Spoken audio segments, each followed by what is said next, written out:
Hello, I'm Grandmaster Peter Svidler, and this is the highlight show for round 7 of the FIDE candidates here in Cyprus. This has been a somewhat quiet, although a very, very long day, with only one decisive game in both the Open and the women's section. And we will begin with the decisive game in the Open, which was played in a game between Andrey Esipenko playing white against Wei Yi. And once again, we see something that keeps repeating in this tournament. When Petrov appears on the board, white chooses something completely offbeat, once again confirming everybody's suspicion that the Petrov is extremely solid. And today, Andrey, in the very, very well-known position after d4, knight takes e4, played a move I, for instance, personally have never seen in my life. Queen d1, e2, d5, knight e5, bishop e7, and now you show the idea. You play f3, knight d6, knight c3, telegraphing pretty cleanly the idea of developing the bishop on c1 somewhere and then castling queenside, leading hopefully to a somewhat imbalanced position. Wei Yi replied queen, knight f5, queen f2, castles short. The bishop did get developed to f4. Black played f6, knight d3, knight c6, knight e2. This looks kind of awkward for white, but we are planning to play g2, g4 at some point, castle queenside. It could become quite lively, actually. Wei Yi played knight b4. The knights came off, the bishop came back to d6. And in this position, this is really sort of the most important diagram of the entire game. And live on air, I feel kind of embarrassed by it now because I really did not think this through. The move that Andrey made here is incredibly bad and basically cost him the game. He could still maybe have saved it with absolutely perfect defense, but it's very difficult to defend after that. And I should have really stopped and gave some thought to the question, how can a player as strong as Andrey Esipenko make a move which is as bad as the move he made?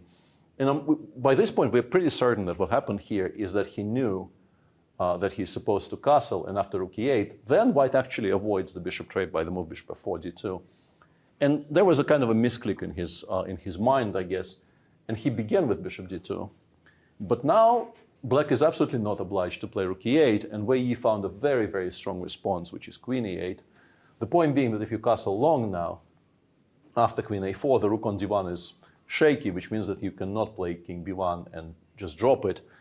And a3 might already lose to bishop takes a3 for all we know. And the situation already is tremendously critical for white because the entire plan was very, very dependent on you being able to castle queenside, and you can't really castle queenside anymore. Andrey burned through a lot of time here, I guess. This is a very normal situation many of us have been in, where you misremember something and then you're sitting there thinking, like, how could I have made such an elemental mistake? And he ended up playing king d1, queen a4 check, king c1, which obviously is very, very bad news. There's a bunch of very strong moves here for black. You can go b6, you can go bishop d7. Wei Yi went in with b5, which is also very strong, knight f4, c5. And a position by move 21 looked like this, where if this rook is on d1, white is probably not even much worse. Because yes, black has some play on the queen side, but you can also, I guess, generate some activity on the king side, and your situation is not critical. But white is basically playing a full rook down, because there is no real way to include the rook on a1 in the game. And the game concluded quite quickly after bishop d3. It's not necessary, but it's a beautiful move to make. Wei Yi played rook c4. The point being that if you take on c4, actually both captures are very strong, because eventually the light squares will begin telling this bishop on d7 is much stronger than the rook on a1. It's definitely a good piece even against a normal rook, but against a rook on a1, you're not that worried. Andrey played knight e2, knight e7, g4, trying to stop the bishop from appearing on this diagonal. Rook fc8, h4, b4. And you can still kind of potter around here and not really commit to anything, but you kind of know that eventually black will generate some threats.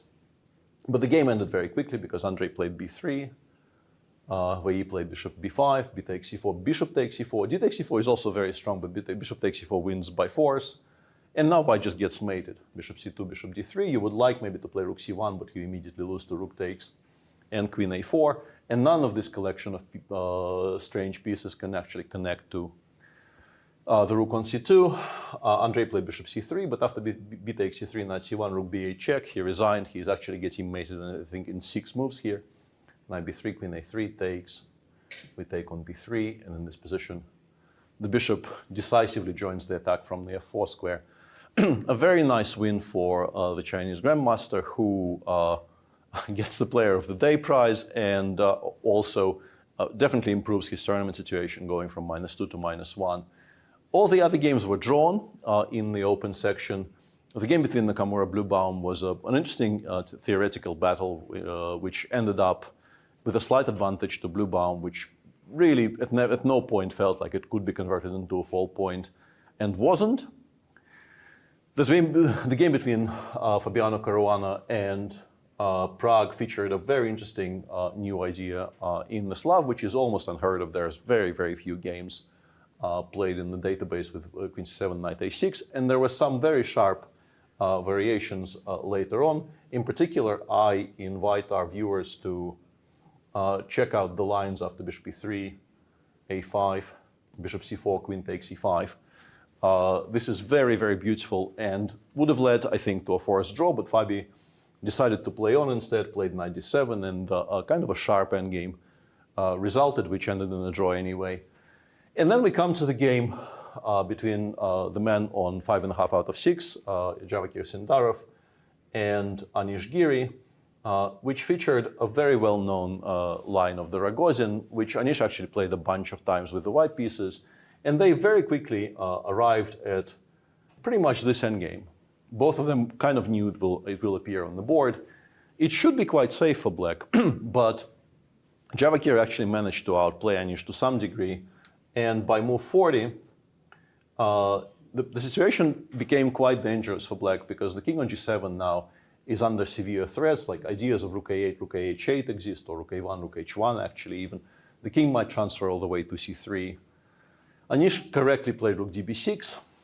And in this position, maybe white could have tried not allowing the sacrifice, but Javokhir took on d5, and Anish absolutely correctly gave up this exchange, assessing properly that one pair of rooks has to come off here, and the resulting position is a theoretical draw, which they continued playing out for quite some time. But this is a very, very safe a fortress which Anish held confidently, meaning that Sindarov does not quite match the 6.5 out of 7 that Topalov scored in St. Louis, but still is a comfortable leader in the open group on 6 out of 7, a point and a half ahead of Fabi on 4.5. And in the women's section, there was only one decisive game, which featured a tremendous swing towards the end of it. This is a bit of a spoiler. It was a kind of a quiet period/Philidor opening, which became very, very lively when in this position Vaishali, instead of perhaps playing d4, d5, played f2 or 4. And 3 moves later, we are entering a very complicated tactical phase where black seems to be better prepared for the explosion in the center. d5 leads to a very decent Benoni for black. Vaishali correctly played e5, knight e8, bishop e4, rook c8, rook a3. But after knight b8, she probably should have played knight f3 and just taken on d4 with the queen. Instead, she entered this forcing variation with takes, takes, and bishop b7. Knight b4 was interesting here, but so is what Tan Zhongyi chose. She played rook b8 and b5, a4, queen a5, takes, takes. And in this position, Vaishali, who is habitually in horrible time troubles in this tournament, had to choose between knight b3 and knight c4. Knight c4, although the lines are very computerish, probably does equalize after queen a6 and b3. Knight b3 definitely doesn't. After takes, queen takes b3 and c takes d4, white is in a lot of trouble. And in particular, white is pretty much lost if you develop the black pieces for them. E d6 check, knight f1, knight takes d6 is just busted for white. This is very, very bad. And the next critical point came a few moves later, where in this position, black is winning after rook e8, black is winning after bishop takes b2, knight c4 is also very strong. But Tan Zhongyi chose knight e4, allowing white to escape into this endgame, which, although black, of course, is a pawn up, you generally don't win very many of those because white activates the rook, gets the rook behind the a-pawn, and it's very difficult to push it without making concessions. But what happened is absolutely earth-shattering for Tan. On move 37, with 17 minutes on the clock in this position, which is actually equal, the engine does hold it, but playing rook a4, a1, and basically resigning after rook takes f6 is completely unnecessary, of course, and is so uncharacteristic for Tan, who is generally absolutely one of the strongest women players of the past decade. And I don't know how many blunders like this she even has in her career, but today definitely has not been her day. And from here, Vaishali converted quite confidently. Anna Muzychuk made a very solid draw against Bibisara. In the game between Aleksandra Goryachkina and Jiner, Aleksandra pushed for quite a long time and did have some winning chances along the way in a very theoretical line of the Open Spanish with Bishop b7. And there was also a game between Kateryna, Lagno and Divya, in which Divya achieved a very large advantage by move 20 and was basically better for the entire game. At some point, I think she was winning by force. The game lasted for 135 moves and 6.5 hours, but Kateryna, by defending very patiently and never giving up, did and manage to save half a point. And with those results, with only one decisive result here, Vaishali beating Zhongyi, after the first half, the situation in the women's tournament is Anna Muzychuk is on +2, 4.5 out of 7.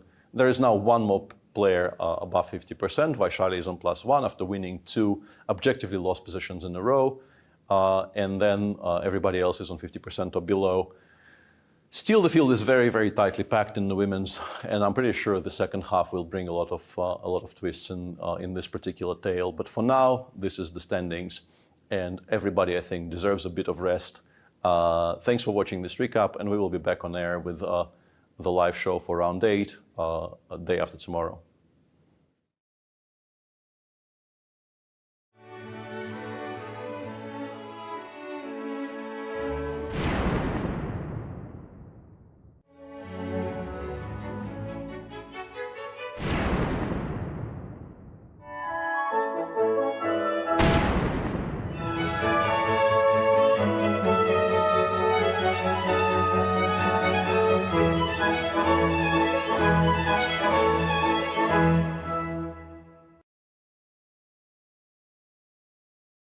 By 2022, the World Championship cycle stood at a crossroads. The previous title match had been one-sided, and Magnus Carlsen was openly unsure whether he would defend his crown again. Madrid therefore hosted a candidates tournament that was stable in format yet unsettled in mood. Suddenly, second place mattered. If Carlsen chose not to play, the runner-up could also become a challenger. 8 players gathered for 14 rounds at the beautiful Palacio de Santoña. The field blended experience with new ambition. Jan Nepomniachtchi seeking a second chance, Fabiano Caruana returning to the fight, Hikaru Nakamura re-entering elite classical chess, and Alireza Firouzja carrying the weight of expectations after his 2021 rating surge. Alongside them, Ding Liren arrived under unusual circumstances, replacing suspended Sergei Karyakin. Despite limited recent classical practice, Ding remained one of the most formidable players in the lineup. The tournament's direction became clear early on. Nepomniachtchi began with confidence, scoring heavily in the first half and taking control of the standings. His victories over Duda, Rapport, and Firouzja created separation before the midpoint. Ding's event unfolded in the opposite rhythm. He began cautiously, adjusting to the field and conditions, then gathered strength in the closing rounds. A late surge of consecutive victories lifted him into clear second place. Nepomniachtchi finished on 9.5 out of 14, undefeated, and secured first place with a round to spare, just as in his previous candidate's triumph. As many had anticipated, Magnus Carlsen declined to defend his title, and as a result, the 2023 World Championship match was contested between Nepomniachtchi and Ding. Ding prevailed and became the new world champion. Madrid 2022 became the unique candidates tournament in which second place ultimately determined the champion.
Good afternoon and welcome to the second half of the FIDE Candidates 2026, coming to you live from the beautiful Cap St. George's Hotel here in Cyprus.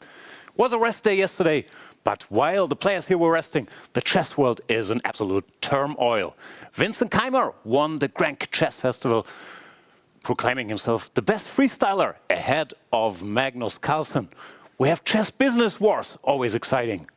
And we do have the Hans Niemann documentary dropping today.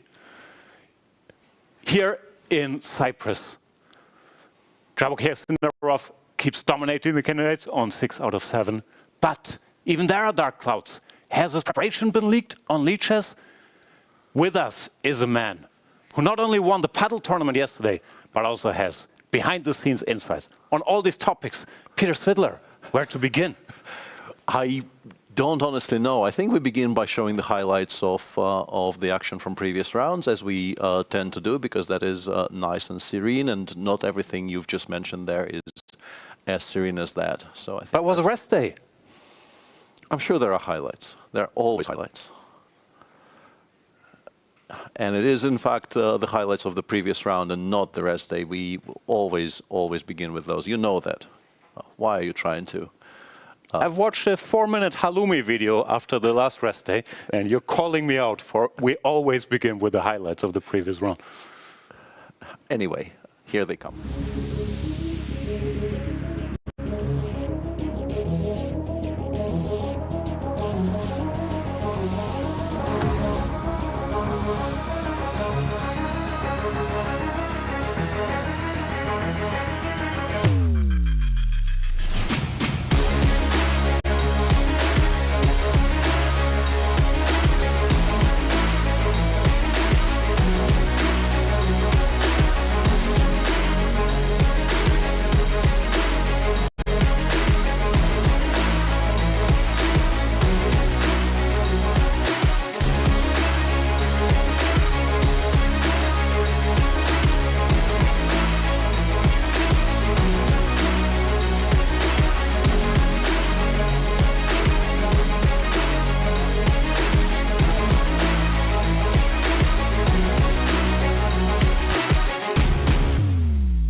Welcome back, everybody. Those were indeed the highlights of round number 7. We're not going to tell you how the tournament works anymore. It's 14 rounds. Deal with it. Everybody plays every twice. A lot of money at stake. Instead, we will look at a cross table after the first half, because then we can see who's playing whom now. Absolutely. And for extra points, you will have a limited time on your screen to work out who is in which place, because this is the cross table with the players placed where they were during the drawing of lots, not sorted according to points scored so far. But you should be able to find Javokhir Sindarov in there on 6 out of 7 and in clear first, and Fabiano, the only other player above 50%, a full point and a half behind the leader. So can we actually see who's playing whom? Not necessarily, no. Not unless you know how this works. I do not, but I do know that 6 is a lot of points after 7 rounds. That is very true. And this is the cross table for the women's tournament, in which the very late addition to the field, Muzychuk, who replaces Hampi Koneru, is in clear first on 4.5 out of 7. Vaishali, who began somewhat shakily, has now won 2 in a row and is in clear second on 4 out of 7. Then we have a huge tie for third through 7th on 50%. And Zhongyi, frankly, somewhat shockingly, is on minus, well, a lot, a -2 there at the bottom. She'll be back. Let's have a look at how some of these results unfolded. Who's won what games with what color? Very important. Sindarov won like 3 black games? That is indeed true. And as you can see in the open tournament, black is holding their own. White won 6, black won 5, and there were 17 draws for 60% of drawn games percentage so far in the first half, which should go down in the second half if history is any guide. Yeah, reasonably standard for a tournament of this level, the black wins number looks somewhat high, but once you know that 3 of those were scored by 1 player, it's not out of the ordinary. Absolutely not. And the draw percentage is even higher in the women's section, which I think is somewhat unexpected. But black is just in plus in the women's section. Black is 6-4 in terms of decisive results. I'm not sure what that is due to, but those are the facts. And we have to keep in mind, there was a white game won after the sequence Rook A1, Rook takes F6, which wasn't always winning, so it could have been worse. Yeah, absolutely. Yesterday could have propelled black to a 7-3 lead very, very naturally, because in that game, Zhongyi was completely winning against Vaishali for most of it, frankly. So what does that teach us about modern preparation? White is no longer an edge? I don't think you can make any kind of long-ranging conclusions from such a sample size, but the edges do become smaller over time. I think people know more and more theory. And these are the shortest decisive games in both tournaments. Fabi famously winning the shortest candidates game since 1985, as Zach helpfully informed us during one of the segments. And Anna Muzychuk's victory over Kateryna Lagno took 32 moves. And these are the longest decisive games, 83 moves for Fabi versus Hikaru and 62 for Jiner versus Vaishali. Where's the most important statistic? Longest draws, there we go. And somewhat surprisingly, Bluebaum Giri only in 2nd place. Anish made more moves against Sindarov. Yeah, normally that would be clearly a record, but it's not, because we have just seen a game yesterday which lasted, looked like forever. We gotta go to Charlize. Let's go.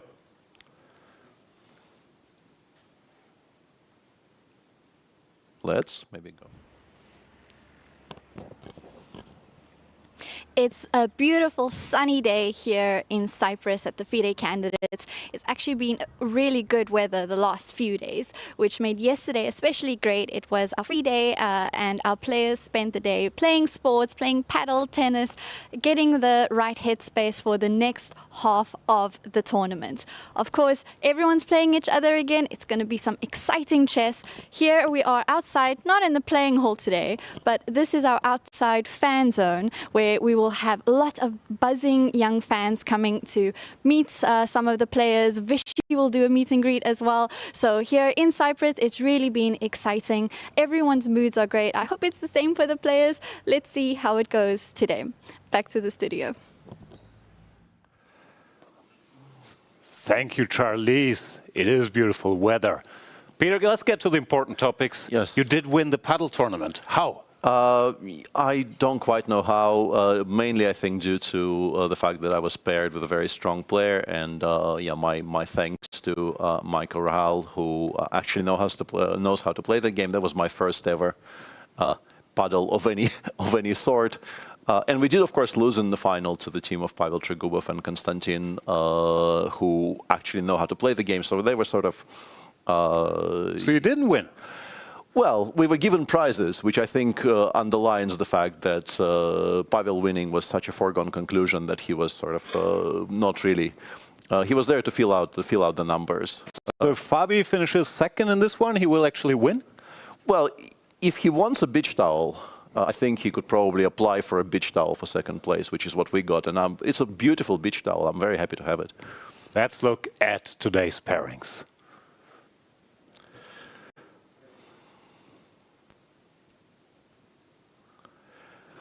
Here we are. Sindarov on 6 out of 7 faces Andrey Esipenko on only 2 out of 7. But I don't think that is a given victory. He has the black pieces. Andrey can be very, very solid if he chooses to. What else do we have? Well, we have Wei against Bluebaum. Wei should probably be feeling a little bit more content with life after winning a nice game against Andrey before the rest day, but still on -1, still not really having a stellar event. Anish versus Prague is always an interesting pairing. Both of them need to start scoring points to enter the conversation, I guess. And then we have the Hikaru versus Fabiano game. Their first round game was a very tense affair where Fabi was at first had prepared an interesting idea, then was parried and had nothing, then was winning, then had nothing again, and ended up winning in the end. And Hikaru, yeah, you have to wonder what headspace he's in, whether he is still invested in the idea of doing something spectacular in this event. As chess historians remember that Fabi's demise in Madrid started with a loss to Hikaru at the start of the second round, but that was a very different situation with Hikaru also doing better in that tournament. I'm very, very curious about El Clasico there. How about the women's section? While we're still watching the shots from the playing hall, but here are the pairings for the women's section, and once again, you have to remember that at least some of them are sort of forced pairings because players from the same country are supposed to play in the beginning of every round of the round robin, so to speak. So we have Kateryna Lagno playing against Aleksandra Goryachkina and the two Chinese players against each other, this time with Zhongyi playing white. We also have Bibisara versus Vaishali and Muzychuk against Divya. Divya has had a bit of a resurgence. She could also have won 2 of the last 2 games. She was much better, probably just straight up winning against Kateryna Lagno in round 7. So I think that probably is the pairing of the day there up top, Muzychuk Divya. Yeah, we will see how Anna approaches it. She's been very solid so far, cashing in if someone made a mistake. But Divya, extremely well prepared in this tournament, has this very impressive team of Shaba Balog and Ray Robson, both very, very strong Grandmaster theoreticians helping her here. So I could see sort of a quiet game. Anna normally doesn't go out of her way to do anything too crazy, but let's find out. There's Andrey Esipenko. How's he feeling? Not great, I would assume. Not only is he not doing well in the candidates, he also lost to 2 pensioners in the paddle tournament yesterday. So, Oof, that must be devastating. It does look sad. Still, normally what the doctor has ordered if things aren't going well is play a solid game, sort of get back into it. He's no longer really fighting for first on -3. Then again, he's also of this classical school, I think, that believes with the white pieces you have to play and put some pressure. Yeah, you're supposed to push, and also you would like to do something in this tournament, right? He's not in the fight for first, but you still would like to do memorable things. And what could be more memorable than winning a game against somebody who appears to be running away with it? On current form, this seems like it isn't as likely maybe as before the tournament started, but I'm sure he would have loved to. He would love to. Javokhir Sindarov looking sharp, new pinstripe suit. The 20-year-old has been absolutely dominating. Yeah, games are about to start. I think we have some exciting people making the ceremonial first move today, but we'll wait for that to actually happen before talking about it. Fabi coming? Oh, no, it's Fabi. Fabi arriving kind of late. Is Fabi making the first move? Well, he is, but maybe just on his board. Yeah. Goes all the way into the back, shakes hands with Hikaru Nakamura, who's also, of course, been disappointed with the way things went on -2. Sounded unhappy that so many stockfish moves were made by his opponents. Well, in preparation, I'm not implying anything. Yeah, it is a strong field which probably cares enough to prepare. So yeah. I don't think how that could be much of a shock. Great, and there is our celebrity. I don't know who that is. I think that's David Luiz. Wow. And there you have it. I should watch more football, less basketball. Pawn to d4. Nicely played. Nicely played, David, and there it is taken back, and we'll see if it would get replayed. I think the meta for this tournament was to suggest a move to the person doing the ceremonial move and then not make it. But we'll see if that gets Andrey is typically one e4 player. Would be surprising to see him deviate. Sindarov's suit a little big? Yeah, maybe he's a Talking Heads fan. That could be. And if he is, I absolutely endorse it. One should be a Talking Heads fan. Yeah. I think what we learned from Crazy Stupid Love to where these tight suits no longer applies, does it? Times have changed. Times have absolutely changed in Ryan Gosling so many more ways now. than one. What moves do you have? I see a pawn on G3 there. I think Andrey played C4, G3. C4. No more E4. Okay. This is another trendy position in this tournament. C4, everybody plays E6, because why do anything else? And then G3, D5, Bishop G2. We've seen this in not one, but two Caruana games. Anish also used this move order to get into his Catalan against Wei Yi, for example. So that's the thing. Let's see if Sindarov goes Bishop E7, or if he pushes D4. More aggressive, maybe more in line with his style, but not the very solid option here. Now, he does reach for the bishop. Bishop E7 it is. Yeah. No, Bishop D6. Bishop See, D6. that's a little more offbeat. Not very offbeat, but slightly more surprising in this very position. Because White still has the option to transpose to the Catalan, where lines with Bishop to D6 exist, but they're not exactly the mainstream. Yeah, they've become slightly more mainstream recently. I think people have been doing, because I remember this just wasn't a thing, right? When we were growing up, this was not done. The bishop Neither was the internet. That is very true, or engines. And White could also go for the castles and then b3, bishop b2 lines, or at least attempt to enter them, because I think one of the replies, if we make a few moves, yeah, castles, castles, b3, I think b takes c4 and e5 might here be. you might run onto e5 business. Yeah. Or run is strong. It's probably not winning, but this looks very sound. I think I've seen something like this recently, but I'm struggling to remember the exact move order where White somehow managed to meet this with c5 without losing material, but I'm not quite sure how. We'll see in a moment anyway. Castles, castles on the board, and Andrey has options.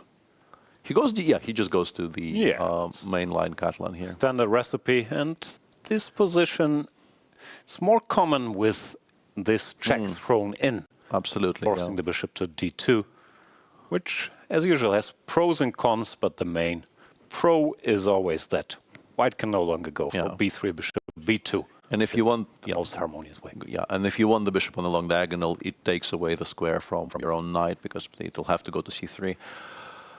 And Sindarov instantly replies with knight c6, which appears to be the way they're doing things in this line. Bluebaum was playing this in Blitz, but I never thought we would see this in the candidates. There was some, how does the line go? They do some strange things. Black can play h6 if he wants to, but there was also some weirdness with like dc and e5 at some moment. Because b3 is the logical move, not only covers the pawn, but also prepares to get grip on the e5 square. Yeah. With bishop b2, but Sindarov stays true to his approach, tries to surprise first, and also, if memory serves, the lines are kind of direct here, so it helps to know stuff. Yeah, I think it works for him stylistically, but I think Andrey played from the. We've seen the video, and I think it's e2, e3, but until we have E3. information. Yeah, because it looked like he moved something in the center. We're not taught not to combine e3 with g3. But we're also taught not to go knight c6, blocking our c7 pawn. Yeah, e3 and each has many things. Sindarov continues playing absolutely at tempo, blitzing out rook e8. This is already a very, very rare position. There's one game from 2025 that got here between two 2400 players, so not unheard of, but obviously not well-trodden ground by any stretch. Rook e8, logical enough, prepares bishop f8. If White ever decides to go c5, also helps whatever e5 plans we might have for the future. And I'm curious how Esipenko will approach this now. One general rule about these positions, with the bishop on g2, you almost never want to go c takes d5, e takes d5. The Carlsbad structure, which we've seen plenty, doesn't work so well with the bishop here, and you just help Black to develop his own bishop. So yeah, don't do that. That would be a surprise if that happened. I think we are very disincentivized with White to do it. The thing about e3 is that it looks like you're still going to be making the moves you're going to be making anyway, but you have now also played e3, restricting your own bishop. I understand the desire to support the center a little bit, but I would assume one point is that if black ever takes this pawn, not sure about the timing, but then we have the general option of going queen e2 or even knight fd2 sometimes, having supported this, and then to recapture.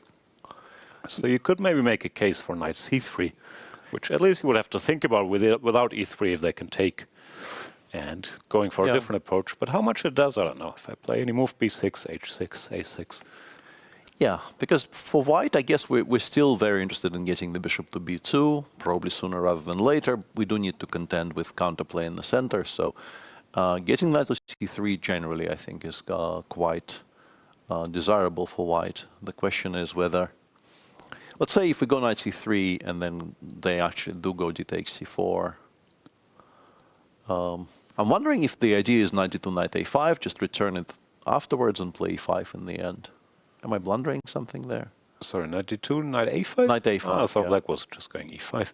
Maybe just the immediately e5 as well, yeah. Actually, why am I going knight a5 at all? Yeah, I don't know. Yeah, this is sort of a standard structure that is more or less okay for black, usually. But does it always go to g6? Might be, I mean, I thought here maybe it goes to f5 and then to d4, but I guess it kicks, so it gets kicked out of d4 too fast. Yeah, g6 is normal. Yeah. How does it get here? Well, I mean, maybe I'm trying to stop e3, e4, or make it less attractive, because maybe I want to go e5, e4 myself next move if I can, but e4, knight d4, bishop e3 appears to be strong, just very simply, so I don't think it works on a direct level.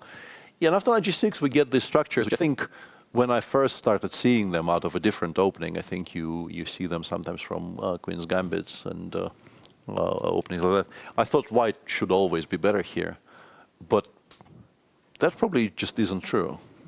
They're quite playable for black in a lot of cases. Yeah, we're not there yet. This is speculation. Andrey, weighing his options here. And it looks like, once again, Sindarov managed to surprise first. Stakes aren't as high here as, for example, in his Hikaru game. White is not going to be worse after any sensible move, whatever, b3, queen e2, knight d2, knight c3, but always surprising, even with the black pieces. Does help. Absolutely. Let's maybe take a brief look at the other three before we dive in here. We have some very well-known positions and some lesser-known positions elsewhere.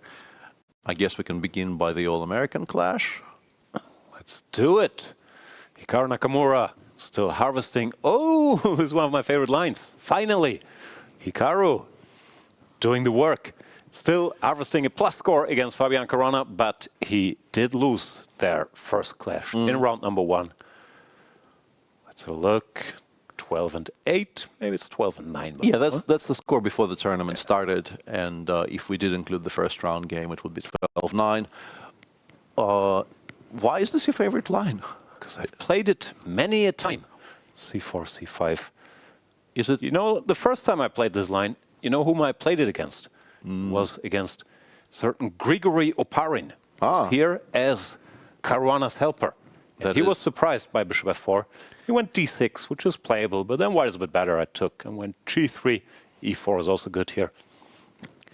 So the thing with bishop f4 is... Isn't this a forced draw? Okay, show me. d5? Does this no longer work? I will go c takes d5. Okay, my knowledge ends here. Now, I guess knight takes d5, knight c6, and bishop d2 is the current something. Yeah, I have no idea about this. I come from the age where people played d5, knight gb5 with the intention of offering a draw round move 20. I'm assuming that is no longer the case, but I was not aware of the exact details. Yeah, knight db5 I don't think is the way e3 also exists.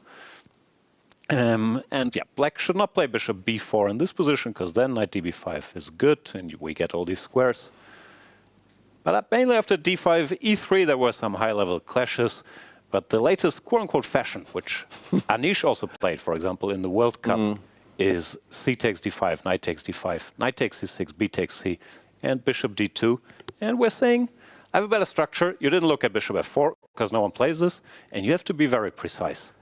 To hold your ground here. And the reason I'm giggling about all of this is, of course, I actually played this with white, and I remember absolutely nothing. I had the game again, after d5, e3 against MVL. I knew that. Of course you did. I didn't. He did this bishop d7 business, or did he? Yeah. Yeah, so here bishop b4, and here white has a bunch of options. I played a3 recently, with the point being, Anish also played this, knight takes c3, queen c2. And the best move for black, sorry, I'm nerding out, is knight takes e2, bishop takes b4, knight d4, queen goes to c3. And you're saying, you know what? Might be a pawn down, but you can't castle. I've done my homework here. Show me the way. Of course, it's, if you want to call it, forced draw like any line, because the computer defends this. But it's an interesting try, so I'm happy to see it from Hikaru, who I'm assuming is very closely following my games from the Bangkok Open. Pawn to d5 played by Caruana. Also, bishop f4 is not that offbeat that Fabi should be surprised here. I think the question will be on move number 10. And also, perhaps something that could be remarked upon is that Hikaru has done the thing that many a player has done before him when the tournament isn't going great, and has gone from fashionably bearded to clean-shaven. Very true. And that is, of many course, people like to do that on the rest day, no?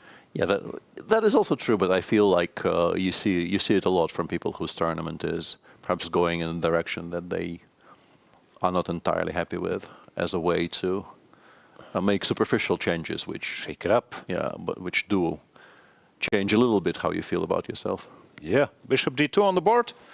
Fabi taking a bit of a timeout here. I do think he will be familiar with this, because he also chose d4, c5, we should mention. He didn't go e6 like everybody has been, or e5. Like he prepared, for example, for the World Championship match against Magnus Carlsen, where he was also incredibly well prepared and hard to catch. So I'm assuming he's done his homework here and just taking a moment to go through the lines in front of his mental eye. And what I'm curious about is what move Hikaru will choose after bishop b4. I like a3 because it's sort of a forcing, tricky line, but there are definitely other options. g3, queen c2, rook c1. Pick one. Yeah, we shall see. Elsewhere in the open section, we have a kind of an interesting new quirk in the game between Giri and Prague. They played a pretty forcing line of, I guess, the QGD, or is this still Vienna? The Vienna. Yeah, still Vienna. Yeah. B5 Vienna makes an appearance every now and then. Last candidates, Alireza Firouzja also showed up with this. And here we see their head-to-head, 2 wins for Anish, 1 for Prague.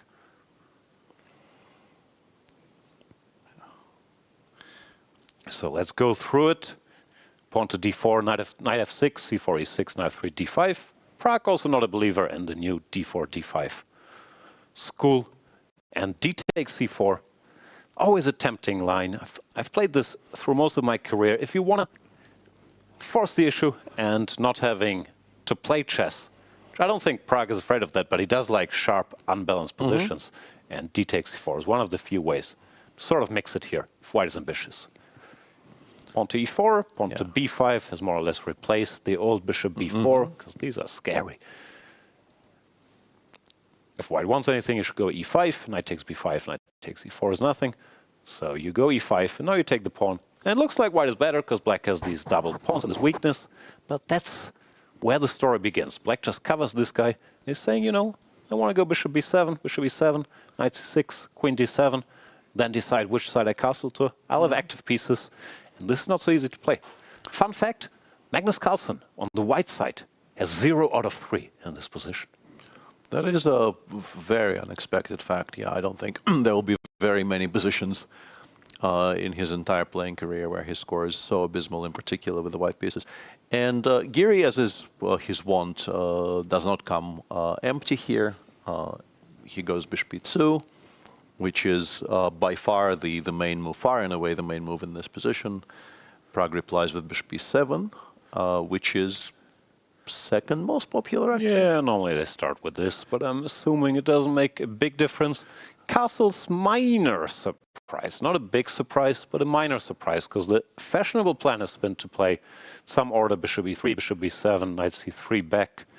Let's say, I don't know, knight c6, a3, queen d7, queen c2, reserving the right if black castles kingside to go h4, intending knight to g5. So castles is sort of the old main line, but hasn't been the latest topic. And the real surprise, or not giant surprise, because the computer yells this in many positions, but is here after castles, Anish blitzes out pawn to a4. Yeah, and already this has gone unremarked, and I really don't know the theory here, but Prague castling is also very much the second most played move in this position. People just play knight e6 and keep a king on e8 quite a bit, at least for the time being. But Prague very confidently doing it the other way around. Yeah, once white has castled, I think it's fine, because you no longer have to worry about all these things I showed earlier. But of course, to keep long castles as an option also exists. Now I'm also somewhat curious, because the main move here used to be this weird plan, queen d2, queen f4, queen g4. But Anish throws in a4. How do you react? Do you go a5? Yeah, this is extremely rare. There's only been 2 games that I can see that reached this position. One went a5 and one went bishop a6. So both of them clearly not ignoring the threat of a4, a5, which I guess is very understandable. You do want to keep the pawn on c4 alive. I think the kind of the default reaction has to be a5, because I'm not sure the bishop is needed on a6. Maybe I want it on b7, and at least if you ask me straight away, I wouldn't be able to tell you why the inclusion of a4, a5 is supposed to be bad for black. Sure, there's some subtle point which of course will or will not be revealed later. But it's not completely. Sudden, this knight is hanging in a million moves. No, you can absolutely imagine, yeah, the no protection for the knight on b6 becoming relevant in some line somewhere, or I don't know. Once again, if you play c5, maybe the my knight on b5 cannot be challenged, and it's important for some reason. But I'm also wondering if there's some knight a3 ideas all of a sudden hitting this pawn. It occurred to me, but yeah, looks like so far we can cover it if we want to. Yeah, it feels a bit artificial. Yeah. Okay, we'll find out. Praggnanandhaa taking a moment here, might have been surprised by a4. That's, in general, the problem with choosing such lines as black. Even though you're forcing the issue and you're getting a structure, white does have like 500 serious tries, and it's very hard to know them all. Like starting with bishop e2, with bishop e3, knight c3, a3. I think even a4 is a move here. And yeah, so you have to know a lot. So shortcuts often aren't really shortcuts, because then not anymore. The territory not anymore. so much bigger. Yeah. And in the final game, we haven't really touched yet in the open. We have Wei Yi playing white against Matthias Bluebaum, where Wei Yi once again plays his bishop opening / Vienna. Is that a little strange? Don't want to hate on the Vienna so much, I'm sure. There's many great courses on it, but give Bluebaum a rest day and announce the Vienna and then play the exact same line again is slightly surprising. A little bit, yeah. But I guess they are quite serious about it. And they're also serious about no more Petrovs, please. Oh, yeah. Maybe that's actually just by far the more relevant point here. The other choices are so unappealing that they're sticking with it. But yeah, Wei Yi played this somewhat famously against Sindarov in round 5, I want to say, maybe 6. Yeah? 6. And did get a little bit of something. At least he got a very playable position, which may not have been much better, but was definitely an interesting and a fresh take on the whole thing. And today, the game is developing in a more kind of a dry, quiet fashion. Yeah, I'm surprised by some things. Not very surprised, but first of all, the move knight takes e4 very much exists here. And if memory serves, Bluebaum even played this at one of the European team championships. And normally, once you start playing this, then it does work. So I'm sure both teams aren't idiots and they are familiar with the existence of this line. But I'm a bit curious Bluebaum didn't go for this. This is a fun line, but that's bad for black. Like the infamous Frankenstein Dracula variation. You have to, that's what it's called. You have to sacrifice your rook It's a lot of fun, but computer says white is a bit better. But instead, bishop e7, which are supposed to equalize. Anyway, Bluebaum didn't go for this. He went knight c6, d3, transposing back to the Sindarov game, who started with knight c6. Here Sindarov played knight a5.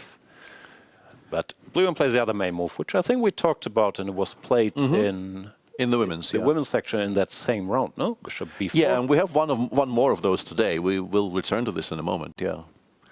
Knight f3, Bluebaum goes d5. Goes d5. I think we've seen Vaishali maybe play h6, and she's done it again. Yeah, we'll get back to that in a moment. But it's in the open the meta appears to be different, and Bluebaum goes d5 here.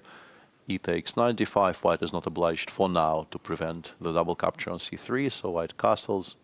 Yeah, I'm assuming taking this pawn is a bit dangerous. I don't know if bishop a3 directly, but you don't want to find out against Wei Yi what this is. Probably don't want any of that, yes. So Bluebaum understandably takes on c3 with the bishop, which is a way to make b takes c3 into a move with no pieces threatened, and pins the knight on g4. White went rook e1, castles, bishop d2. Here, an interesting little moment, because Bluebaum just invests in bishop h5 without being chased. I'm guessing maybe now white is actually threatening h3, g4, and knight takes e5. I'm guessing this is what we're playing against. And maybe we want to meet those with f6, bishop f7.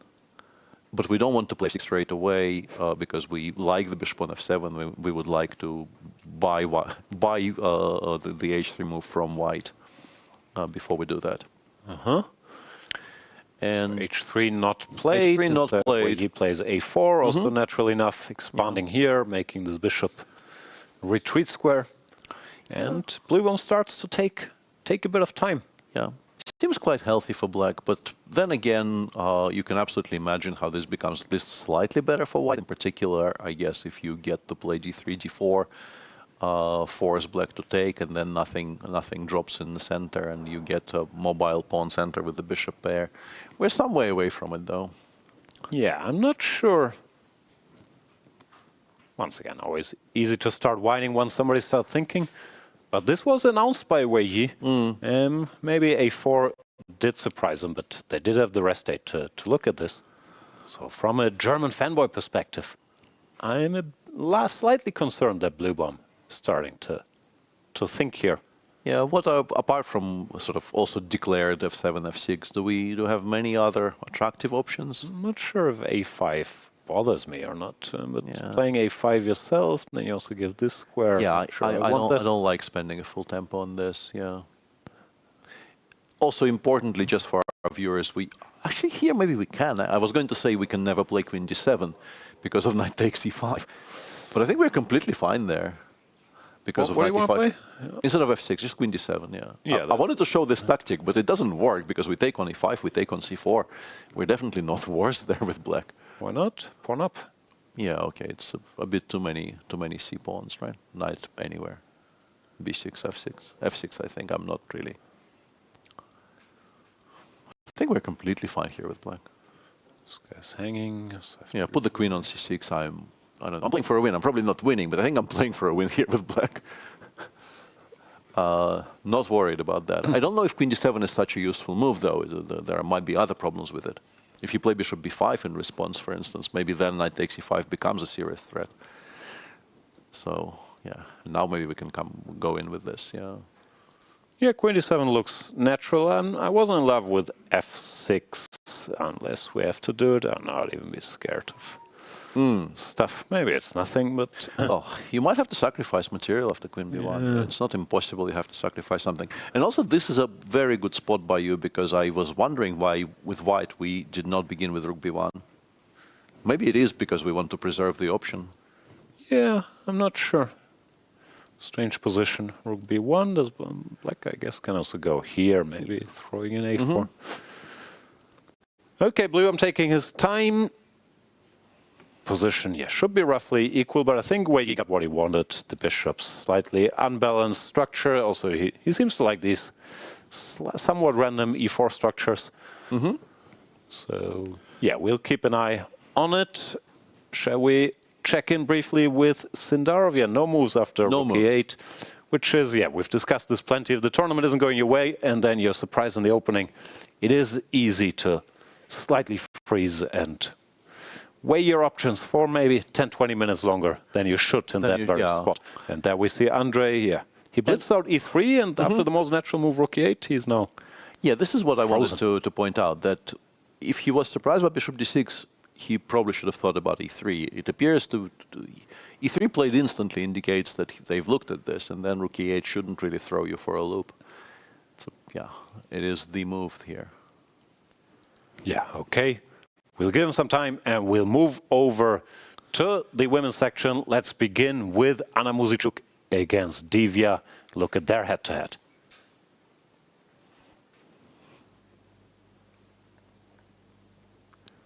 A lot of action there, but Anna did take the lead, which can help a little bit if they haven't played much, but you win the first game, you're feeling good. And Divya, oops, sorry, well prepared, but she does like her c5 openings. Went for g6 this time around, not for knight c6, which, as I've been shouting about, why is everybody playing c5, knight c6? But g6 allows the Maroczy, and Anna is, of course, a very classically trained, very strong player. She does like grabbing that center.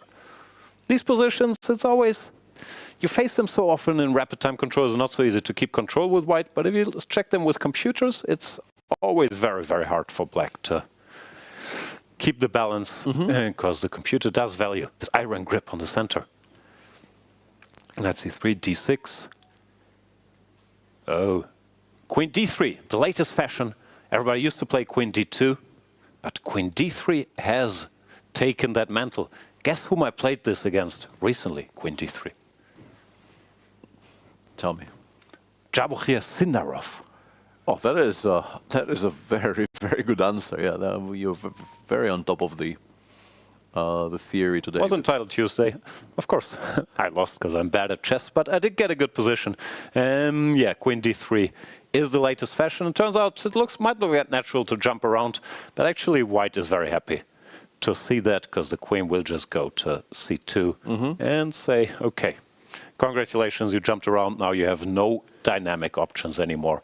I will just develop and be seriously better. Put my rooks here. So the move for black, if you want to go full theory battle, is bishop d7, castles a6, trying to make something happen with pawn to b5 before white has all the rooks in the center, and you can no longer get that. Now there's a bunch of options. I'm curious what Anna wants. You can go a4. I play rook fd1, then b5 takes. This is whatever. Long, boring theory, but white is a bit better. I think Sindarov played rook b8. And yeah, it's one of these positions, queen d3. Black can take here. And, well, what can I say? We're a bit better. We have the passer, but like, we've only just begun.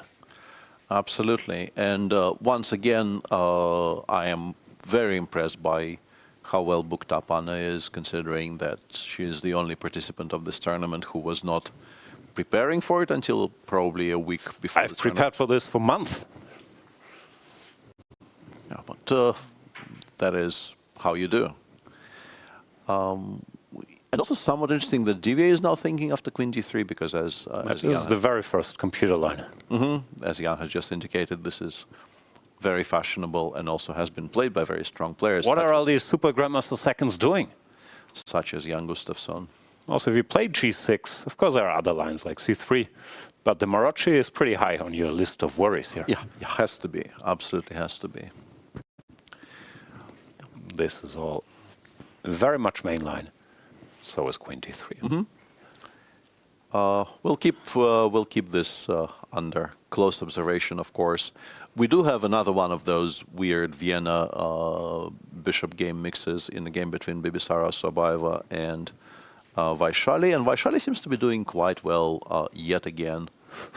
People keep going for this position, and she's saying, I showed you already, h6 is the way to go. Yeah, this is their score prior to the tournament beginning, with Bibisara being slightly ahead. Not a huge sample, obviously. And Vaishali won a game in this line, a very, very dramatic game against Kateryna Lagno, where she was, I think, better for most of it, and then completely lost, and then winning in that game.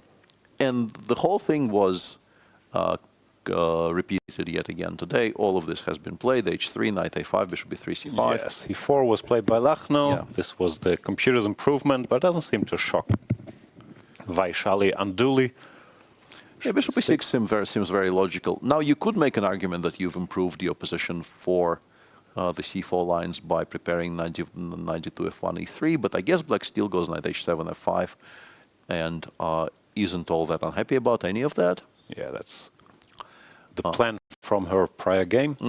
So Bibisara takes on E6 and goes knight F1, but this structure just has to be completely okay for black. This is like in any kind of a Spanish, and this is probably more sort of closer to the Spanish positions you sometimes get from, I don't know, 6d3 or something, than to the Italians you sometimes get with the double D pawns. Also, once again, I mean, it's always easy to, quote-unquote, preparation shame, but I don't understand this. Like, she had this position literally 2 games ago, so I'm assuming you went for this with a specific aim of asking a question here. Then knight d2, she plays the most natural move, bishop e6. Now you take and knight f1. First of all, Bibisara already spent serious time. Secondly, computer says white is worse now. So Yeah. what are we doing? I mean, not much worse, of course. The equilibrium hasn't. No, but really been- also I test black is Yeah. completely fine. Yeah, put the knight back on c6. If you want to play b5, you can even begin with b5, but probably you just play b6 and try to play in the center, or queen e8, All g6. kinds of arrows. And what is white doing? Because normally in the structures, white eventually either tries to push on the queen side or plays for the d3, d4 break. Both of those things appear to be extremely difficult to organize. Black could play d6, d5 at any moment. Normally in this structure, white is a pawn on b2. Yeah, very much so. Giving you options actually on the queen side, maybe valuable options. b4, A4, B4 is something they often want. So yeah, this is a bit of an odd one because yeah, let's not oversell the black advantage here. But I am picking black here any day of the week. No, for sure. And once again, to go for this voluntarily, I guess bishop e6 came as a surprise, but yeah. Yeah, I mean, black. It's hard to explain. Black was trying to play c5, c4 on the previous move. You solved it. Black is now re-establishing the same threat. This whole sequence is extremely logical. Yeah, normally it's because it's not in the top 2 computer moves, but that's just a guess. I struggle to explain this. Yep. Elsewhere, we have a kind of a weird mix for me, I guess, because both of those bring back memories from a long, long time ago. We have a Scotch in a game between Kateryna Lagno and Aleksandra Goryachkina.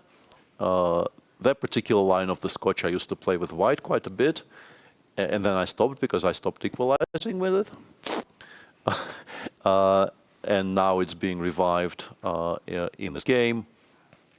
I don't remember the details exactly, but I'm pretty sure my intention after g3, g6 here on move 8, as we're waiting for the camera for the to switch to the game. But yeah, there we have them.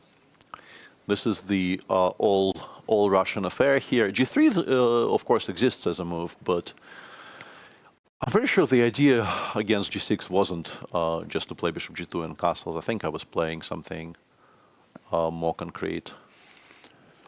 Yeah, in general, the old main line here is c4, and then one of the lines is bishop a6, g3, g6, which I'm assuming white, if they start with g3, normally are trying to transpose to. The reasoning is that after c4, knight b6 is also pretty good, frankly. So you're trying to finesse it a bit with g3, g6. But after bishop g2, bishop g7, bishop g2 is already a bit rare, because more often than not you see c4.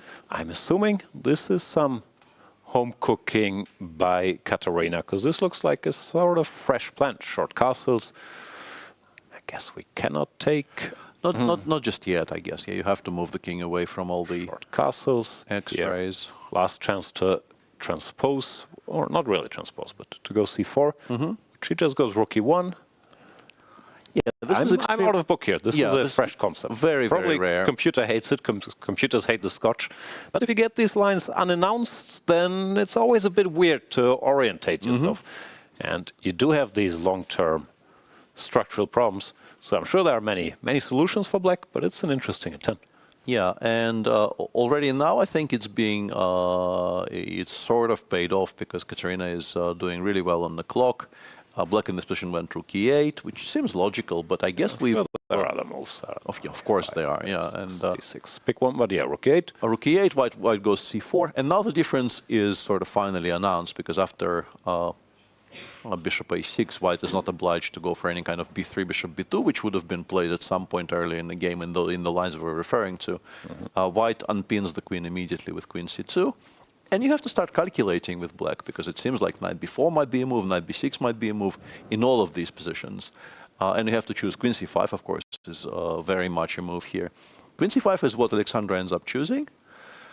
Understandably, it looks very forcing. We absolutely do want to win the pawn on c4 if allowed. Kateryna goes knight b1, d2. And now, after some further thought, Goryachkina goes knight d5, b6. This might win a pawn, but it's not pretty. Maybe maybe it was too late for knight b4. No, queen c3. Yeah. But knight b6, the eye test says no, don't do all these things together. I'm not sure. Yeah. And can refute it, but it feels wrong. It feels like we probably are giving up on e5 and not c4. The one on c4, I think, is by far the more important because it keeps all of those weird-looking light minor pieces on the queen side. By the way, what's white's threat if I take the pawn? I do not know. I haven't really worked any of this out yet. I don't quite understand why this doesn't work. This is pinned. Yeah. I'm sure there was an idea coming because she's been blitzing. But maybe takes queen a4 is my best approximation at short notice. Knight before a3, and maybe you actually can't save the pieces. Okay, knight d3. Do I resign? Resign? Make some more. Actually, maybe I resign. Yeah. Yeah. Maybe I resign. Hang on. Give me back my last blunder. Can I? Yeah, I don't understand. Me neither. Once again, I think this is us. She blitzed something out. She's well prepared. There was some idea. She certainly has something here, but we're not quite. And this also, I think, shows how decent this is as a bluff, because against somebody who is above the starting 90 minutes here, you probably are somewhat hesitant. Then again, you also feel like this is a forcing line. I should probably make the natural moves and calculate them, right? Because normally in the Scotch, that's when you get in trouble, once you start hesitating with moves like this, which I'm not sure if it's bad, but it does feel. Yeah, I think b3 specifically might be the problem here. We are very much asking you to take on e5, and then we will play on the dark squares on the long diagonal with bishop b2, knight e4 coming in. I hate that knight. I've suffered with it enough. So you do feel, I don't know what the solution is, but that there should be a concrete way. And rook takes e5 looks so normal. Yep. And one good thing you can say, about knight b6 is that it forced Kateryna to start thinking, but no. She just, I guess, tried to figure out why the move that wasn't supposed to be any good was played, and she has now remembered what I think is the correct solution. This looks scary. Like, yeah. I think now let's say take even, just bishop b2. I'm not sure you can do anything more direct. Maybe knight e4 first. But I think that's the way. I just go bishop b2, knight e4. No, this is already very panicky. Like, maybe we take on b2, we go d7, d5, and we somehow survive. But well, that's why I was wondering if we can even. Knight e4, bishop takes a1, you know, but actually even that might be okay for white, because the bishop on a6 is so stupid. Missed that move, but even bishop b2 here has to be calculated. Pausing for a bit. Yeah. Knight e5. Even this with your idiot pieces. Yeah, the pieces are so poor. If you have to play bishop c8, this might very easily be quite good for white. Wouldn't shock me in the slightest. Maybe. I don't quite see how, but yeah, I wouldn't be surprised at all if we just go after the rook. Yeah. Anyway. Okay, interesting stuff. And in the final game of the round, we haven't spoken of again as yet. This is the game between the two Chinese grandmasters. this must bring back memories for you. It even does for me, even though I don't play the Nimzo with either color, because I used to work a little bit with my good friend Evgeny Bareyev in the early 2000s, and it was very much part of his repertoire. Tan Zhongyi dominating that matchup, but she is the more experienced player here, Zhu Jine. Much younger and has been up and coming recently, so sometimes the more experienced player does have a plus score by beating them young. But absolutely, I'm not sure that still applies. But yeah, as for the line, yeah, this is how they used to play in the 1990s. When you could play this line with white, you know, you get the two bishops, then you get your pieces out, and you see if you win or not, which you didn't always win. These lines aren't necessarily bad for black, but people stopped doing those and started going d5, much more forcing stuff. Yeah, and the reason people to some degree stopped playing queen c2 is, of course, not what Zhu Jine is doing today. Then again, go on. She knows that, and she has the great theoretician Ivan Cheparinov as her second. So I'm assuming that she didn't want d5, where you have few winning chances if white wants to be solid, like after knight f3, bishop g5. And she feels like, I don't know what her score is, 50%? Yeah. She must win with both colors. Tan looked shaky recently. That is she's fair, saying, yeah. let's keep pieces on the board, even if they'll be slightly worse. That is fair. But my impression, and once again, they're all 25 years old, my impressions about this line, is that black really cannot be kind of lackadaisical in their approach here, which is why, as we will see as we progress down the straight. E3, in the old days, I played a bunch of f3 as well, but e3, knight e2, this has emerged as maybe the best way to arrange your pieces. The queen goes back, the knight goes to c3, d6, knight e2, knight b7, rook d1. What I want to say is a7, a5. I don't think you have time for that. That's not what you're supposed to do. Yeah, I just don't think you have time for that at all. And I think you are supposed not just about time, but also, once again, I'm assuming she knows stuff that I don't. But normally, very often you want to play c5, and once you played a5, this knight on c3 will say, thank you very much for playing a5 and c5. That is also true. So it might even, like, you're burning a tempo and you're making a move which is not necessarily useful at all. Yeah, maybe just straight up hurtful. So, yeah, and she's also down to, Tan is still blitzing. Tan is above 90 minutes. Now, something went kind of wrong. I'm not sure what. Yeah. But it looks like she's freestyling and not well, frankly. That's where I was going with it as well. White is now, I think, very solidly, at least a little bit better. And also with white, if you can get your pieces out and aren't too bothered, like normally, often you can even give this pawn and go bishop e2, but let's say you get f3, bishop e2 castles, and nothing has happened, we're just better. So black should start actions here. Significantly very better as well, yeah. It's quickly. It's not even a minor advantage. You're going to be massively better because you have a very large presence in the center, two bishops, no weaknesses. These are just not pleasant positions to play at all. And yeah, I'm not quite sure what's happening here. There's still plenty of game left. There's 30 pieces on the board. We're not writing this off by any means, but this is not what you normally want to get out of the opening against queen c2. That's for sure. Yeah, something went wrong there. In particular, a5 shows a bit of a lack of experience with these positions, because maybe she thought she could go a4, but that just wastes so much time and gives yourself a weakness here. So, it just looks terrible, but I really struggle to explain a5. White doesn't want to go b4. White just played rook d1.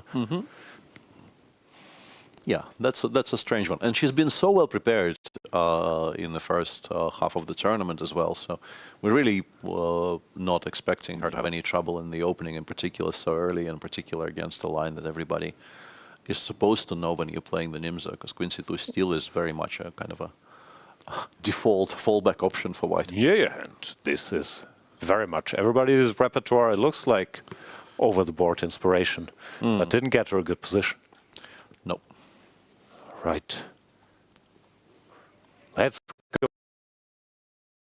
Somewhat similar themes, strategically at least, in Esipenko versus Sindarov, where after a bit of thought, Andrey Esipenko went for knight bd2, solid enough, defends the pawn, And Sindarov also goes for a5, but here it's more justified because you're saying white needs to play b3, and I want to go a4, ASAP. Get rid of the a pawn. I'm not sure how you feel about it, but I never thought of a and h pawns as full pawns. They can only capture one way. They only cover one square. These guys, they cover two squares. So if I can get rid of one of these half pawns for a full pawn, it's a big advantage.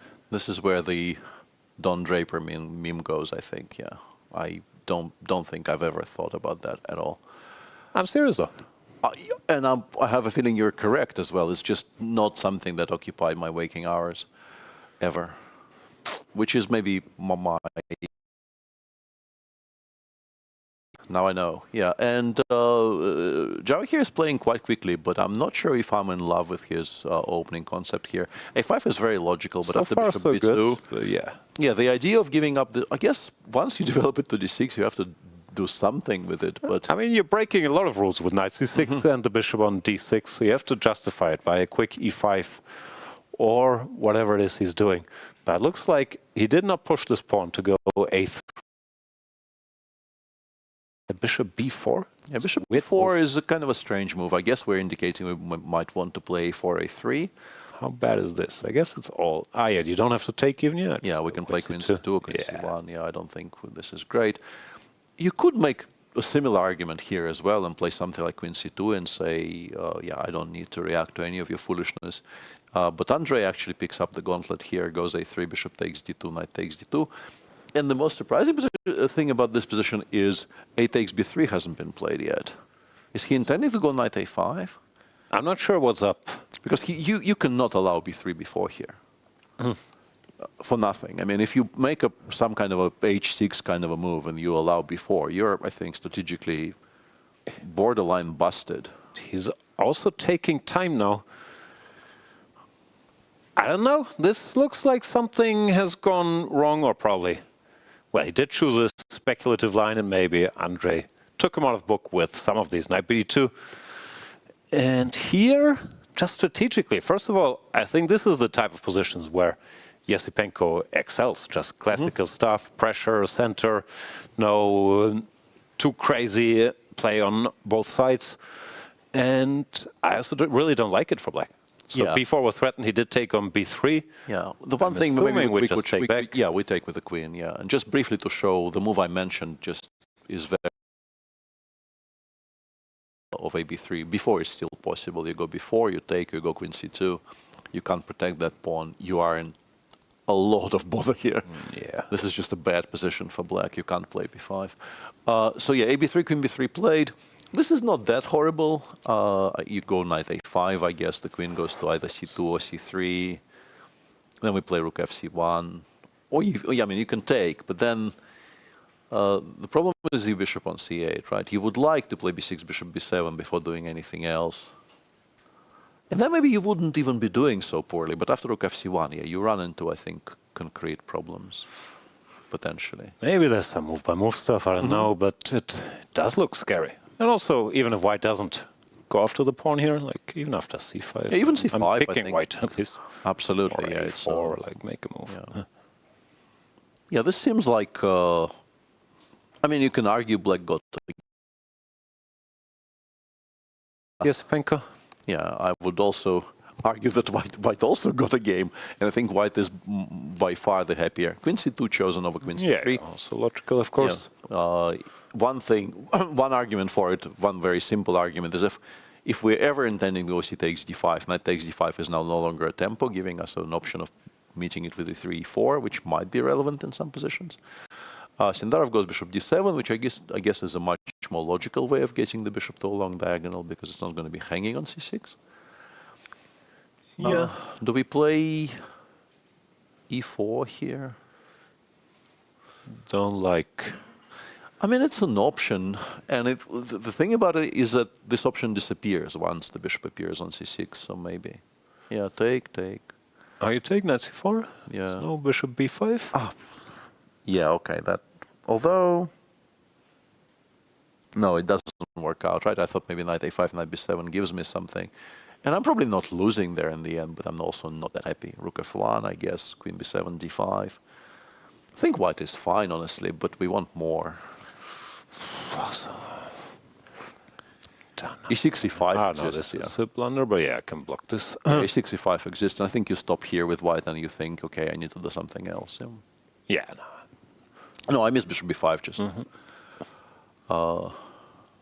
Very easy explanation for my foolishness there. Just so wondering, what do we do? If we put the queen here, does that make a difference? Because now at least... Now we take. Oh yeah, now we take. Yeah, yeah, that actually might be an argument against. Yeah. I think so. Might be an argument against. Because yeah, if black gets bishop d7, bishop c6, the position immediately starts looking a lot more sensible. Yeah, okay, let's say rook fc1 to avoid any bishop b5 shenanigans. Bishop c6. Assuming you go here. I guess we play c5 now, yeah? We go c5. Yeah, and we want a4 bishop c3, and we claim we have some pressure, but... Yeah, still it gives black some stability, of course, with we're forced to play c5. We might even... Do we want as black in this position just once again for a second? Is b7, b5 a move? Do we like cc, bcb? Do we want to provoke it? My gut reaction would be no. Yeah, I'm also not at all completely unsure if this is any good for black, and probably not, yeah. I'm trying to fight for the c4 square because I'm hoping maybe the pawn will reappear on b5 at some point and I get to plonk my knight on c4. Yeah, bishop c3 is annoying. Yep, not a fan. Okay, we'll see how it goes. Queen c2, bishop d7 on the board. Let's let them think about this for a second. Go back to your El Clásico and your nerding out options. yeah, I mentioned this is the position where you decide the direction of the game in Nakamura Caruana, and he went for queen a4, like a3, g3, queen c2, all moves, queen a4 played, and Fabi does not seem shocked. I also checked this queen a4. I wasn't obsessed with it. I think a5 is the correct reaction. You hope you can bluff black, but you can't really take this pawn. So e4, knight takes, pawn takes, bishop e7. Once again, taking seems very ill-advised. Taking doesn't do much. Yeah, you need to finish development. You're never really better in these types of positions if black castles first. Yeah. So bishop e2 castles. The problem for white currently is that the bishop on d2 is hanging, so you can't castle just yet. Hikaru chooses f4. I guess maybe because bishop f6 now allows e5. Otherwise, e3, or maybe you're just fighting for the b file. I was wondering why it's on f4 and not e3, because e3, to my eyes, seems like a slightly more harmonious square. But yeah, getting control of the b8 square might be valuable. And Fabi plays bishop a6. Which also looks logical. Yeah, no, I know this line. I thought queen a4 was not asking enough questions. Yeah, Hikaru more or less blitzing up to here. He is still within the 10 minutes of his starting time. Fabi has been burning time a little bit, but making solid moves. Maybe he just doesn't remember exactly, but... Yeah, and here, yeah, black never wins, but black probably also doesn't lose very many, right? No, we've seen Hikaru put pressure against Fabi in... Yeah, quiet positions where there was still something to work with sometimes. But generally, yeah, you don't expect Caruana. Yeah, take, I guess we go queen c4 or castles and then queen c4. He goes rook d1. Yeah, he's going rook. Ah, okay, that makes sense because I think maybe we want to... Is queen c8 rook b1 ever a move? Is this too subtle? First of all, why here, not... Yeah, maybe queen b6. Okay, let's queen b6. Yeah, it's difficult to imagine a smarter move than castles here. But then after queen b5, black is just fine, right? Does look like it. No, we have the quote-unquote good bishops, so it's not like white has any structural advantages. Yeah, there's no direct action anywhere. Let's show the ideal setup, which I thought might give white something. If we don't play queen b6, if you play queen c8, for instance, and white gets, like, I don't know, castles, let's make some stupid moves. I don't know, h6, we go queen c4, and then we go to a4, put the rook on the b file. That might be a bit better for white, maybe even more than a bit, yeah. But you're just not getting that. You're just not getting that at all, yeah. And after queen b6, you can't really go back either. b1 is unavailable to the rook. Yeah, I think you castle. Okay. Well, you can try dropping it back to c2, but you're flirting with... No, this just has to be equal now. Yeah. It's too weak. And queen c2, like... Bishop f6, queen c4, I don't know who's playing, yeah. Probably nobody, frankly, but... These guys are mildly awkward, but not too awkward. Maybe c3, c4 here. Yeah. But I mean, it's very little. It really is very, very little. a5, a4 also makes sense in every single position. Yeah. Sure, yeah. Also, not sure I love it. Ah, no, e5, we have c4, yeah. Okay, no, maybe Hikaru felt that, yeah, he might surprise Fabi, which he has. Fabi spent an hour with this queen a4 business in particular, and then he will know the resulting positions better. So it's the typical modern compromise where you know it's 0-0 at the end of your line, but you know it much better, and maybe there's still a question or two to ask. Yeah. Actually, yeah, kind of like this, but I do have a soft spot for that line, because you can never lose, basically, and maybe they do something wrong. And we'll continue talking about the Open, but I think there's enough of a breaking news alert in the women's section to return to the game between Lagno and Goryachkina, where after b3, Goryachkina really panicked. Rook takes e5 probably still holds. We were showing these lines. Bishop takes e5 allows rook takes e5, which maybe you don't want to allow, and this maybe is what she was afraid of. But rook e5, I briefly checked because I was so shocked by what happened in the game. Rook e5, bishop b2, we take, and we go d7, d5. It's ugly, but we're not losing. f5, we are kind of losing, though. What were we doing? We were doing some 94, or that was after bishop takes e5? That was after bishop takes e5, yeah. Here we just play bishop b2. We are better after like standard Scotch, slightly gone wrong, but not enough to lose yet. Yeah, maybe include bishop b2, maybe don't. But yeah, we have means of stopping 94, very importantly. And yes, we have really stupid pieces on the queen side, but the feeling always is you should probably be able to save it with precise play. And also, you kind of have to do it if your other option is what she did. Because f5 looks excessive. Yeah, and now, once again, because I was checking whether e5 was takeable, I know the current evaluation. Material equal, evaluation plus 2.5. I'm not surprised you have these stupid pieces, and now you can't even break anymore. Yeah, not a shock at all. It's just lost. Bishop f4, rook a1, h4, h5. You're worse everywhere. Yeah, and they will attack you, and your pieces need a million years. Yeah, and this is a really extreme case of how good targeted opening preparation could just... I mean, game is still not over. Yeah. How it can net you... This is as much as you can get. Yeah, how it can net you just a stunningly good position by move 17. Yeah, very nicely done by Team Lagno. Yeah. Then again, I really dislike knight b6 already. And then f5, it's too much.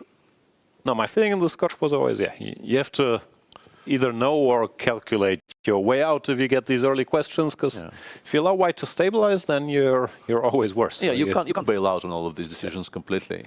And, at some point you have to bite the bullet and start calculating, and she is completely busted here. She went bishop e3, which also looks good. Also good, yeah. Not a mistake at all. I guess you drop the queen back. You're hoping against hope that you will have enough time to play c5, bishop b7, and at least some of your queenside pieces will start making some sense. But no, this is just bad. There are no other ways to describe it. It's just bad. Yeah. Okay, good job by Team Lagno. We've seen many a plot twist in her games. We can't write it off just yet. No. To start with such a position, it's nice, of course. Yeah. You're very much ahead on the clock. You're also as we mentioned, plus 2 in an equal material position is quite a lot. So I guess maybe we could go on break. Yes. Great idea. We'll be back with all the action, all the news, and Zach after the break. I'm at the round 8 of the FIDE candidates, joined by the living legend, David Luiz. Welcome. Thank you so much. It's a pleasure. You're going to do the first move today. Are you ready? Yes, for the first movement, yes. Have you ever played chess in your life? I had played a bit, but I'm not that good. And you've had an illustrious career playing football. Now you're a center back for Paphos team. Have any of your teammates ever played chess, or have you ever seen them play chess? Not in Paphos. I think most of them, when I saw was in Chelsea, I remember Salah, I remember N'Golo Kante, they was playing a lot of chess. Kante and Salah were playing chess? Yeah. Court Zuma, they really live. Zuma was playing chess? Zuma play very well, very well. So the Frenchies, they like playing chess overall? So I think it's from the childhood. And are you prepared for your first move? Do you know what you're going to play? Yes, I know I'm going to play. I'm not going to It's a secret? Yeah, it's a secret. Maybe you're going to play against me after. Okay, we have a small game for you. We're going to give you a piece blindfold, a chess piece, and you're going to have to feel it and tell us what the chess piece is. All right. Is that okay? All right. Okay, perfect. So close your eyes.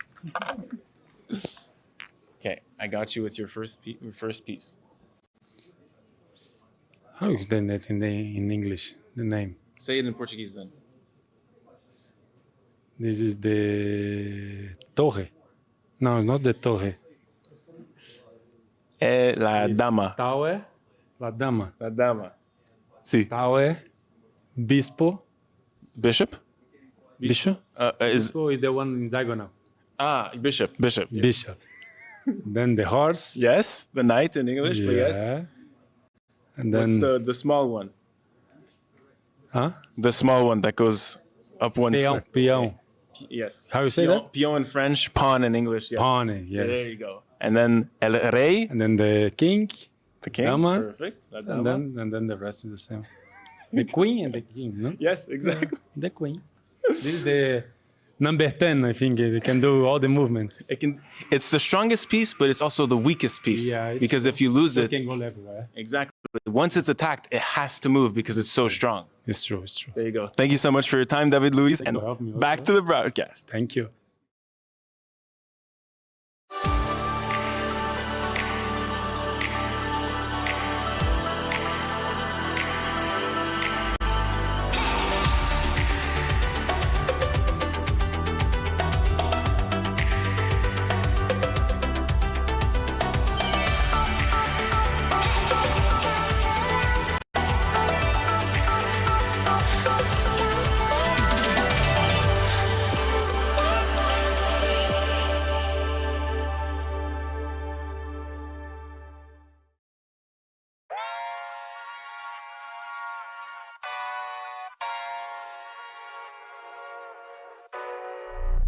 Oh my God, I'm just playing with him now, yeah. Oh my God, what she saying, say it loud, yeah. I can't respect it, I'm in the gym, but I am not flexing. Came from The a woodpecker Ford, I made the method, Lexus. because Soon as I practice look, I told makes him I'm perfect. next shit.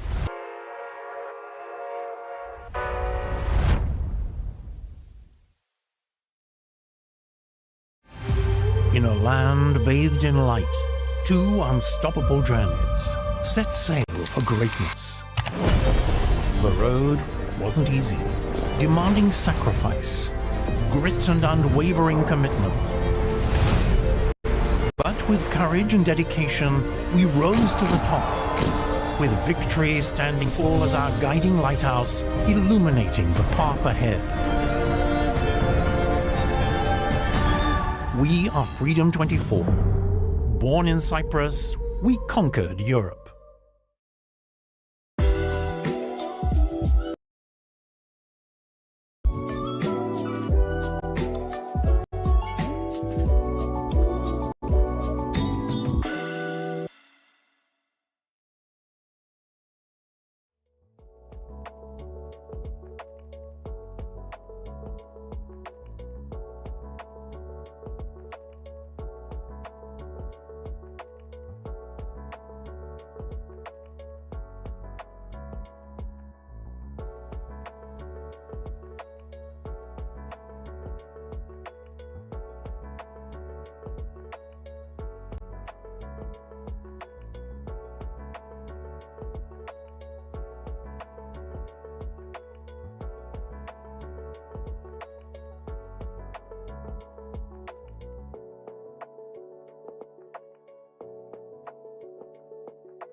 Welcome back to the FIDE candidates, where the action is in full swing. And as we were honored by the visit of football legend, who I checked during the break, he's playing for Paphos, for the local team. David Luiz, Zach saying the chess nerd, will fill us in on all the football chess connections there are. Yeah, I just interviewed a living legend. He scored a wonderful goal at the 2014 World Cup, this excellent free kick, David Luiz. Who won that World Cup? I have a feeling I know the answer. An especially sensitive subject for David Luiz, as there was a 7-1 there. Shout out to everyone watching from Brazil. And this brings us to the first move. David Luiz playing the first move for Esipenko, who is also a football fan himself. Big Arsenal fan. Big Arsenal fan, and David Luiz played for Arsenal. So he must have been delighted to see that on the board. I also know Javokhir is a Barca fan, so both of those players must have been emulsified by the presence of David Luiz. Another topic, I mean, we're on the topic of football and chess. I call it soccer personally, but football and chess. We had the photo shoot, as you know, in 2022 between Lionel Messi and Cristiano Ronaldo for that Louis Vuitton. Look at that. And that was taken from a real game, a famous game between Hikaru and Magnus, I believe. Yeah. I am still... Does that suitcase have 64 squares? Well, it has enough squares anyway. We'll check in the back for authenticity. And who do you think is a famous soccer player who also plays chess? We checked behind the scenes, and we came to find that Mo Salah is actually a big chess player. He plays often on chess.com. Here he's playing with his daughter. So cute. Very cute. That is beautiful. And there's also Harry Kane, who plays for Bayern München, who is a big soccer chess player as well. He's also a striker for them. So there you have it. I'm still tasered by the use of word emulsified in this context. I checked because I thought I misheard, and emulsify is actually a process of turning something into an emulsion, which we did not see on screen, luckily for us. I don't think we would have liked to see two of our players turned into an emulsion before our very eyes, but there you go. Are you two football fans, football players? Not at all. I am exclusively an NBA fan, but I'm sad. My fantasy league was won by Eric Hansen. I lost in the semifinals. It's just over.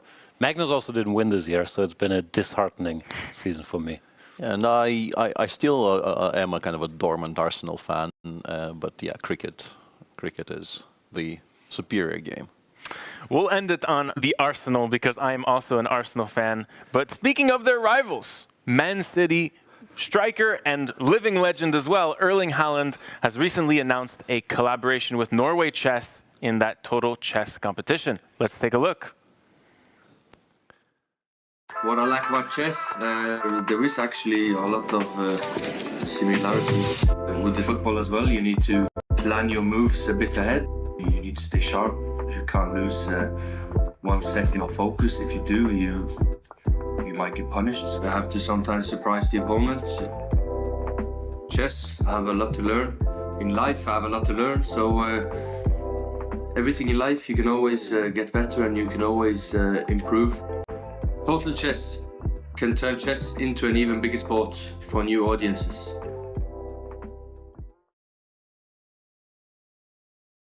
There you go. One of the most famous Norwegians. Who's more famous? That guy's more famous than Magnus, right? I'm not sure. I think Magnus probably still holds the top spot, but it's now a very serious competition. Absolutely. Amazing to see all these football stars being interested in chess and the similarities between chess and football. Yeah, the classical joke on the topic goes, this is not chess. You have to think here when addressed by a manager to a football player on the field of play, and that of course holds true. It is very much not chess. And football is like chess, just without the dice.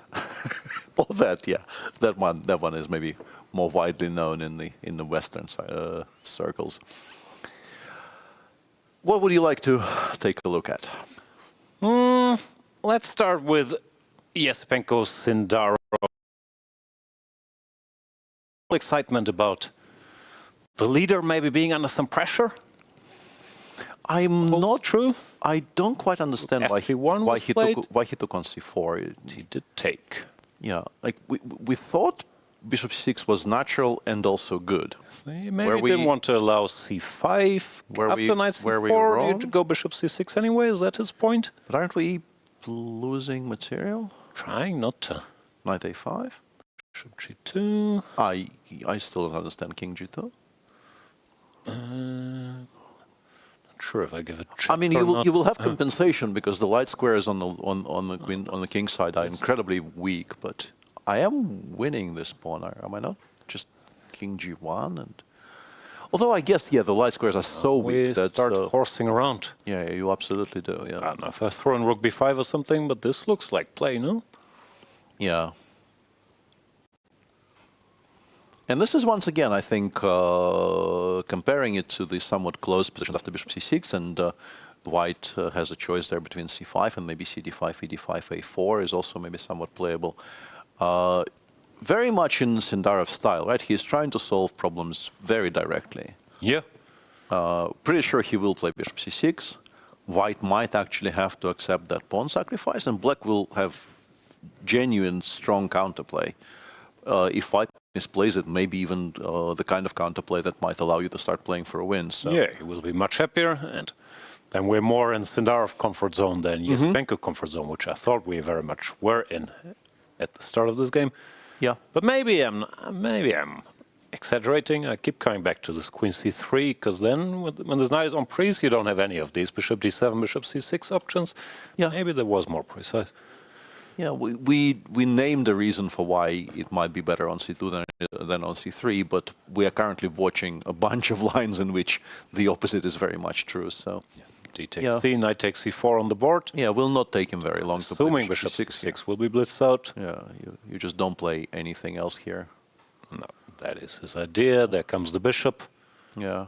And there's not even a comfortable way to bail out for white anymore. If you take on c6 I was wondering, here, takes. I guess it's possible, but there's also all these weak squares. If you could play 3-4 here, you probably would actually do that rather than the other position. But d4 is hanging. Can I go knight e5, or is that much? I mean, you can, and that might actually be a decent bailout, but no more than that. Takes, knight d5. 4, I guess, knight b6. At least. Queen c7, knight a4. Not sure if I'm winning this, but at least I'm not worried. I wanted to do it before the capture. Ah, sorry. I didn't want. Yeah, if I give you bishop d4, I am worse.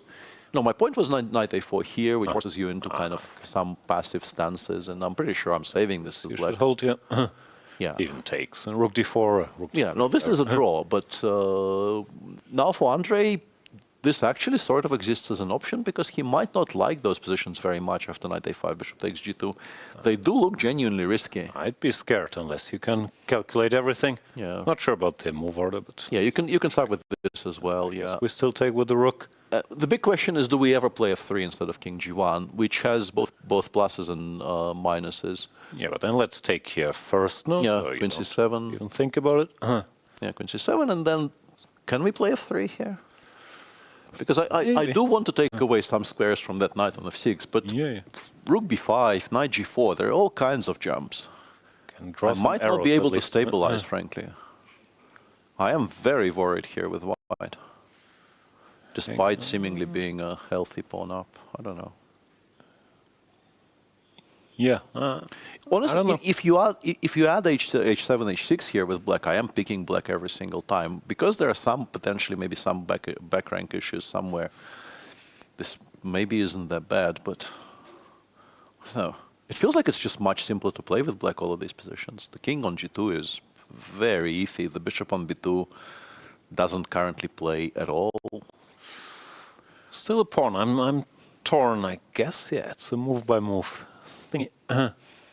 What do we do here? Queen c2?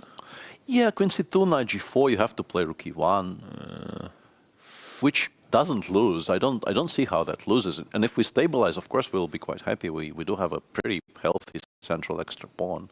We threaten e3, e4, which is why I was... We're on bailouts, can I? Yeah. Bailout? Maybe it's a bit... you can even take bishop c1, which I missed. Yeah.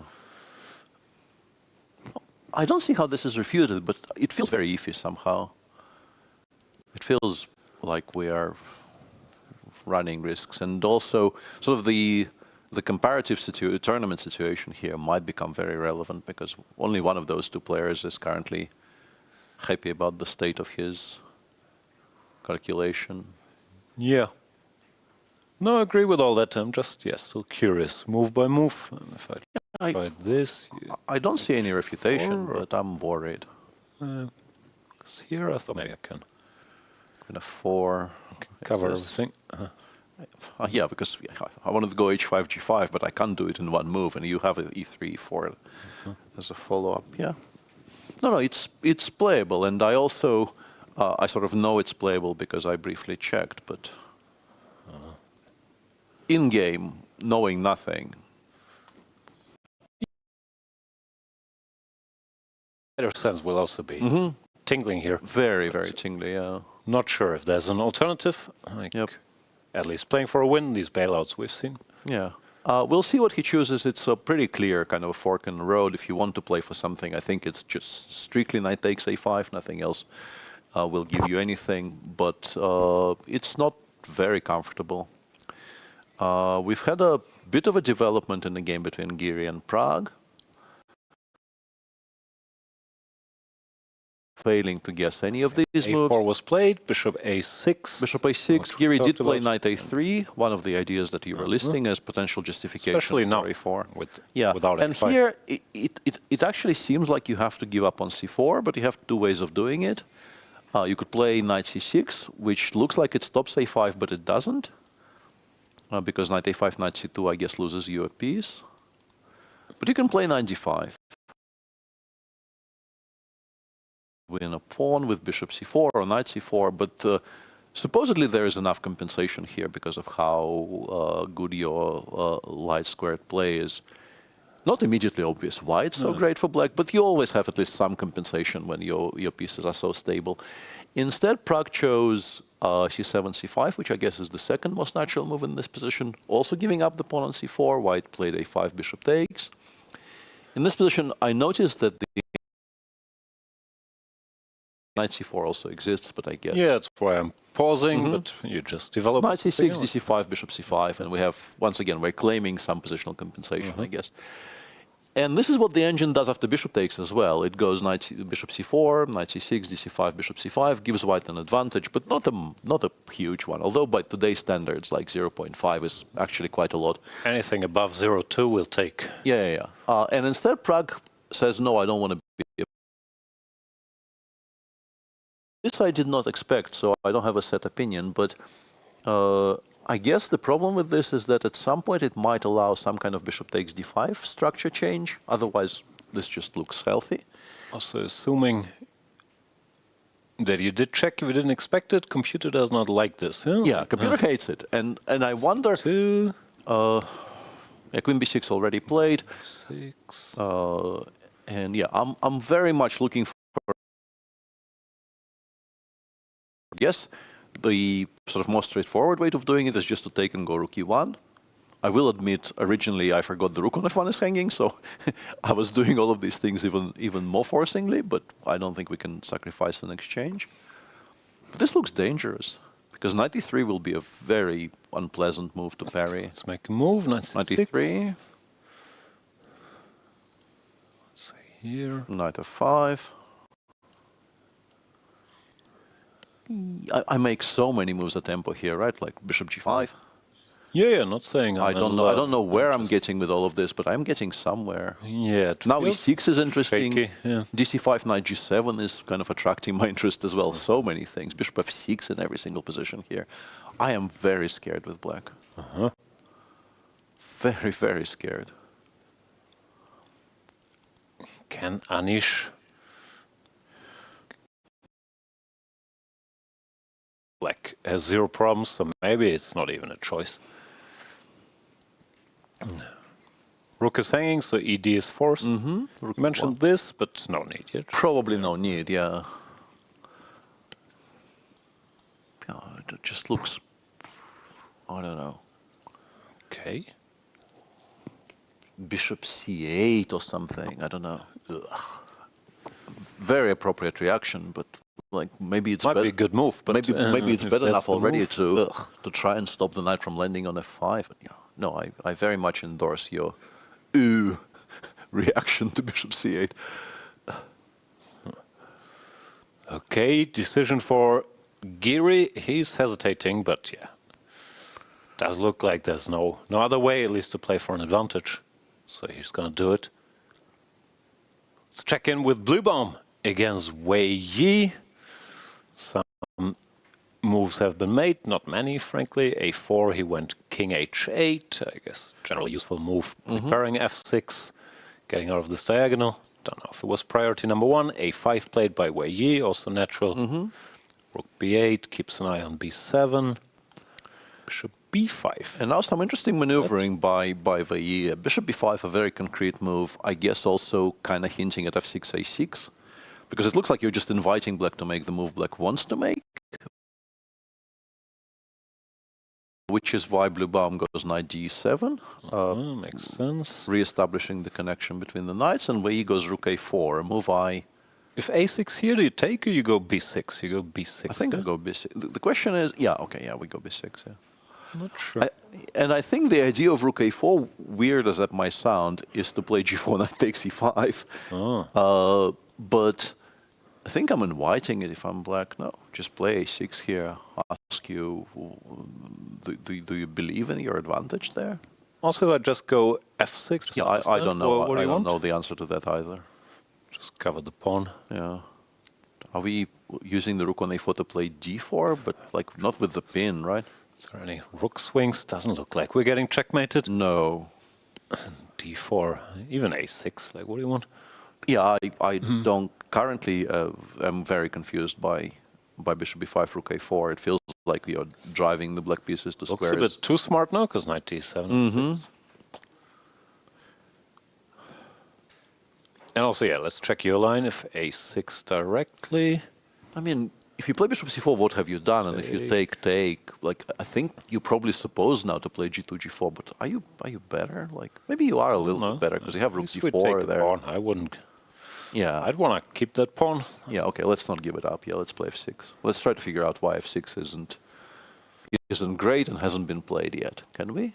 Still feels like you have to go a6 to allow black to play 6. Yeah, okay. So honestly, BA is we can take. Yeah, BA is not horrible here. Yeah, bishop takes and then some move.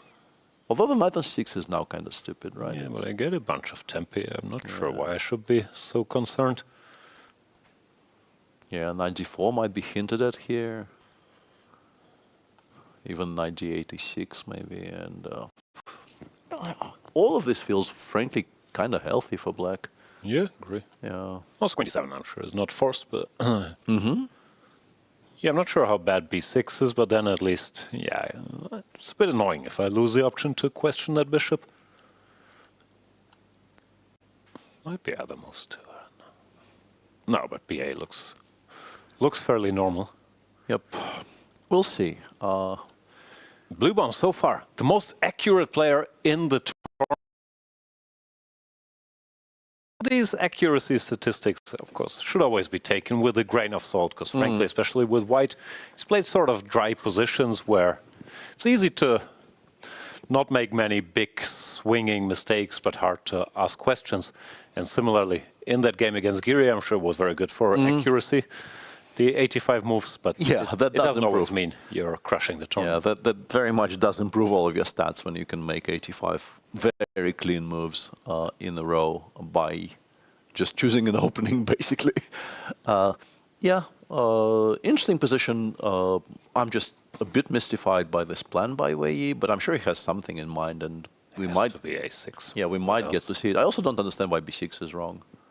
Like is it? No, it's not rook c4. Rook c4 is just completely empty. Like b6, queen d6. takes rook bg8. Like, what have we achieved exactly with white? Just like it. Can't question the stupid bishop.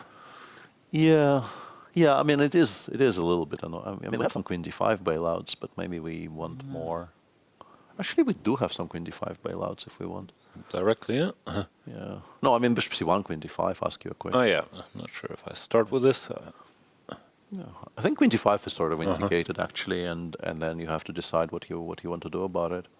Well, all of this feels very solid for black. Against, maybe the idea is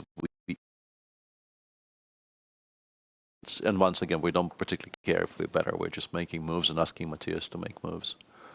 And so far, you know, at least he hasn't been blitzing. He did burn through 45-ish minutes getting here, so it's not entirely both taking their time. Yeah, it's not entirely unsuccessful. Yeah, I'm a bit curious why. f6 is not on the board.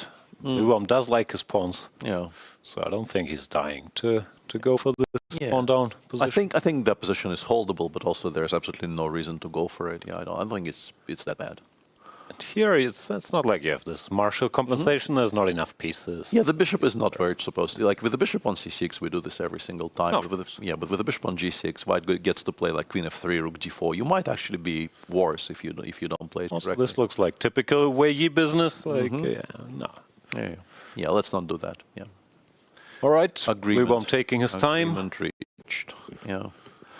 In the meantime, Andrey Esipenko did go for knight takes a5, so we will get some version of what we're discussing. And already played king g1 as well. I guess maybe after queen d5 check, f3 queen takes a5, you no longer win the pawn on c7. Oh, that's the point why it starts with the check as well, yeah? f3 queen a5. These f3 lines, I was getting optimistic, or at least it looked playable.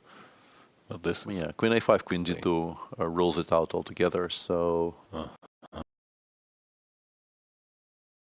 per usual, and now you have to choose what you take. Now we take with the rook. No, now these squares are once again. Looks like you take with the rook for sure, and after queen c7 you think about a move. Even h7, h5 is not unreasonable here, I assume. Any knight jump is reasonable, knight e4 in particular, because it also stops rook c5. You might want to stop rook c5 because it trades some pieces or opens up the diagonal for the bishop on b2. Do you want to throw in rook b5? Yeah, rook b5. Although rook b5 once again allows rook c5. Yeah, allows rook c5. I guess we want more.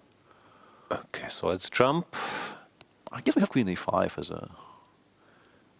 as a fallback position, right? Don't want that. Might be important actually, because I don't like anything else. I think all other moves are a lot risky. After h5, there's also queen e5. Yeah, maybe we've oversold the dangers here a little bit because of the existence of queen e5 everywhere. What is this? I think D. Although after knight I e4, was hoping to start my business. but I still have queen e5. Oh yeah. I just don't believe You're I'm not better, winning. so I am looking to convincingly equalize. Rook b1 here, maybe I'm not saying. You're not equalizing. Yeah. But Maybe we you're even not push a winning little bit, but a whole lot of those either. bishop d4. Yeah, maybe rook a8 was. No, this is stupid. actually a bite because I win the b7 pawn. Yeah, with the pawn on h6 this is a draw. With the pawn on h7, we have a little something here with white, no? Maybe knight d7, but bishop c7 still. You're just not equalizing here, weirdly. It feels like I should. Yeah, it always does, but... Knight g4 is a bit crazy. Yeah, queen f4 is still there. Queen f4.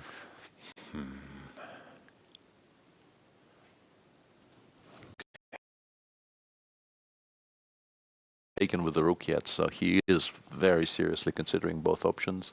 I was very seriously considering queen d2, but queen g7 is me. Yeah, I've done that. I think I've done that in a game once against Vidit. Just left the g7 pawn unprotected in a structure like this. Takes. I just feel like we're 2 precise moves away from nothing, but maybe it's not that simple. If I start with this. No. Rook c5. Ugh, I'm too stupid.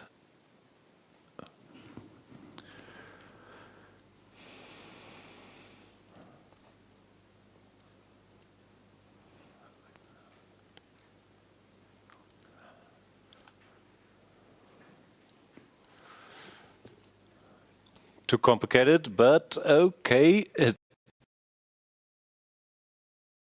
Some precise moves to equalize, then yes, the current verdict. That's what it looks like, yeah. And Anish did play what we expected to play. Bishop takes d5 on rook e1, and it is now very much in Prague's court. Is at the very least practically very, very dangerous. I don't know if it already is the properly dangerous, even if you're in engine territory, but for a human being, this is a massively risky position.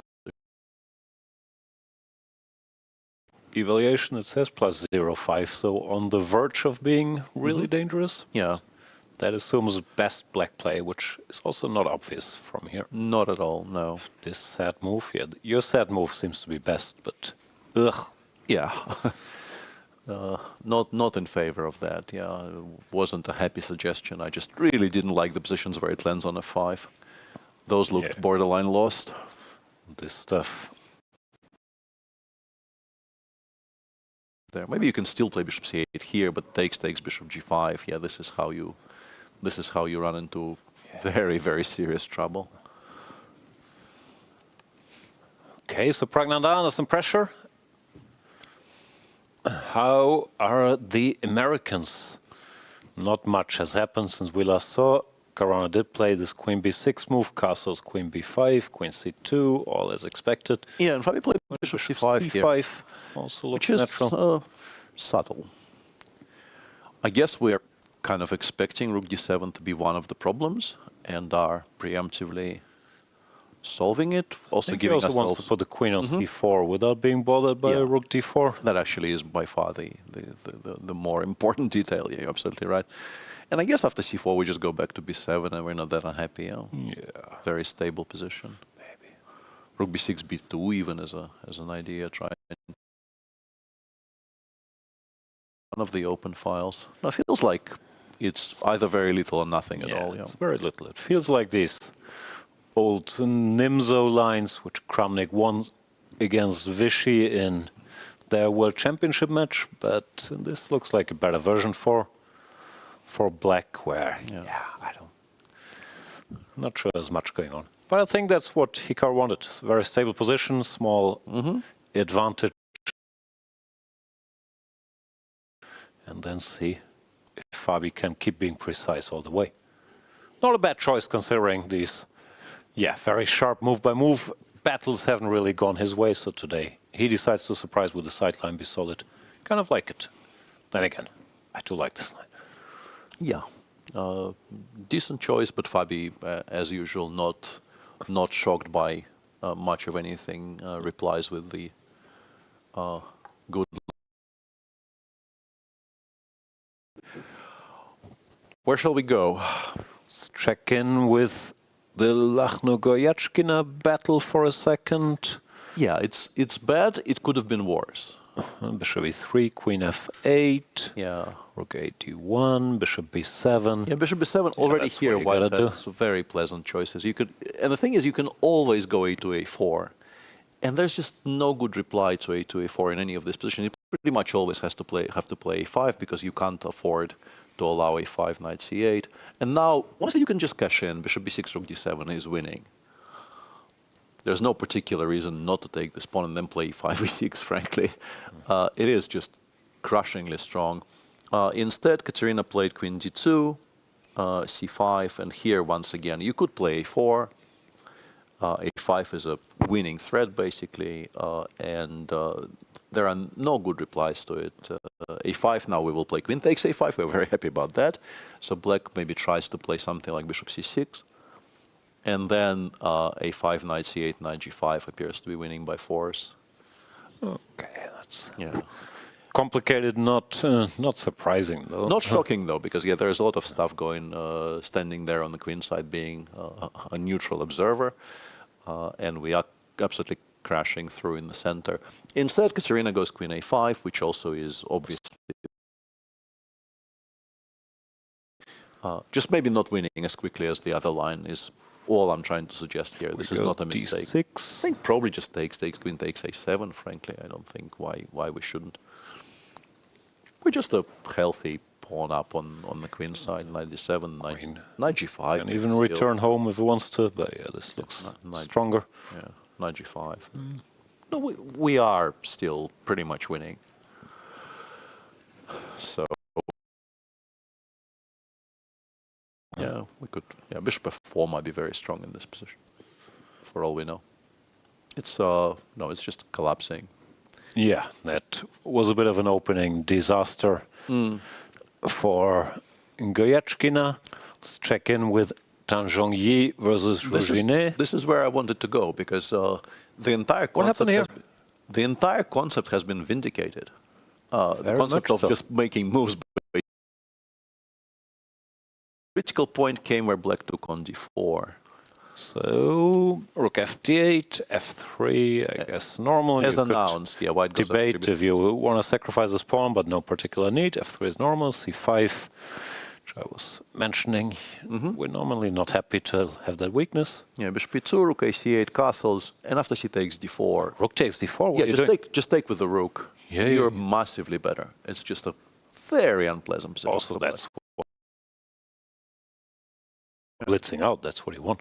Yeah, specifically, I mean, e takes d4 would not have been that bad if not for the fact d5, that you allow d5. And with if your queen was already on d2, I think it would have been a very playable move. But actually, start with bishop a6. Yeah, and also bishop a6. And here already the engines start offering some gambits. They don't particularly like queen b3 even.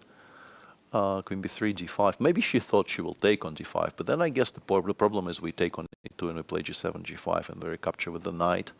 No, this is suddenly the entire previous play and everything we said about it, we still kind of stand by it. But if this is the right reaction, you would do this with black. No, yeah. Both can be quote-unquote true. You can be worse with black and still be right, assuming your opponent will do something strange. But to see such an experienced and strong player like Zhongyi not playing rook takes d4. It's just not her tournament so far. She's really not playing anywhere near her. Yeah, but plays this. Yeah, don't disagree. And the current position, now that we discussed this turning point, the current position is just very comfortable for black. Bishop a6, queen d3, queen b3, d5, knight b5. Now Jiner even invested into knight f8, g6.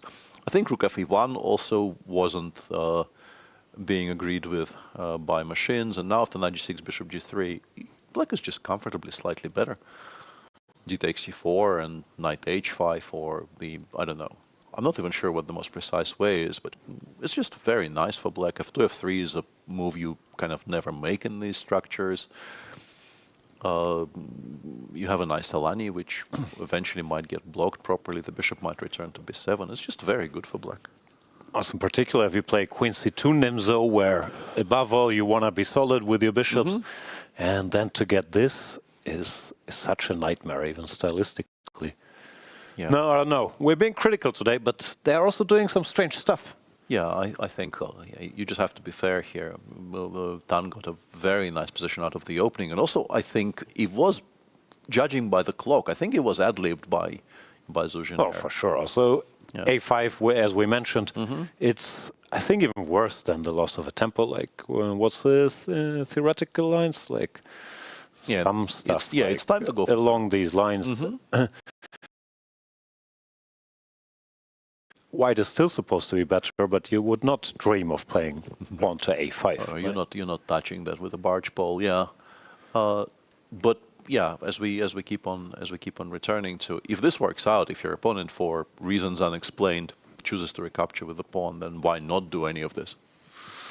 Yeah, okay, but that's no, whatever. Yeah, the strategy did work. Hard to argue, but this position out of the opening.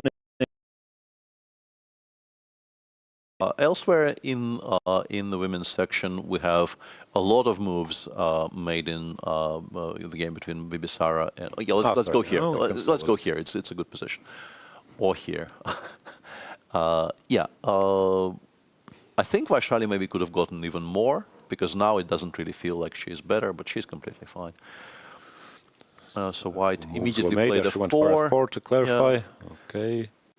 Whoa, tactics. Yeah, I think allowing this wasn't necessary. I think the way you were sort of quote-unquote supposed to treat this after f4 you absolutely could play knight d7 straight away without the f4.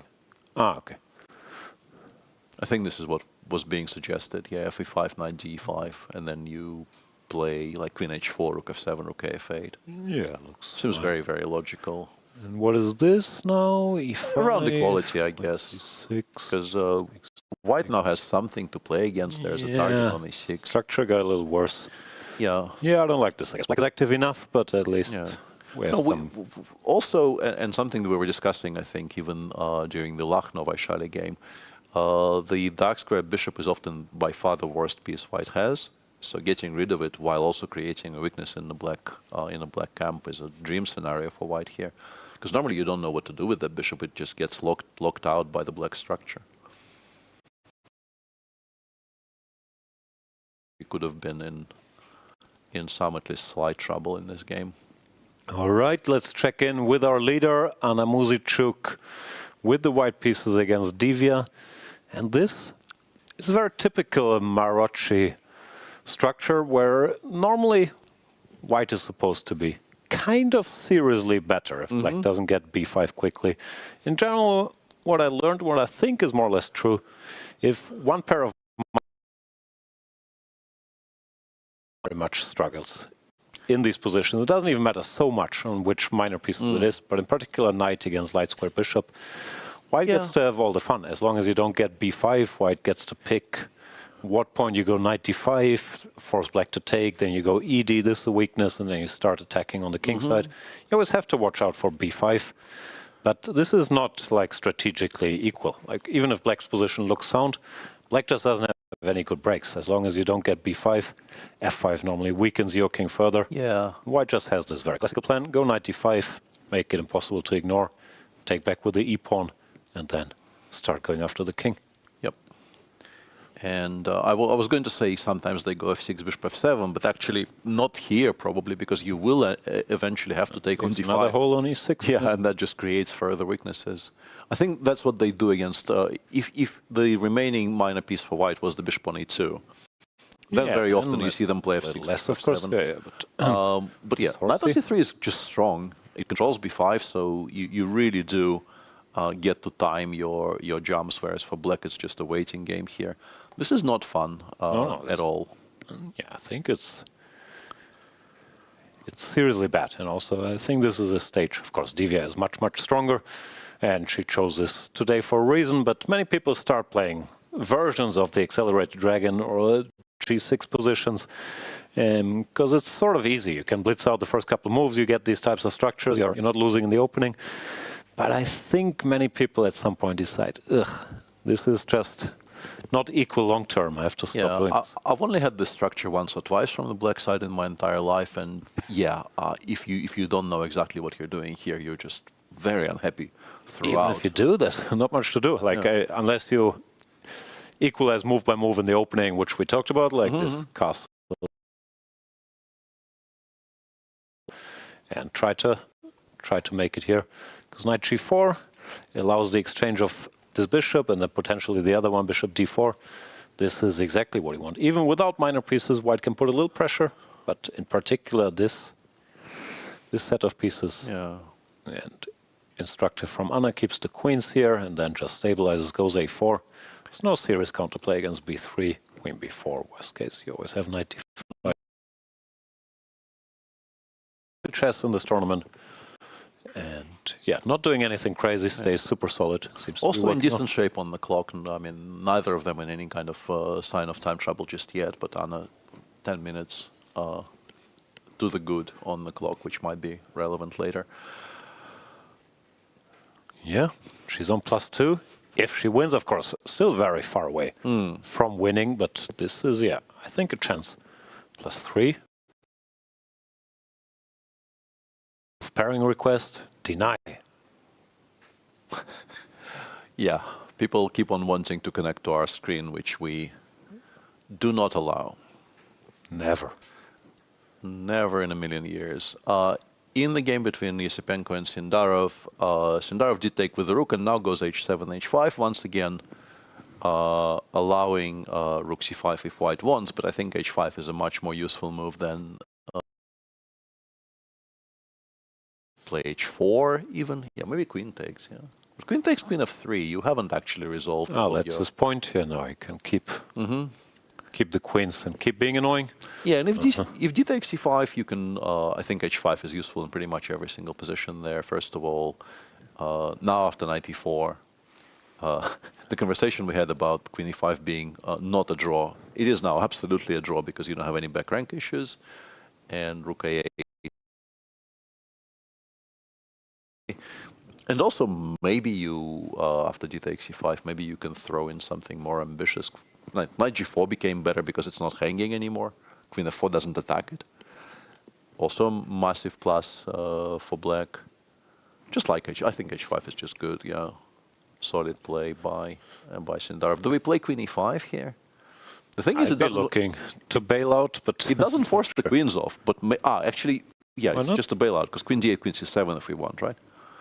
I thought maybe queen d8 and just play for positional compensation, but we do have queen c7. Not sure if queen a8 is pushing our luck, but who knows? It's not unplayable. Things have been going well. Yeah, rook f5, b5, too knight crazy. g4, yeah. I mean, wouldn't shock me, but I don't think it's quote-unquote objectively the way to play. So maybe we can consider just playing queen e5 with the intention of cutting the game shorter. Yeah, not sure that's what Andrey was looking for, but here it also somewhat feels like we're in Sindarov territory. Now his pieces are active, he will be precise and find ways to create counterplay. Hard to see him ending up in serious trouble here. Also, I might be overdoing the body language expert part, but Esipenko does not look thrilled. Nope. Nope.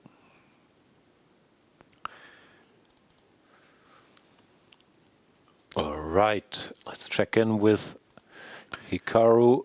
Yeah, and c4 Caruana. played. Interesting that queen b7 hasn't been played yet, because really no other squares strike me as particularly natural. b6 looks somewhat stranger, blocking your own rook. Yeah, b4 also looks bizarre. Looks weird, asking for. And you don't have very many others. Like those are the two other squares. Also, just for funsies, are we winning the queen here? Kind of, right? Yeah, we are actually. Yeah, bishop. Yeah, also helps.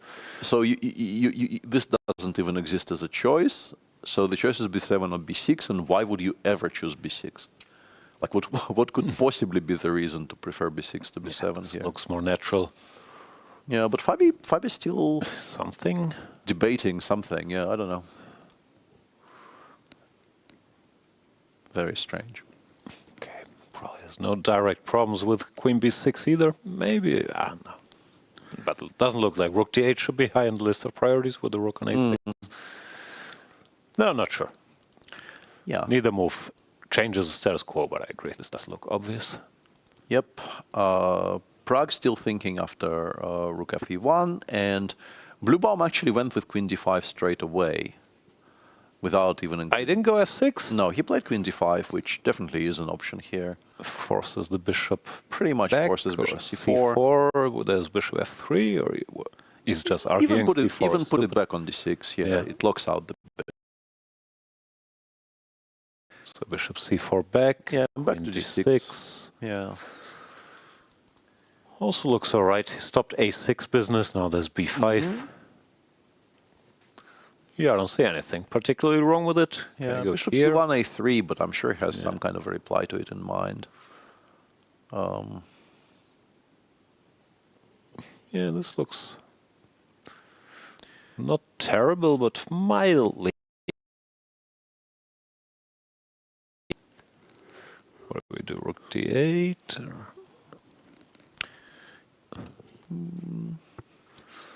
I would like to go b5, but... Yeah, I was about to say, I would very much be in favor of that, but spending a full tempo on this when bishop a3 is coming in. Queen f6, yeah, I think the queen actually will go to f6 in all of these positions, but now bishop b5 back. Yeah. It's a bit awkward, right? Yeah, I don't think anything direct happens, but these bishops... On. There we see Bluebaum with his patented water bottle.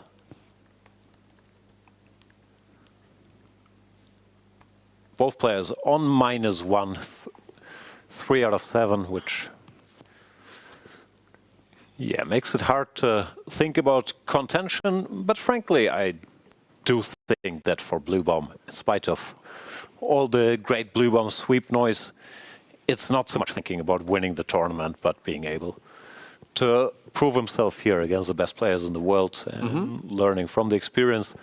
And I think on that route, yeah, he's doing well. He's had the strategy to be very, very solid, especially with white, but also with black. And once people start jumping, he'd be happy to jump back. But so far, no one has really jumped on him when they had black, which maybe I can say where people did do quote-unquote crazy stuff against him regularly, like d4, d6, g6. Ali Reza in the Grand Swiss, different situation, played the Lingua Dutch, but maybe concluded if he just stays solid, people will do all that stuff, and somehow no one was biting. Yeah, so far he got absolutely no customers for craziness with either color. People are just playing normal games against him, and he's been very solid apart from that one game where Fabiano did manage to get a sharp position against him and outcalculate him in the end. Yeah, thinking about it, Bishop c1 does look natural. That bishop is so stupid, and it's such a quote-unquote typical idea for these not very typical positions. I would expect that. Looks like we have a bit of a lull in the action. Caruana did play queen b7. So Peter, have you watched the Hans Niemann Netflix documentary yet? Not yet, no. Many things stand between me and that documentary. Lack of Netflix account. I can give you my password. Or we can watch it together. Unwillingness to watch it also is a bit of a problem. Don't you feel it's part of the job as chess commentator? Watching it, but it did not seem like I absolutely have to do it on the first day of release when there's an important paddle tournament and also sleep and food and... It wasn't out yesterday, so your first chance was this morning. I also haven't seen it yet, but I will, maybe tonight. Curious. Yeah, I hear there are some new tidbits of it. I've seen some, brief reviews which seem to indicate it's not without its spice. Spice, yes. Okay, yeah, we don't know enough just yet. Hans Niemann also played in the freestyle chess tournament, where he lost to Keimer, who ended up winning the thing. Did you follow that? I did have the tab open at all times. The fact that, and this one is curious because we're very used to Magnus having his own board in, let's say, the World Rapid and Blitz tournaments, but I was annoyed with all these streamer boards. Like those were streamer boards. Yeah, I was trying to figure out what's going on because forcing me to watch Sonja Blum games now. What's going on? The fact that at some point, like two people on 100% were playing on board 5 was kind of throwing me a little bit, and suspension of disbelief only goes so far. Like, why? What are these pairings? But no, I was following it. It was difficult to like. When you watch 960, you either watch it very carefully from the start, trying to figure out what they're doing in the opening, or you kind of just check in after they've managed to develop all the pieces and are playing a quote-unquote normal game. But yeah, I tried to keep as abreast of it as possible. Vincent, very good at it. Like, notably, extremely. I mean, he's good at chess. It's not like this is a surprise, but it is very notable how good he is specifically at freestyle. Yeah, and even more specifically at freestyle openings, where obviously, too many positions to know stuff, but the way he's figured this out and even was getting early advantages with black against Magnus and Fabi, he seems to have a very good feel for all these knights on A8 or whatever nonsense you get. Yeah, this is one part of that game which I no longer have absolutely any control over. Anytime I try to play it, my ideas of where to develop pieces turn out to be completely wrong by move 5. Yeah, it's funny because it seems like these guys are also getting better at pattern recognition with pieces on odd squares the more they play. So I feel the gap between the top players and the non-top players might become even bigger in freestyle chess if you make more top players freestyle tournaments. Yeah, and I think it's kind of logical even because... more practice. Yeah, more... No, what I mean is the gap is logical in freestyle because sort of you get closer and closer to the, you know, quote-unquote pure chess because you really can't rely on... That wasn't the theory always. Then finally, these top players that are memorizing all these stockfish lines will no longer have a big advantage and the true talents can shine? I never particularly bought into that argument. I think the top players generally are the top players because they are good at chess and not because they're very good at memorizing lines and practice, but to each... yeah, I mean, I'm not insisting. Anyway, congrats to Vincent Keimer. Impressive win. And there we see Hikaru Nakamura trying to put a little pressure on Caruana. C4, queen b7, bishop e5 was played, reclaiming the long diagonal. Caruana played queen to e7. Now, what do we want? We want a rook on b1 and d1, or both on the d file? I think both on the d file would be preferable, but I think Fabi is now preparing to trade one off by that's why he did think about queen b7 or queen b6, because and then the other one will be aimed at the d7 square. I mean, you still don't have time to even repair all this. Maybe you could even do that, yeah. And then once you've established some sort of control over the d file, you will start thinking about f65 maybe. Why is white better? Yeah. No, I think it's just safe. Maybe he's not. I think Fabi worked out where pieces belong and he's going to be okay from here on out.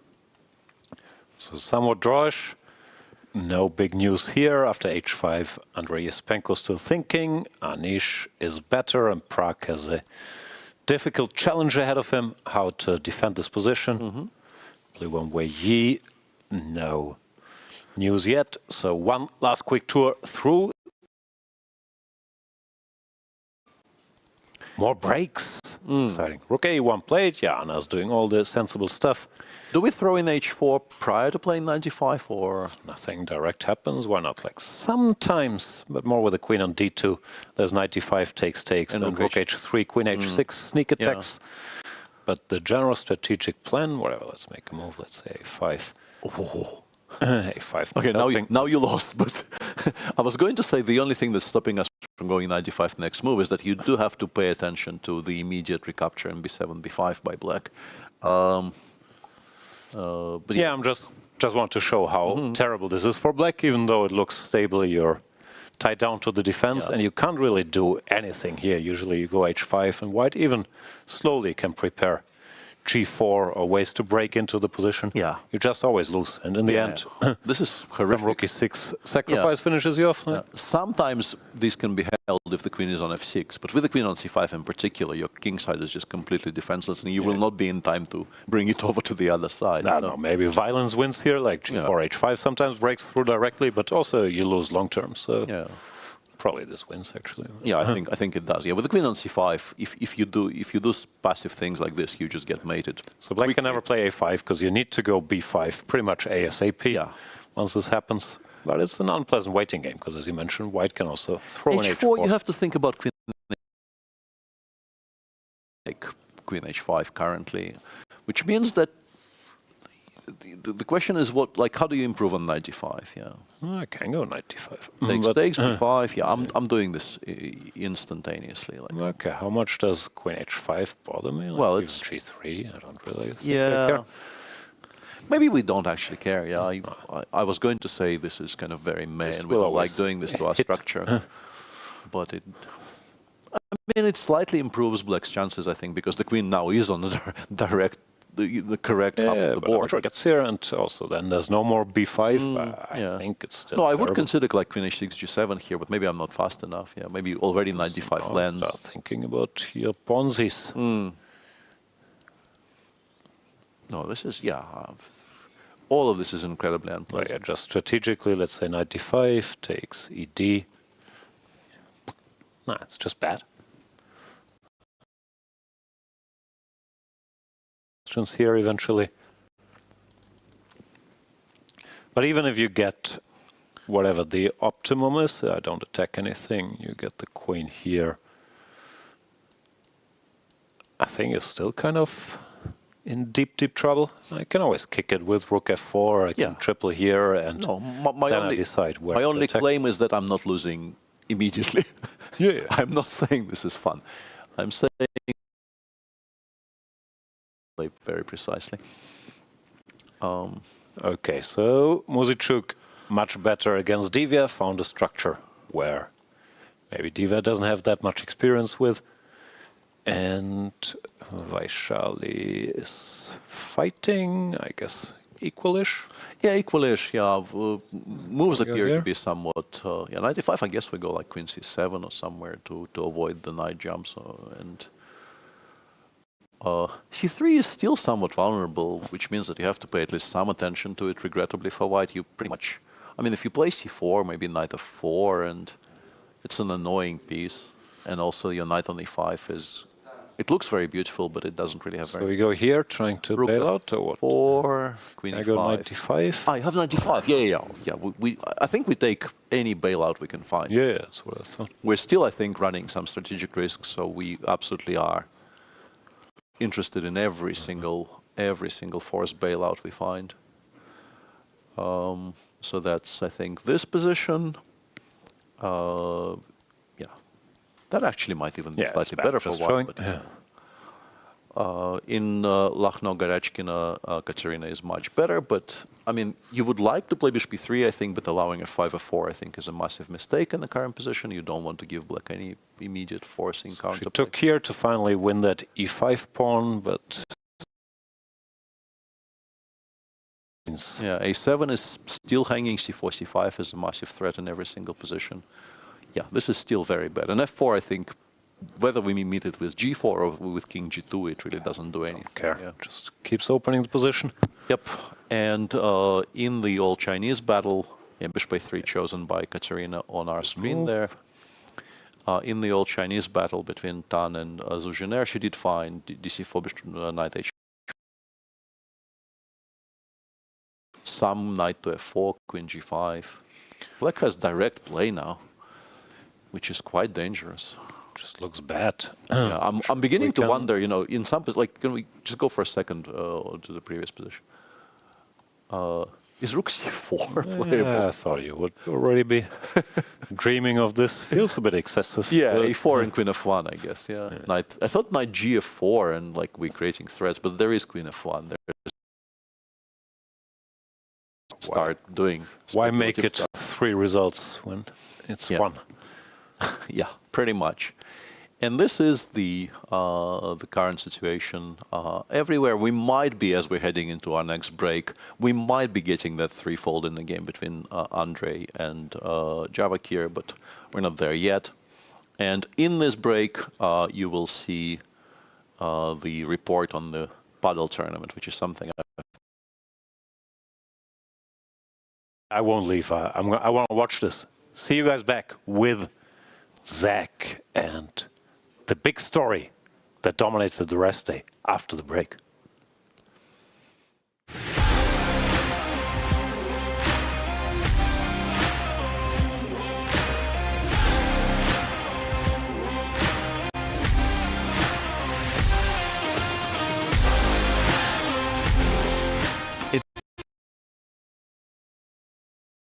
A paddle tournament on our hands. We have candidates like Anna Muzychuk, Fabiano Caruana, Andrey Esipenko, all here for a good old-fashioned paddle tournament. Excitement, joy, let's see what we get. All around smiles on this second rest day.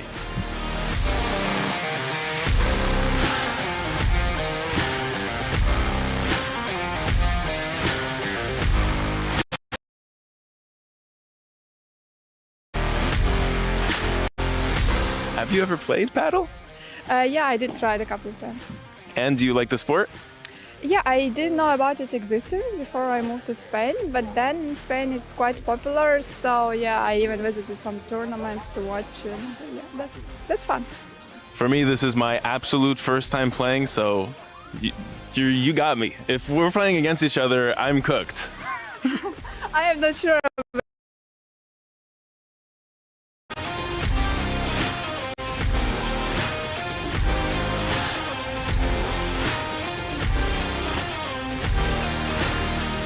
How are you finding paddle, Andrey? I like it a lot. Have you played before? Yes, few times. And did you win? Now? Yes. I lost one match against the FIDE team. We lost, and now we won. Good. Congrats.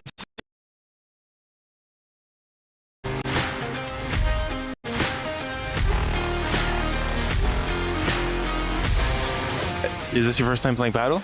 No, I played a few times, but not much, not regularly. I seriously doubt it by the quality of your swing. Did you win? Yeah, we won, but it was a nice game. Always good to play against also chess players. We played with Fabi in pair in Doha during the World Trips and Blitz, so it was good to play again. There you go. Thank you so much.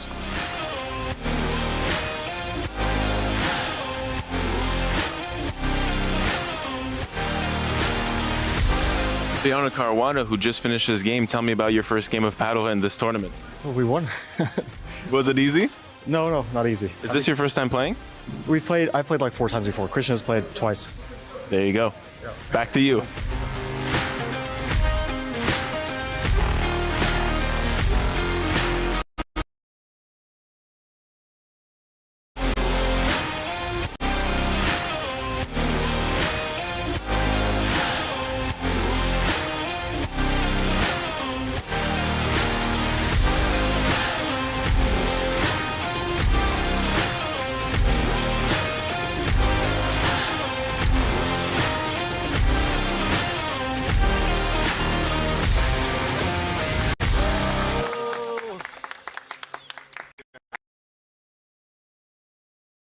That we managed to beat them was very, very lucky and somewhat undeserved. But just a fantastic day out. I'm very happy I got to play, and that's the major emotion. We had a lot of excitement throughout all the players here. It's been a very fun activity on the rest day. Back to you, Bob.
Welcome back to the FIDE. About a story that maybe overshadowed all the other chatter that was going on in the chess world. Was there a leak of Javokhir Sindarov's preparation? Zach is here to fill us in. Yes, absolute shock-breaking news. We have a new stamp on our bingo sheet. Let's take a look. Bum, bum. The prep has leaked on the bottom. Ah, prep leak. Prep leaks have a history in chess. Most famous maybe was Fabiano Caruana being filmed in preparation for the World Championship match against Carlsen, when they accidentally filmed a screen of one of the laptops standing around there, and there were 10 chess-based files with very specific names in that match. There was also the infamous Ding practice games against Richard Rapport before his World Championship match, with some lines that he used. You could go back even further. Of course, there was all the chatter during Kasparov-Karpov. Yeah. Peter, what's going on? Well, I very much defer to Jan on this, because we discussed it in the morning a little bit, and I think Jan just has more experience with... leaking. Don't tell Magnus. Lead chess studies as a way of looking at chess openings, but the conclusion we came to, and once again, by we, I mean Jan told me how things are, and I agreed with him, is that it's probably not a huge deal. It looks like it probably isn't the full files. It's just something he's looked at some point, and creating a lead chess study is a way to analyze anything on lead chess. You probably do it maybe even not exactly on your full laptop. You might do it on the phone. Private, as I understand, so nobody will actually know anymore. You still probably shouldn't do it.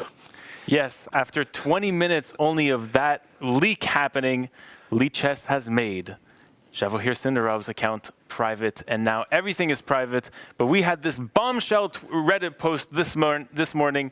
Javokhir Sindarov has leaked his entire preparation in public on Lead Chess, and there was even a video that was leaked in which hundreds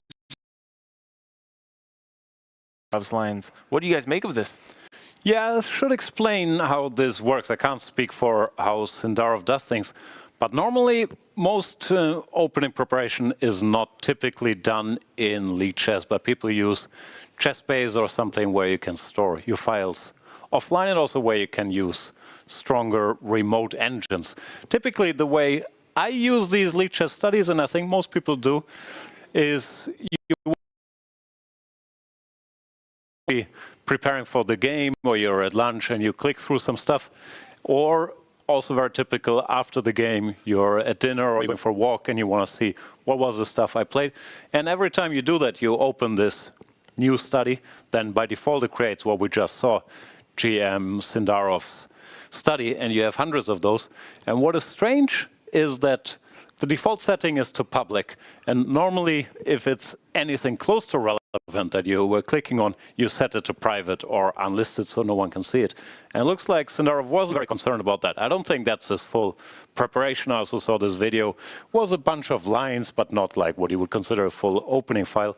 So I don't think it's that big a deal, but still somewhat careless. Yeah. And another thing I was curious about, because the default setting is public, and I'm assuming he just never bothered setting it private, so that stuff was there for months on his official account, yeah, which is a bit careless, but also probably goes to show he's just using it to click through some stuff briefly on his phone. Yeah, it had been there for 5 months, which means that this might have been his preparation for the World Cup in Goa. No, I'm assuming he has that habit and never bothered or didn't know that the default setting is public, because you have to change it manually to private. And I've sometimes done that and thought, okay, I was clicking such nonsense, I won't even bother to make it unlisted. But yeah, it's still somewhat surprising sitting on his official account, because anybody that bothered to check, I guess, for weeks could have seen what he was clicking on, and not just now that someone actually did. But in terms of relevance to what's happening today, the one thing that I really don't think it impacts his opening choices necessarily, but The big question we don't really know the answer to is how much it will bother him. Even if it is not anything, earth-shattering, if his full files, we are very much assuming, are not on there. But if it somehow starts creating doubts and, if he now starts thinking back and thinking, okay, if people knew this for 5 months, what could they have deduced from the existence of those studies? That might actually bother him enough to have to adjust some plans that they made for this tournament. I'm hoping not. I'm hoping sort of not on both of these counts. But also, if someone was cunning enough, one of the other players, to know about this and not make it public, I mean, even if there's not much, it might still give you a little information. Even though this secret stuff, I feel, is slightly overblown in top-level chess. Everybody has engines, everybody more or less knows what openings people play, and if you click on any line, it will be equal. So it's more like Peter said, if it does get into his head, and oh my God, I can't play this anymore, because it might have been in the studies. But I don't think it's that big a deal. Thank you so much, Zach, for filling us in on these news. Absolutely. I hope it doesn't affect his confidence or his sleep in the upcoming games he has. It will be a test for the 20-year-old Uzbek Grandmaster. And speaking of the Uzbek Grandmaster, he did finish his game in a draw. As expected, Andrey did not feel like continuing the game because it really does not look like white is better, frankly, and his tournament so far has not really, I guess, given him any reason to play positions which... No, it felt like it was time to settle down a bit, to take that draw, especially here, where he's no longer pressing for free. He did go for the move repetition that we, I think, indicated. Queen e5. If Black wants to keep queens, he has to go back. Queen c7. And Queen d5. Yeah, for I was Sindarov half serious about this, but he doesn't really need to. Yeah, but he is doing so comfortably in the tournament. I don't think he needs to. Also, it's not like he's better here. He's a pawn down. Yeah. Maybe as compensation, but no more than that. It's not losing, but that's the most you can say about the move Queen e8. It preserves the game going, and it's not losing. But why do it? Yeah. In a handshake with this threefold. Now he has time to go through his League chess history. See what he wants to set back to public. But also, it was interesting, Zach told us that League chess actually set his accounts or his studies to private. It wasn't him, so probably he might not even be aware of it or wasn't, and maybe didn't care that much. But I would actually suggest that for your own sanity, when you're playing in a kind of this tournament, probably don't browse the chess subreddit. Oh. Shout out to Reddit chess, though, that's safe. So he may not have been aware of it as quickly as all that. And someone will be aware of it in his orbit. Yeah, but good on League chess for stepping in and doing it as soon as they became aware of the problem. Yeah, but like I said, it might be very much a nothing burger. I know that was his line. You played against Hikaru, but could also be. I'm speculating that. Honestly, the video specifically that everybody posted that concerned the game he played against Hikaru was just one move mentions. I guess he just clicked. It was very typical. You just click stuff on your phone. Yeah, you make a move, you see what the evaluation does with that move, and then like knight e4 was mentioned, and there was no follow-up, for instance, in the position where Hikaru did not play knight e4. It really did not look like a full file at all. So yeah, not that worrisome. No, like I said, not to compare myself to a top player, but I think I also have hundreds of studies, and they're all called that because you just generate the board and you make some move, and then it's called whatever. GM Sindarov's files, and some of it might look like opening analysis, but normally it's just clicking around because the quote-unquote serious work is not done there. Absolutely. In the meantime, there's been further simplifications in the game between the two American grandmasters, and although it looks like maybe Hikaru has gotten with this last move of rook f8 b8 is indicating that he is not intending to defend his structure. He just wants to activate rooks, and that should normally, the rules are in the rook endings, this normally does equalize. So let's see what happened. Queen d3, f6, bishop d6, forces material off, takes, and rook to b8. Good old-fashioned activity. What do? We take the pawn.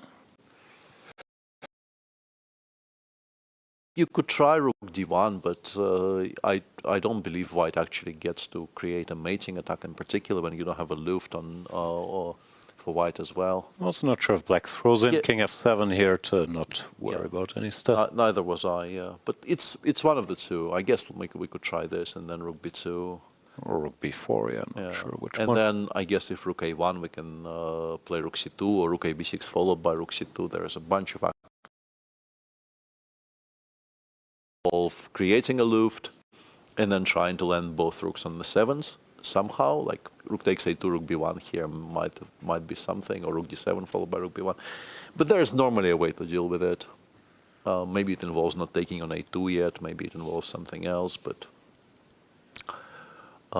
You never win this with white by grabbing a pawn somewhere and then switching to full passivity. I think the only way to play this for a win is to play for mate. Yeah, so still drawing chances intact, but some care needed for Caruana, which is pretty much the whole game, and it looks like so far. Logical course of events. Hikaru is thinking about his options here. What else can we do? No, I guess you need to take this pawn eventually. Yeah, I mean you can make an argument for something like rook fg1, rook b2, h3. I'm not even sure I want rook Yeah, b2, maybe you don't play rook b2 here. Yeah, maybe play rook a7 or something, or rook b4.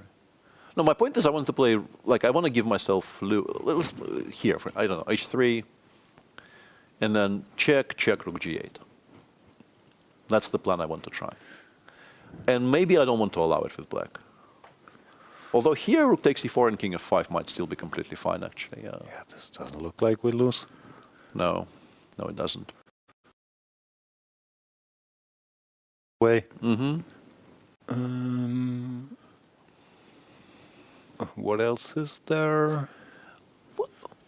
Yeah, king f7 sort of actually improves it because we're not allowing the rooks to land on the sevens as comfortably, but still, I don't know, rook c7 or rook e7 here, whichever one you like. Yeah. Maybe I play f3 instead of h3 to not give you the e4 pawn. Oops, sorry. Yeah, because I'm in agreement where I'm not getting anywhere if the e pawn falls, but f3 just the hand. Yeah, f3, so yeah, much. like rook a b6 now probably just instantly equalizes because black switches to the same amount, same kind of counterplay on the other side. Yeah, I fully agree with you. Yeah, no, it should be fine for black, but you do need to, like, you can't sleepwalk through here. You might run into trouble if you just autopilot the next 5 moves, but it has to be okay. Okay, Fabi has half an hour, so no dramatic time trouble. No. Okay. How do we do this precisely? Rook d6. Rook b2 does feel natural. You don't have infinite time. You have to at some point to start attacking some pawns somewhere. What were we doing? h4, let's say. Maybe I should. I think rook take a. I think rook a. Maybe rook a2 and then rook a7. Yeah. We don't really care about the c6 pawn all that much, but we don't want to allow. Yeah, rook c6, rook c2. We go somewhere. Yeah, this we never lose. Or rook e2. Yeah, this we never lose at all. Okay, so draw very likely, but we'll see if Hikaru can ask a question or two. Yep. In the battle of the 50%ers, there used to be Anish's rapping name, 50%, but that's a long, long time ago. Yeah, Pragg did not play bishop c8, and he is now worse, maybe not bishop all that b7 badly was worse. played, and bishop g5. Why not go here? Queen e6? Or Yeah, G6? it was also playable, but bishop g5 is I mean, strategically it's a very useful move for white. It is a bit slower than knight This is also e3. very useful. Yep. So bishop g5 played, takes, h6, when d takes c. Knight e3 actually a very serious proposition. Because here it's kind of dry. This looks like not you're that still going to much be better, but yeah. like you play knight d4, black will still have to take and play bishop c8, which is why it really kind of needed to be there to begin with. But this is now very similar in some respects to that game between Sindarov and Giri, where you have this beautiful knight on d4, but black generally is not helpless. If I get bishop d7, a5, a4, I'm probably not going to lose. And the plan with white, I guess, involves trying to give mate yet again, but sort of I've grown to understand that you don't actually give automatic mate in positions like this. I used to think does love his rook swings. Yeah, I used to think white just gets there every single time because you play, I don't know, I guess you do some gardening with h3, king h2, and then eventually you play f4, f5 and you give mate. But in practice, black always has some kind of counterplay on the queen side. And you have your hands full enough to not be able to do all the things you want to do on the king side. So was bishop g5 maybe a bit too? Yeah, really? knight e3, queen e6, and now either immediately takes e5 or queen b3 first. All very dangerous for black. Maybe you should actually pick that. Now, I don't know, d takes c5 and queen c2 and yeah, all these things. It's just massively unpleasant for black. Yeah. Okay, so Prag's chance of survival have improved a bit, but he's still suffering. Yeah, still not very pleasant. In Bluebaum's game, bishop c1 was eventually played. Yeah. And Bluebaum went kind of on the defensive a little bit. I briefly checked what the oracle was suggesting, and it was going f5, which I think is difficult to convince yourself of because you're making your structure less solid. But it was going for direct counterplay with f5, queen f6, and perhaps some kind of e5, e4 play. Rook Gives you b8. some more space as well after bishop a3. I like it, but yeah, the hand says no. Yeah, the hand I think plays f6, and now we're here with bishop a3, queen d7, bishop b5. Back to b5. Well, he does love this bishop b5 move. And rook f d8 is a nice little careful move there by Bluebaum. What's the point? Or maybe no particular point. Why not? So Queen takes. I think it was playable actually. You could play a6, bishop 6, queen takes e6, but then you're slightly worse after rook c4. It's not very clean because he would like to play queen d7 here, but that does finally run into knight takes e5. Finally, this works. Yeah, it hasn't worked for a while, but now it does. Yeah, rook f d8 actually appears to be the best choice. Seems a bit awkward, but we are now finally threatening a6. And white also might not be in time to go a6 because here we have some jumps soon. Yeah, we go ba, and if you play bishop takes a6, yeah, you're much worse. Knight d4 is playable, but knight g6 just wins apparently. Knight g6. Yeah, there's no defense against anything. All of your pieces are on the wrong squares, and yeah, knight g6 -3. Okay, that's deep. But yeah, even knight d4 is enough of a deterrent. Yeah, it just doesn't look great. And where he moves the rook all the way. Yeah. Is there a checkmate here? No, it's just it's unpinning mainly. Yeah, it was in some positions actually hanging on a4, so you can understand the impulse. The critical choice appears to be queen f5, which I think is logical because if you want to preserve the pin, if you can preserve the pin on the knight on f3, it makes sense to preserve it. And also knight g6, I guess, is a threat now.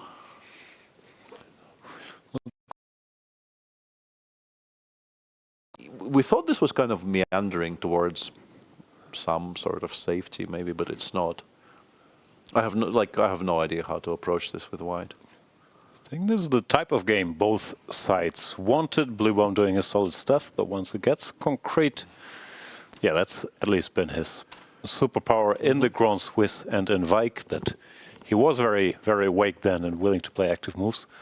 And where he probably also doesn't mind any type of sharp battle with pieces on slightly non-standard squares. But what do you play?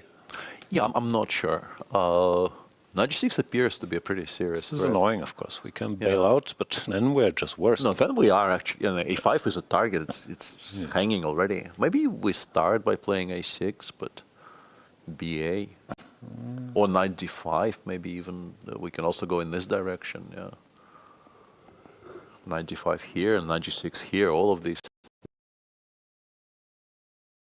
And go bishop a4. No, that this is hanging. Yeah, maybe. Oh, this is smart. This is smart. So what if I go knight somewhere? Where do we? Here, yeah. Yeah, knight d5. What happens after knight g6? You take on h5, or what do you do? I don't know. What is Rook this? h5, Queen h5, Knight e5, or a b and then Bishop d7, which is that's Bishop f7. Sorry, he's D7 still is in occupied. defensive mode. Yeah, solid But move. that's No, yeah, but this throws away some equity. I'm pretty sure. Because, you should be. You don't should like be this. playing more actively. No a6, and then you still take or what? I guess you can't play b6. You can't ignore it. Yeah, we would have preferred, of course, to keep the. Yeah, this feels a bit meek. Is White ever in time to open up things here? Probably not. Yeah, still. No. Still some horsing around to be done. Yeah, we're not stable enough just yet. Yeah, knight g6 is extremely annoying as well, probably. Yeah. Okay. Yeah, very difficult position to Last question, kind of. can I just take everything? Yeah, queen. And now. Much. A6 queen c5 also doesn't strike fear into the hearts of enemies. d4. Even knight takes a5. I think. Bishop d3 does exist, but I will play. Although h6 queen c1, I am suddenly not that happy. Here I'm starting to worry. There's also no, this suddenly looks very threatening. The entire setup starts breathing and. Yeah, this looks. No, you were taking the. Yeah, this one. Sorry. This looks right to shake White's legs coordination a bit as well. I think maybe I'm stopping bishop, but even bishop g6, bishop d3 is annoying. Yeah. This is very serious. It's a lot more serious than because I thought originally we were just kind of doing random things, but no, we're justifying. Yeah, we're justifying the entire previous play with this. Yeah, bishop f7 was sort of bad, yeah. Yeah, bishop b7 already played. Yeah. No, we will jump at this opportunity, I think, because it gels everything together. All of a sudden, all these random pieces make sense. Sometimes, you underestimate when your opponent has the two bishops that he just gives up. Now White gets to have all the fun. Yeah, and it has to be connected with d4 specifically, because if you give up that bishop, black is still extremely solid. So I'm pretty sure now that he's taken on a7, he is just going to play d4, and then Matthias will realize that he's in a whole new situation. Maybe still we play bishop g6, bishop d3, we play something.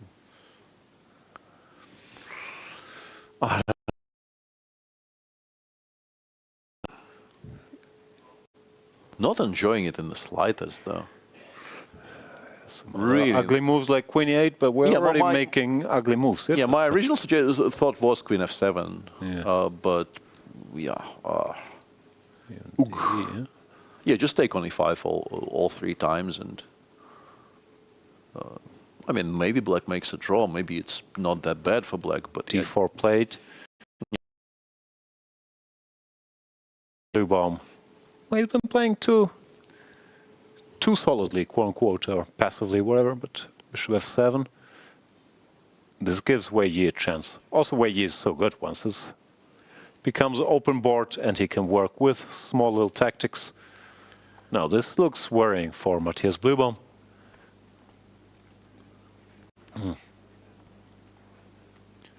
All right. So Sindarov moving to 6.5 out of 8. Do you see that Magnus was asked by his wife if he had ever done anything like these 6 out of 7 in the candidates, and he had to admit, no, not really. Made me think, what are the best tournament results or best runs? Fabi's St. Louis 2014 still has to be up there. No way, start with 7 out of 7 against the world's best. Finished with 8.5 out of 10. That's probably still king. Yeah, in terms of pure runs like this, it has to. I mean, Magnus did. You mentioned it on air. Even he won the previous one with 9 out of 9, right? That's freestyle chess. We're not counting that. Come on. No, I'm serious. It was a good, decent opposition, though. But that was a freestyle chess open. That's not in this conversation. So we just counting classical, yeah. Topalov 6.5 out of 7, obviously. Even though I guess the final performance wasn't as impressive rating performance-wise because he drew the last 7. It's for pure runs. Yeah, Magnus had some spectacular ones, of course. Nanjing 2009, I think it was. 8 or 8.5 out of 10. 8, I believe. Yeah. Then, this is off the top of my head, so if someone has a good list, by all means. Karpov, Linares, 94 was pretty good. Was it 94? Yeah, that's the famous one where that was probably sort of the last hurrah in terms of Karpov as a tournament player, where he outscored Gary by a wide margin. Kasparov also had a bunch of sick Linares, of course. There's this famous one where he has whatever, +5 and everybody else is on -1. But that was sort of spread evenly along along the entire distance of the tournament. I think if you look at Kasparov during the years of his complete dominance, which I guess are like late 80s to early 90s, you will find some extremely solid scores, but he was sort of much better than like 2 or 3 people in the world, and putting him into a round robin with the top 20 in the world often did look a bit unfair because he was just significantly stronger than most other people at the time. Yeah, no, he had some sick ones, but I was thinking, I'm sure we're missing some incredible Magnus results as well, but Magnus' superpower really has been his consistency and doing this every single tournament. But other than Nanjing, I'm sure they exist, but I couldn't think of like a crushing score. Yeah, nothing immediately comes to mind, but I am also very much not a Magnus scholar. So, Tarjay, where are you? All right, let's have a look at some of our games. Yeah, Divya got the quote-unquote best version you were talking about with the queen over here. Also, I'm not sure about some stuff as well. H3 feels like worst of both worlds. Not attacking and still blocking that square for the rook. White is still solidly better.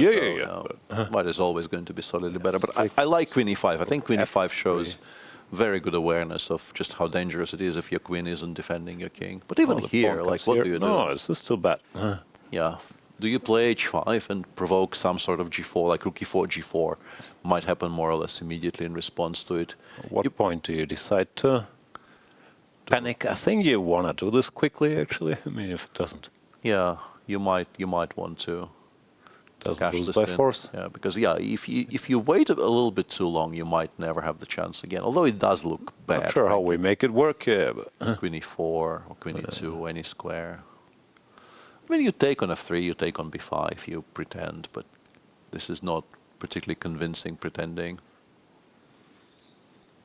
No, it's bad, but waiting is also bad. Yeah. Yeah, and I think that while we wait for Divya to find things to do here and to decide whether she needs to, push that lever, the massive swing is actually the game between the two Chinese players, which continues to surprise us. Because, Jiner cashed in her chips in a way I really, really do not like. She took everything on b5? Yeah, she did play the queen g5, and in this position you can play, for instance, after bishop b3, I think the simplest is to play rook d5. You provoke a4, which is, I think, only move. You take on b5, you force white to take with the pawn, you go knight h4. That probably forces white to take on f4 because everything is hanging. f3 is hanging, g2 is hanging. You don't really have very many options. And this is just bad. I mean, it looks lost, frankly, for white. Like, just even if we don't give mate, we go queen f6, knight f5, we will win the d4 pawn. It just doesn't have enough defenders. Yeah, it doesn't look good. It looks horrific for white. And instead she goes into, by force, goes into an endgame where she does win the g4 pawn. I mean, the point of her play is she has rook c2 here, which forces white to give up the pawn on d4. But this is we're dreaming of this with the two bishops. Such a relief. Yeah, we now have an endgame where we have 2 bishops against 2 knights. Yes, we're a healthy pawn down. Yes, we have no immediate counterplay because everything along the c file is occupied. But How is Black supposed to win this? Should be a draw. Yeah, it's just, objectively, it's just kind of equal. Yeah, it's not even better. Such an odd decision by Jiner, considering, I mean, she was doing all the right things. Okay, so Tan sort of back. Lagno still winning. Yeah, still looks pretty good. Yeah, you can choose between g4 or rook g3. The queen on a7 looks a bit odd, but it cannot be attacked, and eventually white will solve the problem of bringing it back into the game, and the game will end, I guess, right? Yeah. I don't like g4 if I don't have to. Yeah, I mean, queen d3 very much exists. Also, rook d3 very much exists if you want it, yeah. g4 does feel like maybe it gives black some kind of activity. Probably no, nothing either, but yeah, we don't need option, it. Yeah. And what else do we have? Bibisara against Vaishali. They have this weird endgame. So yeah, never h5. get any moves. Knight h2 was not the bailout we wanted, but the bailout we needed. Yeah, maybe the bailout we needed. Yeah. Rook f4. Takes, rook f2, c4 knight b4, and Bibisara just played a3. So point, knight c2. Rook a2, I guess, is the idea. I guess this is the idea, and we are getting to trade the knights. I mean, rook d2 exists, but then we can go knight f3 or knight f1, knight f3 even maybe, yeah, and king h2. Maybe we're trying to play for a win now, because I mean, we're not going to win this position after knight d4, but we're not worse either. It feels like maybe there was something Vaishali could have done which was more ambitious than this, but now she is still completely fine, but I don't think she has too many realistic winning chances. All right. And Divya, by the way, decided on something, and I do not like what she decided on. f6, yeah, no, don't do that. Yeah, that always makes it worse. Yeah, this is just not an improvement. Yeah, I understand the desire to kind of connect everything together and say, okay, now my one weakness is on e7 and I have enough pieces to protect it, but combined with the attack against your king, you will eventually, I think. Yeah, always collapsing. Yeah, this never holds against good play. This should not hold. Don't like this decision. No, it will still come down to b5, but now with the queen locked up, doesn't look like a whole lot of counterplay. No, yeah, it doesn't look like Divya spent her life playing Maroczy structures, and you shouldn't, but... Yeah, fair enough. Yeah, still, not a position you win by force. You just win it gradually by creating threats. Yeah, you can do that, or you can triple on the e file and then at some point play h5 and. Yeah. Lots of ideas for white to improve, yeah. Yeah, but just h5, h6, if it ever lands, probably never really holds. Yeah. Yeah. Yeah, we'll wait for developments, but yeah, experience shows that you can't actually, despite seemingly only one weakness. It's not really one weakness. The king is also terribly unsafe. King, b6, c7. Yeah. Too many. Yeah, Bluebaum thinking after d4, I think, yeah, he blundered is a bit strong, but he missed this bishop e7 d4 sequence and is now in some trouble. Yeah, it's not terrible yet, but you do have to start playing really well, I guess, because yeah, you could very easily find yourself under serious pressure on the king's side. Yeah, bishop f7 was just a bit careless.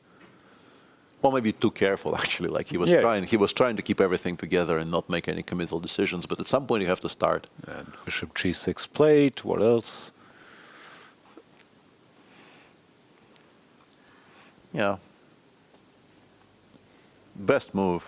So at least he managed to kind of refocus and start making. Can't wait for bishop d3 to. No. Yeah, he's not shaking his head yet, which is good news. He's in trouble against many things here, some of which are completely unplayable in practical game. The suggestion of rook h4, h3, I think, just gets you banned. I mean, knight h4 is a good idea, but like that's not how rooks move. I think on the flank where you're attacking. It's just not a thing that occurs to you. Although, I've seen where you do some stuff. Yeah. But also, who doesn't play bishop d3? Yeah, exactly. Yeah. Throwing in a 5a6 is not unreasonable, by the way. Just reminding that this side also exists and you haven't solved it yet. So wouldn't be ridiculous to begin with a6. No, v is just better now, and although I'm very sure the engine still holds this for black, it's very unpleasant.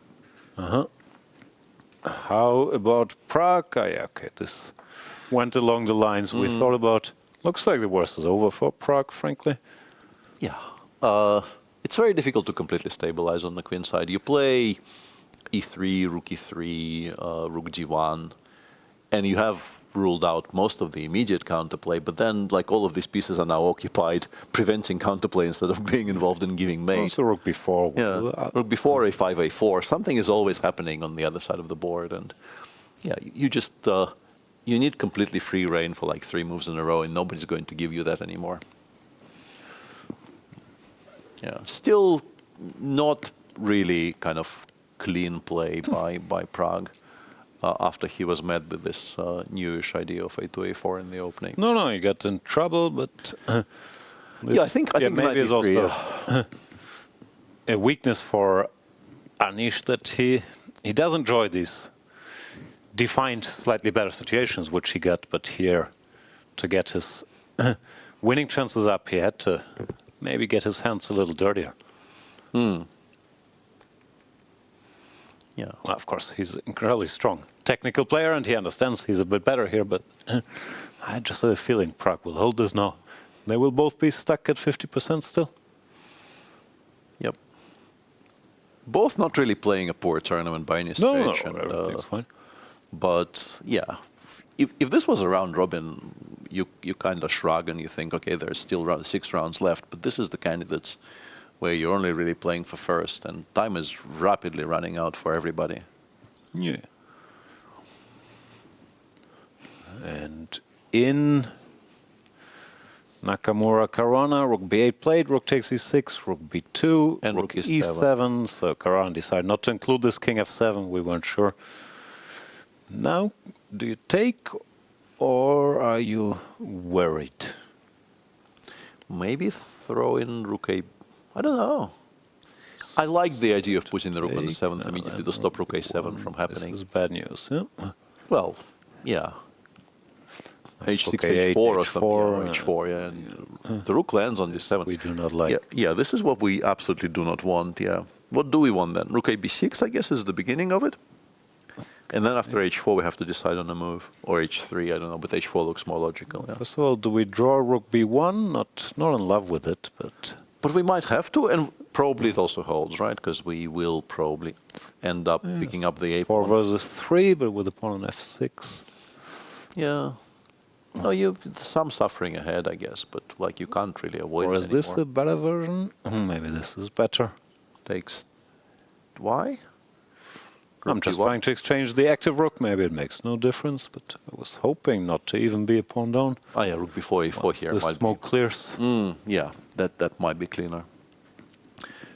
So I think, yeah, we always begin by rook a b6. There's no way we can afford not to at least have the option of trades. With the rook on a6, I think we just lose. If rook d1, then there is time for rook b1. Yeah, that is fine.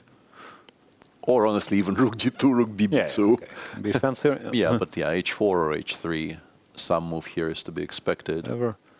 Yeah, I like this. Yeah, trading the active one and then putting it not on b2 but on b4 does actually make it a great deal of sense. Just in time. Rook c1, you never win. I can't hang on to all these pawns by going passive. Okay, so Caruana needs a couple of to handle with care, but it looks like. Yeah, I think he'll get there. Should. I think he'll get there. Still, apparently it's a key moment. Rook takes a2, then you're in real big trouble. Rook d1, sorry. Well, any open file. No, rook b6. Yeah, rook b6 is unnecessary. The good news is this is straightforward for him to calculate, I think. Yeah. So he will settle. These are not on the correct way. Not difficult calculations. Yeah, we had a draw in Esipenko versus Sindarov, sort of early on, understandable. Sindarov with a comfortable lead, doesn't need to push in black games. Esipenko, yeah. Hasn't had a great tournament and might be looking for some stability, but also he sort of played a normal game, and then when he got nothing, he decided it's time. Yeah, for the bailout. I guess the talking points are all in the opening.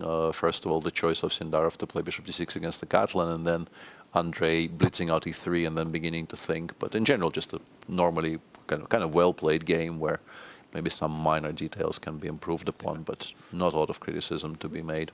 No, I still think queen c3 that might have made a difference. The one turning point, yeah.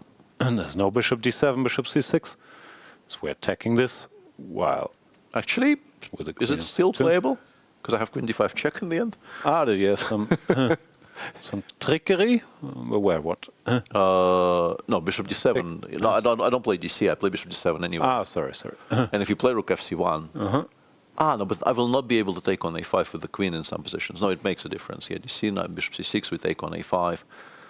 And you might have to take on a5 with the rook. Ah, but point taken. Yeah, You can f3 here. I guess f3 here is the difference. Because we were playing queen takes a5 here, and now I guess maybe we get somewhere with white with f3, 4, f3, queen takes e7. Who knows? So yeah, but this is a very, very subtle point. You need to weigh a number of things, choosing between c3 and c7, and we were finding things in favor of queen c2 as well. But yeah, hard to be very harshly critical of queen c2 here. Agreed. So yeah, sort of correct draw there. Then yeah, we have Bluebaum in trouble, Praggnanandhaa in slight trouble, but could have been worse. Nakamura, Caruana should end in a draw. In the women's section, we do have Divya in sort of serious trouble, and I put a rook on e6 quickly, which I guess is fine. I'm not sure you need it there, but okay, she has time. Yeah, I guess you have time to put the other one on the third and generate threats. Just not sure why you need the rook on e6 yet. Normally it comes for the finishing touch. But yeah, I guess she wants the other one on e3, which will be used to kind of roam the third and provoke weaknesses on the king side, and this one can be on e6. I don't think it's a horrible move, but yeah, I agree with you. You normally do it as a final development of your initiative. It's just so difficult to play with black as well, because you really don't want anything. You can't really, I mean, b5 now might even run into like cb5, d5, a5, and opening up an additional problem for black. It's just horrible. Everything is horrible. Nothing works. You have no active moves. Yeah, no. You're absolutely at the mercy of white finding an eventual breakthrough. No, this feels like the typical Maroczy lesson you learn, just you don't want to learn it during the candidates, ideally. Also, once again, I'm not sure what went wrong with her prep, because this is the main line of main lines after c5, g6, and she straight went for this strategically very, very bad position. Yeah. This is okay if the queens come off, but they never do, and it's just strange. Strange decisions being made in the opening there by Divya.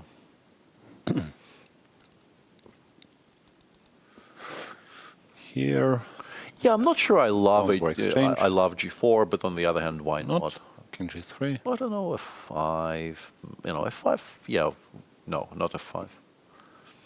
It feels a bit loose, but on the other hand, I think what Tan has correctly identified is that all of this is looking very beautiful, but how do you ever move any of these pieces without losing the b6 pawn? Yeah.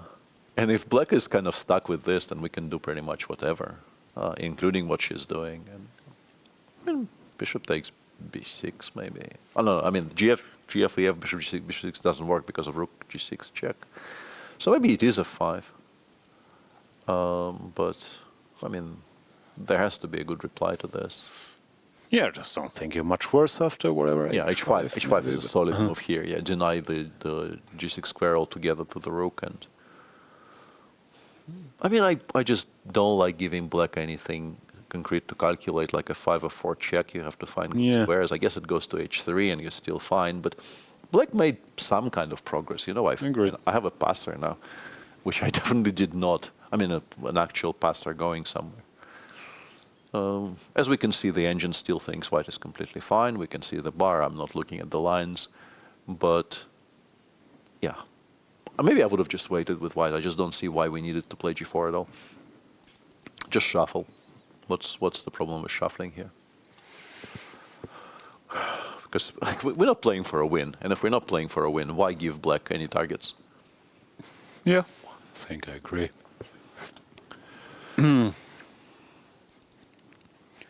Lagno still very much playing for a win. She went rook f1, also good. Just keep an eye on all this. The 6d5 I like because at least it shakes things up a little bit. Now after cd5 you have rook a8. And you might even be able to take on a2 with check. The problem is it doesn't really help you. After queen b7, you can throw in fg and play rook takes a2 check. And you've given a check, which really seemed unthinkable a moment ago. But you're still completely lost, I think, after rook d2. Yeah. You're still losing this. The queen will land on c6 in a moment, and once it does, all of your activity is going to be for naught. For naught, even. Is it for naught? It is in Yorkshire. Where's Yorkshire? Blasphemy. Absolute blasphemy. So yeah, this is very, very good for white still. Rook f1, a very careful move there by Kateryna. I would have preferred g4. I really liked my rook on an open file there, but nothing wrong with it. A style preference which I don't share, but completely fine. Yeah, as long as you don't blunder anything here, you're just winning with your extra stuff, no? Yep.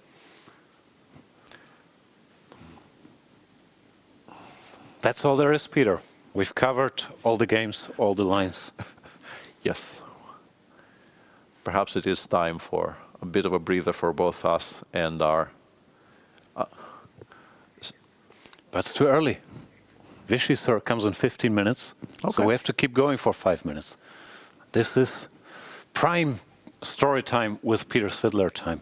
Anything happened to you recently? I need a prompt though, yeah, and anything happened to you recently is not a good enough prompt these days because the answer is generally no. I can tell you all about the separation anxiety problems of my dog, but I'm not sure. I was going to say no dog stories. Yeah. It is an ongoing struggle because he is very unused to being home alone, but yeah, I will abide by no dog stories rule. So how do you spend your days here at the candidates tournament? Whom do you interact with? Do you talk to the players? Do you feel like you should leave them alone? They're also focused. How do you I do not talk to the players. I've had a very particular conversation with Fabi, which I'm not going to be retelling, not because it contains any trade secrets, but because it is like genuinely very peculiar. I've spoken Such a tease. Yeah, I've spoken to Andrey a little bit yesterday because we were involved in the new and exciting physical activity together. But yeah, generally not much interaction between us and the players. Goryachkina goes for the same line without including FG, which might even allow white not to play rook d2, but also rook d2. Go FG without allowing this. This still works. Yeah. I mean, I guess, yeah, just rook d2, rook e2. I think maybe she wants rook d2, rook a1, and that creates an idea of that FG and rook takes c1 in some order, but it probably loses to queen c6. I mean, none of this ever happens because we have queen c6 as a fail-safe. Yeah, okay, and yeah, now I'll find something to do. Yeah. Yeah. No, it's still lost. Yeah. And yeah, talking to the players at such a tournament, it's always a bit of a weird topic, even if you know somebody well. If it's a very, very serious tournament, players are so used to their routines and their seconds. So, I mean, you say hi at lunch or dinner, but normally you don't want to bother them with this. Absolutely not. Yeah, of course I say hi to Prague every single time, but that's sort of the extent of our conversations here, because yeah, he is playing arguably the most important tournament of his year. I don't want to randomly just say something wrong and get in the way of it. Also, once players are settled on their teams and stuff, even if you work with someone, normally you don't say, let me give you some fatherly advice, play the Petrov next round. Like it's also not what the players want. That is absolutely not happening, yeah. I would hope that I'm sort of not absolutely, That's just not a done thing. Yeah, is what we're trying to say. Not done in polite society. Yeah, Bluebaum seems to have stabilized actually. Took an h6. Yeah, a6 was thrown in, by the way, and now after a b7, I think we can probably even recapture, right?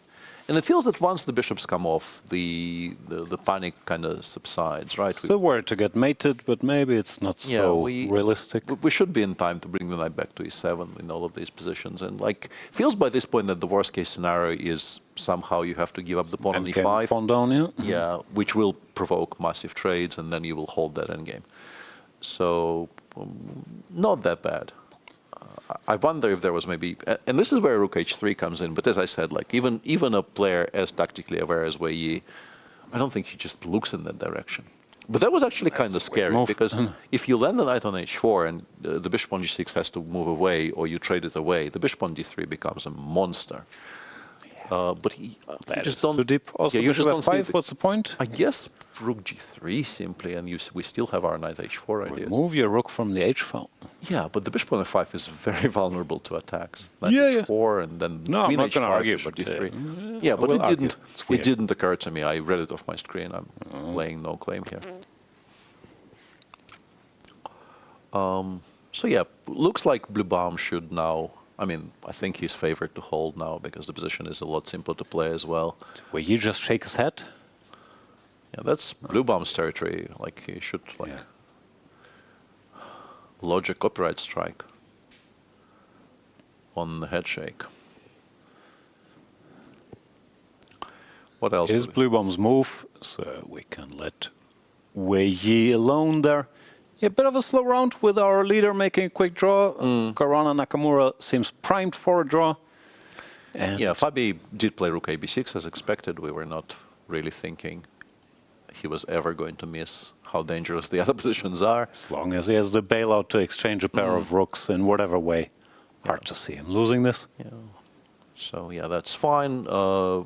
Giri Prague stabilizing along the lines of what we were describing. Yeah, Giri is now kind of fully in control of all the entrance squares. You do play b3 to not have to think about rook c4, and I guess you keep the rook on the a file to make a5 a4 less easy to organize. But then you don't have the pieces White's to position give is very pretty, but once you start attacking, you give black more targets. Yeah, I guess you go king h2 f4 now. Now that your pieces are where they are, I think your remaining attack is king h2 f4 f5. If that lands, it's still not going to be very pretty, but you have queen b4 here. Queen f2, I guess, yeah. We're trying to put pieces on squares where they cannot be. I mean, this is still kind of scary for black. Can't be touched so easily. Like, yeah, no, even this is not that pretty for black. Because if it does cross to f5, the threats become very real very quickly. The horsey? No, the pawn, I mean. No, just, because rook e8 maybe, but once you have to start making moves like once you have to defend against phantom threats. Yeah, and king h2 has been played by Anish already, so he realizes that this is where his play lies now. He can't do it without the 4 or 5, I don't think. The rook is not on g3. No, of course, it's still a position he would have taken happily after move 1. Just felt like he even... Yeah, probably he had more. We don't know for sure, but it felt like maybe he had more. We want more breaks, but when we come back, we will be joined by the legend 5-time world champion. Anand will be here to give us his impressions, so stay tuned.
Welcome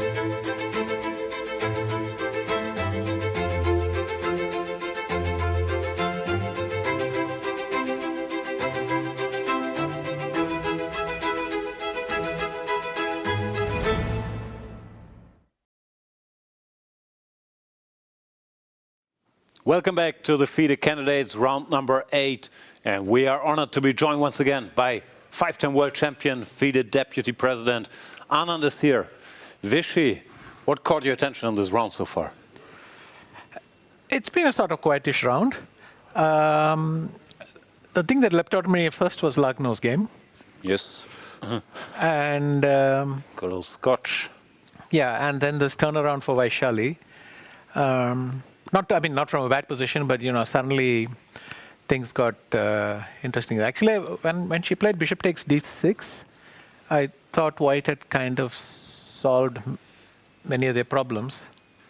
But Knight h2 I didn't understand. I thought the logical was to go to d2 and What go are we going to? e4. Here we are. Barricades. So Bishop takes d6.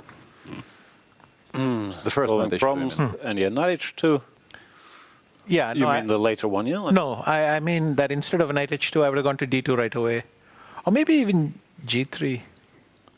The rook's on f6. So anyway, then knight d2. Yeah, put it on e4 straight away, yeah. Mm-hmm. And I thought that kind of stemmed the rot of any sort. Yeah. Yeah, what do they have now? Bibisara had an opportunity to make, I think, a comfortable draw, and is now back to being maybe slightly worse again, because you have to think about things. Where did the comfortable draw disappear? Instead of rook e7, here b6, rook b5 was, I think, very solid, because you're activating your passive rook, and eventually, I think, rook takes d3, I guess, was worrying her, but I did notice that this was the suggestion and that this was giving zeros. Instead, she went rook e7, allowing specifically what happened in the game. h4 is very strong here, very nice spot there by Vaishali. Well, obviously creating the threat, but rook e4 does help with that. But now we get rook f1, rook h1, and rook takes d3 check. And yeah, this is now, I'm pretty sure it's still a draw with best play, but best play now has to be better than before, I guess. You think it's still a draw? Isn't it? It's a 0.5, which I assume is a draw. Once again, once I get placed next to a screen, I start clicking on the screen. But yeah, this is not fun at all. You definitely perhaps could have avoided all the potential heartburn here. The engine goes king e2. You can throw in rook g3, put it back on f2. And now, for instance, you can maybe do this, right? And you'll have to solve some problems because the c4 pawn cannot be held. I guess the engine suggests that all of these positions are sort of White is just active enough and the pawns are not progressed enough, and you maybe never actually get to move them because the rook on b7 is very active. You have to constantly worry about the second one coming over to the g file. But a clean draw, this is not. No. This much we can say. Like if a pair of rooks somehow disappears here, you resign. So. Yeah, you're now in the territory where you absolutely can lose this with White, and I think she's just losing this over the board. This looks terrible. Yeah. In the men's section, well, Sindarov was. He always had enough compensation. Never thing. This game surprised me because I was surprised that Fabio went bishop a6. I thought that was early. So you would have kept on. I would have pottered around a bit more because after bishop a6, basically what he did, and then I thought the piece was a bit sidelined. Yeah, but the trade is favorable. But it felt like he should be holding this kind of safely. Interesting that maybe f7, f6. Maybe he thought this endgame that he is getting is a lot simpler than it ends up being, because the engine goes rook a8, for instance, here and says complete zeros, no problems. Yeah. But he did get here, and then I guess after rook e7 he realized things are not as simple as they are. And also, I didn't really have time to check, but it was noticeable to me that the sort of by far the best moves in this position suggested by the engine were things which throw away more material. Like the top line is h5, where it gets attacked by the rook on a5, and then rook e2 says it's a draw. Or it goes Or it goes a5, a4, rook takes a4, and then goes h5, which is basically the same thing. Instead, Fabi made what I think is like the normal human move of rook takes a2, and now after h3, well, I mean, it still says it's holding after rook b2, rook a5, rook b7. But as we've seen already in another Nakamura game, like 4 rook endgames are a lot trickier than you would think. And he's played h5, apparently, and now he is just worse after rook d1. I'm pretty... Wow. Maybe even lost. Machine says lost. I'm sure he wants to play rook bb2, but Machine says check king h7, rook d7, and this is a lot faster. But do you really want to check it out? If I go rook takes f2, oh, you'll finish with h4, okay. So the point is takes king h6. And h4. Yeah. Would have been a draw, but h4 wins. Yeah, yeah. I guess maybe this is what he missed, but this is just resignable. Because this is mate, you have to play f5. This is mate again, because we've taken away the f6 square. You have to play f4. And now check, check, check. You have to continue running forwards and the e-pawn queens. This is a, well, disaster in progress for... h5 is unbelievable. I mean, I would have thought rook b6 to b2. So white offers rook d1. Mm-hmm.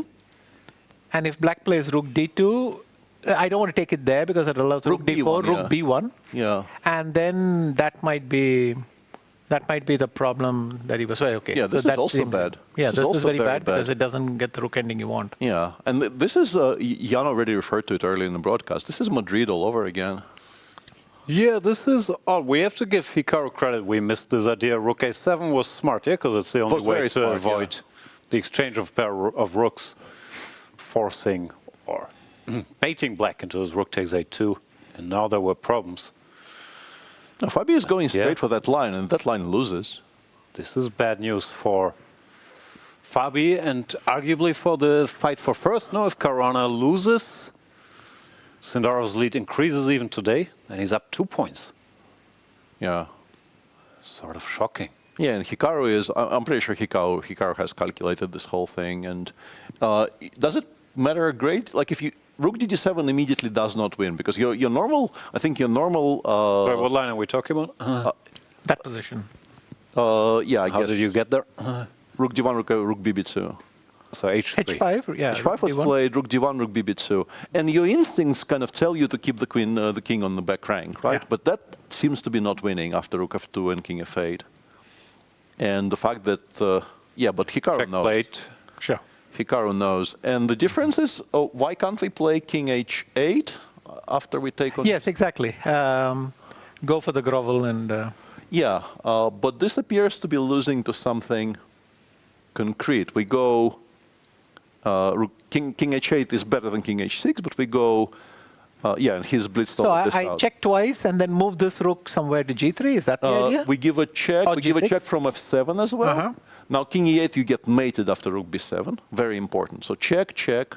You can't go king e8 because after rook b7, the king runs towards b1 and you get mated. No, wait. After rook, king e8. Yeah, Yeah. Get it. So you have to play king g8, and then rook g7, rook g6. And this position apparently cannot be held. a4 is not quick enough. We're threatening e5, I suspect. I guess that's the problem. We're just kind of getting mated very quickly, so we have to spend tempi on things we don't want to spend tempi on.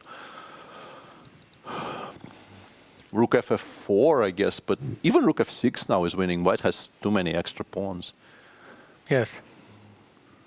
Oof. That is a shocker for... Yeah, so coming back to that position, if we get all the way to rook g6, and I think we do, because it's very logical for white to make all of these moves. Like once you get to the current position in the game, you can't give mate because g2 is constantly hanging. So it makes a lot of sense to bring the a7 rook as close as possible to the action and then to play rook g6. And once again, I guess maybe the thing that for Fabiano missed is that he cannot go to e8 here. If he could go to e8 without losing on the spot, that would be the solution. But rook b7, rook g2, king f1, and you can give as many checks as you like. But once the king reaches the b1 square, there's no check from b2, and both of these are a mating threat. So you have to go back to the corner. Here, hang on, where am I? And rook b7 was crucial because you need the b2 square. Yeah, why is rook? Yeah, because rook d7 is not short, and rook d7 doesn't create a threat. And here, I mean, you find rook g6 because there's nothing else. And I think it's more a question of realizing it's one. Yeah, exactly. But you still make these moves because they appear to be the clearest and the cleanest kind of strong play. And even if you don't know you're winning, you make them anyway. And then once you get here, you realize how good your position is. And the line I was showing, rook f4, rook f6, yeah, regrettably for black, you are so many pawns down that this is not savable. I mean, a sample variation would be a4 there. Hang on. Yeah. Where was I again? Rook f6, here. yeah. Why doesn't it let me? It doesn't let me. Anyway, my point is, I even have time to take the h5 pawn and swing to a5. Rook a4 or no a4? I would go rook h6 and even and h5 and go to. No. This is a draw now. Oh, with 2 pawns, it's a. This is a draw now, but okay. But rook takes c6 wins. You don't need this one. Actually, you pick it up next move. This is much cleaner for some reason. Okay. I don't know why, but this is much cleaner. And once again, we come back to the point that Hikaru has 20 minutes.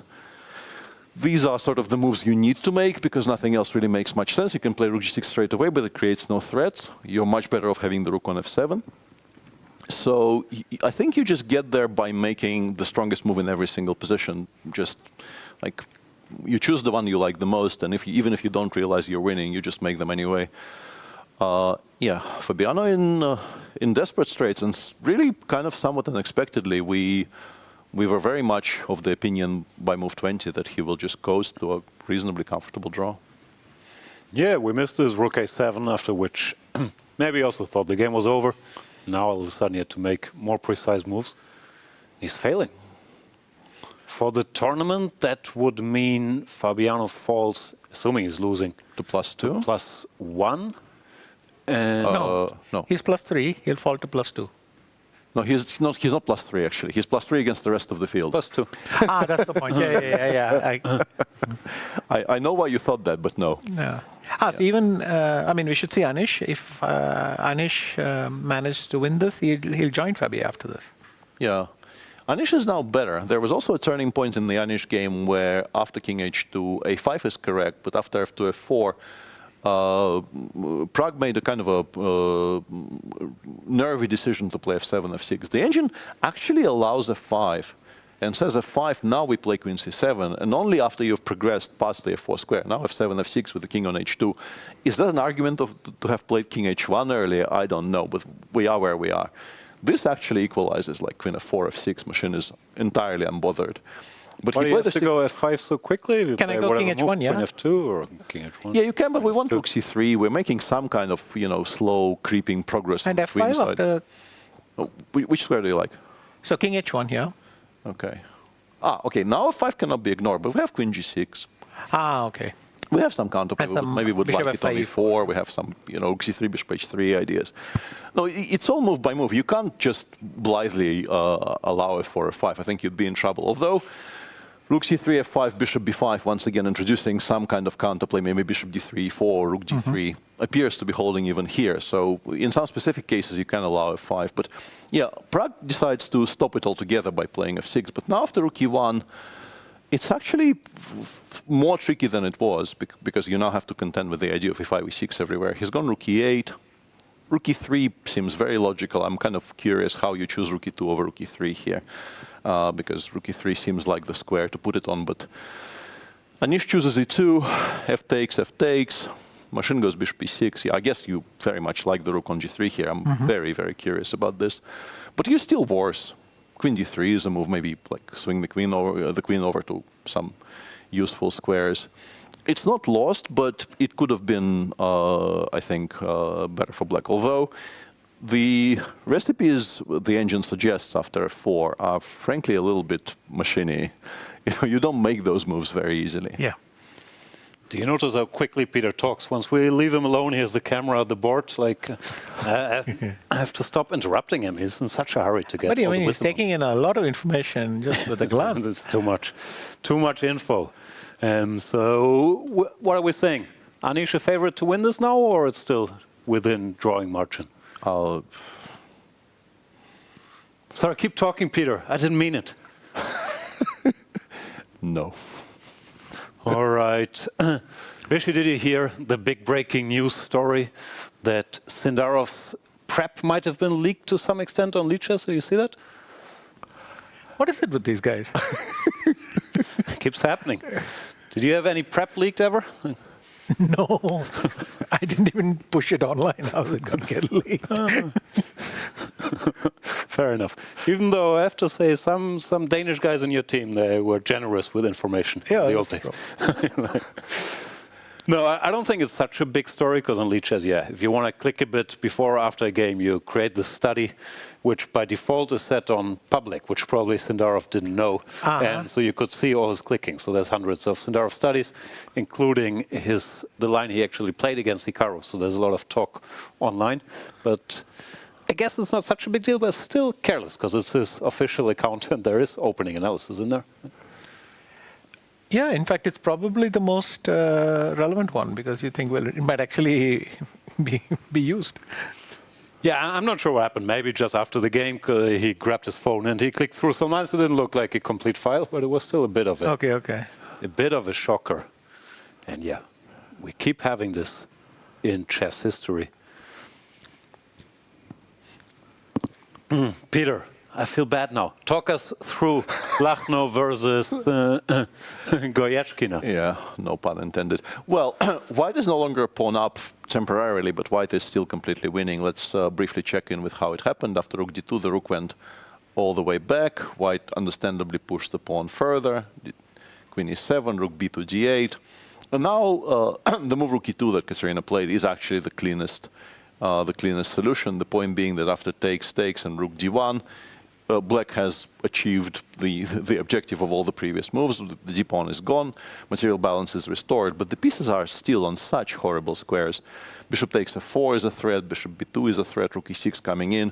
She went rook ff8, rook e6, knight c8, and now after bishop b2 she is kind of getting mated. The bishop will land on d5 and everything will collapse. Fg, hg doesn't really help anything. You just can't stop bishop d5 from happening. And despite equal material and this being supposedly an endgame, you are just straight up getting mated pretty much. So should still be a pretty comfortable win for Kateryna today. What was the big opening innovation? Did we ever find out this? Well, rook e1 must be very, very rare, no? Rook e1 doesn't exist, and it doesn't exist for a reason, because the evaluation instantly drops below zero. Rook e8, c4, bishop a6 is correct, although you could make an argument for an immediate knight b6. Yeah, and after queen c2, queen c5, your instincts were absolutely correct. You can and you should take.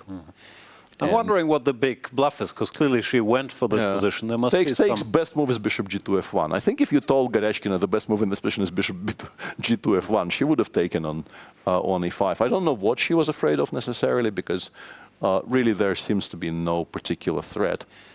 But yeah, very specific bluff, because I would be really with White. This is about as properly bluffy as I've seen in quite a long time. But I guess Kateryna knew what she was doing, because she was not called on it and was basically winning 3 moves later. So yeah, excellent prep. Whatever works. Let's check in with my boy Bluebaum. Is he okay now? Well, some interesting developments happened there, because we were discussing some kind of quiet ideas, and Wei just pushed g2, g4. G4 he played? Whoa. Yeah, and I was as astonished as I imagined Peter to be a few minutes back, because he looked like this move happened. Yeah. And it takes some getting used to. So but really, once you overcome your prejudice about g4, what's the difference between g2 and g4 in this position? It's not like Black can do anything with that. Yeah, the White king side is never going to come under any kind of sustained pressure here. And the current position, he has some pressure, but eventually he will have to do something in the center. And Bluebaum, I think, quite clearly is pretty much inviting White to cash in on e5. Take everything, please. Yeah, and Wei is also not going to do that. I think we're pretty certain that this is never, ever happening, because it just basically is a draw for. So what he will do is less obvious. The engine suggests it's time to play c3, c4. But it doesn't really give White much of an advantage after that either. c4, queen d6, c5 for some reason. It's kind of a strange line. queen d7, and then d5, fe5, c3. All of this is very mystifying to me. Very random. Yeah. Seems very, very random. So Bluebaum actually kind of stabilized, and I guess if white does nothing at all, you might start pushing the a-pawn down the board, just to remind white that, the queen side also exists. There we see the fans. We have to ask Vishy about this. This is a line from the good old days. Here, a5 looks very strange, no? We thought, at least. I didn't consider this move back in the day. That's all I can say. I mean, it's a reasonable enough move. If white's plan is b4, you throw an a5 or something. But I don't particularly see the logic at so early, and so. Yeah, so you want c5, and then I thought you just. Yes, and this makes it worse because there's b5 square. Yeah. But in practice, it proved a good trick because Tan went after the b5 square, but eventually allowed the queen and the knights to come to g5 and f4 and all. And actually, I was wondering what Tan's knight was doing on b5. I was shocked as a lifelong nit. I would blitz out rook takes d4 here, like e takes d4, as so much randomness with all this bishop a6, d5 business. Yeah. And here... Yeah, we felt we cashed in a bit too early. Yeah, the decision to take on b5 here is very difficult to explain. The position is much better than what she got. What was the line? Knight h4? Rook d5 rook first. d5, Rook d5 first, take on b5, and then knight h4. It's just very, very bad for white. Yeah. So how do you feel about the women's tournament? Is Muzychuk just running away with it? What's going on there? It's more unpredictable. It's simply more unpredictable. A lot of the players are having difficult moments there. So, but Muzychuk's lead could grow to that stage. Also, it depends on Vaishali's game today because she's only half point behind. But also, Lagno's winning again. What's her score? She's at 50%. She'll go back to +1. Yeah. She's been oscillating between all 50% over the place and +1. Yeah. But it's clear that so far Anna has shown some stability, and the others kind of haven't. Yeah, and they reached move 40 in that game between Anna and Divya, and on move 40 specifically, if we switch to that, Anna missed what appears to be a pretty clean win. She could have played queen g7. I understand why she hasn't, because you want more. But this just wins because the a-pawn is extremely strong. Starting with a6, before you take on e7, rook b8, you can even throw in a7, rook e8, you take on e7, king g6, and you put your rook on b7. Second one comes into e7, rook b8 is a threat. No counterplay. We're currently not even a pawn down for this. Wait a minute, can I go rook c2, a2? Rook c2, king f3, rook a2, rook e7. h5? Yeah, I guess I go like king e4, d4, c3 before b5, and there's still. You'd have to see that because it kind of looks like it might be locked, right? Well, I'm going to check you and go back, of course. Yeah. No, but I agree. Here, but just once you see the plan, c3 here, and it gets to b6, and the counterplay on the king side is going to be so slow because, like, I'm not even giving up on g3. Yeah. If you play king g4, I will give rook g7 check. We're in full control, and we are getting to the b5 pawns. How much has b4 spoiled? Is it rook c4 or...? Before rook c2 check, and now you have to play rook e2 because queen h6 check would be unpleasant if you go to the h-file. So I suspect it's still winning in practical play. All of the problems that black has with the very unsafe king and the... In fact, even after rook c4, queen g7 might still... Yeah, I think that's the point. I think rook c4 probably loses to... No, here we play... Because we've blocked the b4 square for the king. Yeah. Perhaps. And also we can switch to giving mate with queen h5, apparently. Maybe rook takes f6 is a threat now. Oh, rook d6, yes. Yeah, so the position is still very, very bad for Divya, but there was an opportunity for Anna to switch to a very technical task. But she was, I assume, playing on increment, considering she has 40 seconds now on the clock. She was probably... And this is also very understandable. You don't want to change the nature of the position when you have to calculate on move 40, when you have less than a minute. And she is still significantly better, so it's not really a mistake. There we see Divya Vishy, what do you recommend young players playing these positions with black? Or any players, really? I didn't even think the version was the worst, but this one, it's kind of known to be a problem if you get knight d5 and the e file, so you have to know what you're doing. I mean, perhaps bishop d7, c6 and a5 would have been more effective, though then it's harder to get your queen to c5 or the c file and so on. No, but I mean, why would you play knight g4? The other lines are quite easy. Yeah, I was a bit shocked because this queen d3 is fashionable, and in order to equalize, black is supposed to play bishop d7, a6, b5, some direct stuff, which I thought she had prepared because she chose this. But I was always taught that this is just so terrible strategically for black that to go for it deliberately, I was very surprised what went wrong. Yeah. All right, so Divya in trouble. Vaishali no longer in minus according to engines. Yeah, this is now fine, although white probably still has to defend some kind of a one-pawn down position.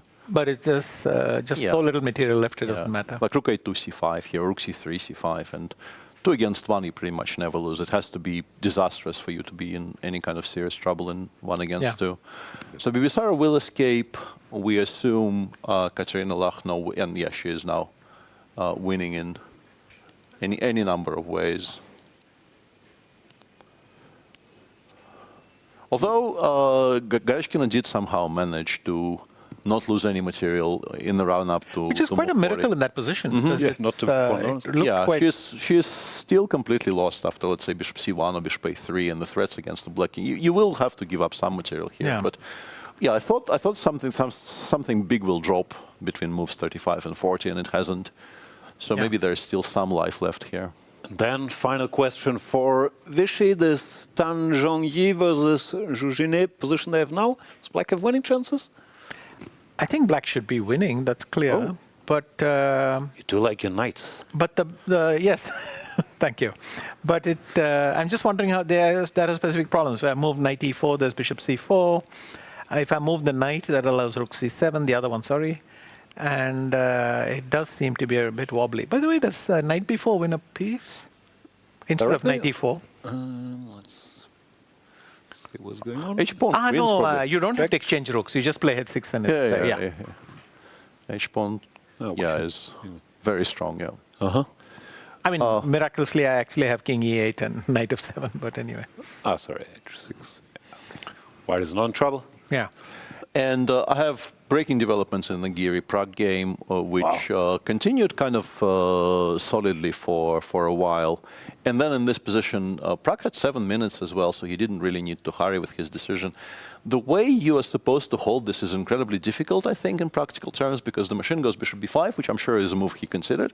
But after rook a3, basically, you need to be able to threaten the bishop to b1 h7 diagonal. So machine goes bishop a4, only move, because we want to play bishop c2. And if we don't have access to this, we're very, very much worse. And instead, Prague I was considering a bit much earlier when we last looked at this game.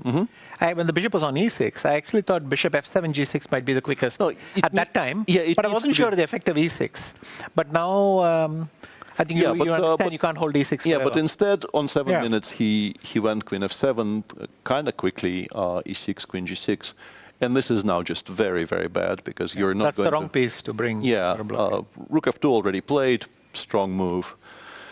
I guess now we want, I don't know, king h2, rook e3, g3 will win if it lands, or queen f4, f7 in every single position. And the bishop is so locked out that it's going to be difficult / impossible to return it to play. And the engine, without even showing me any direct threats, says this is basically winning for Anish.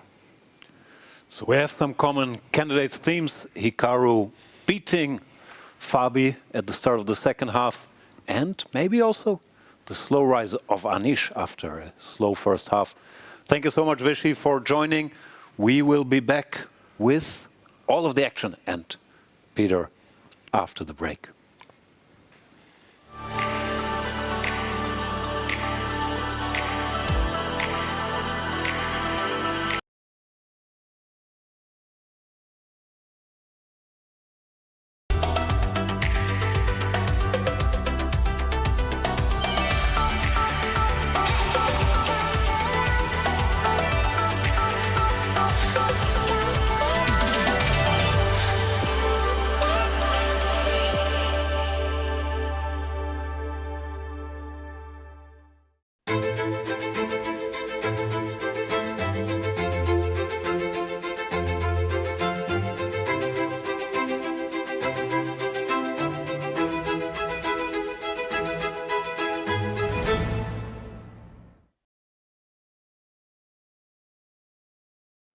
And we are back with what remains of the time trouble.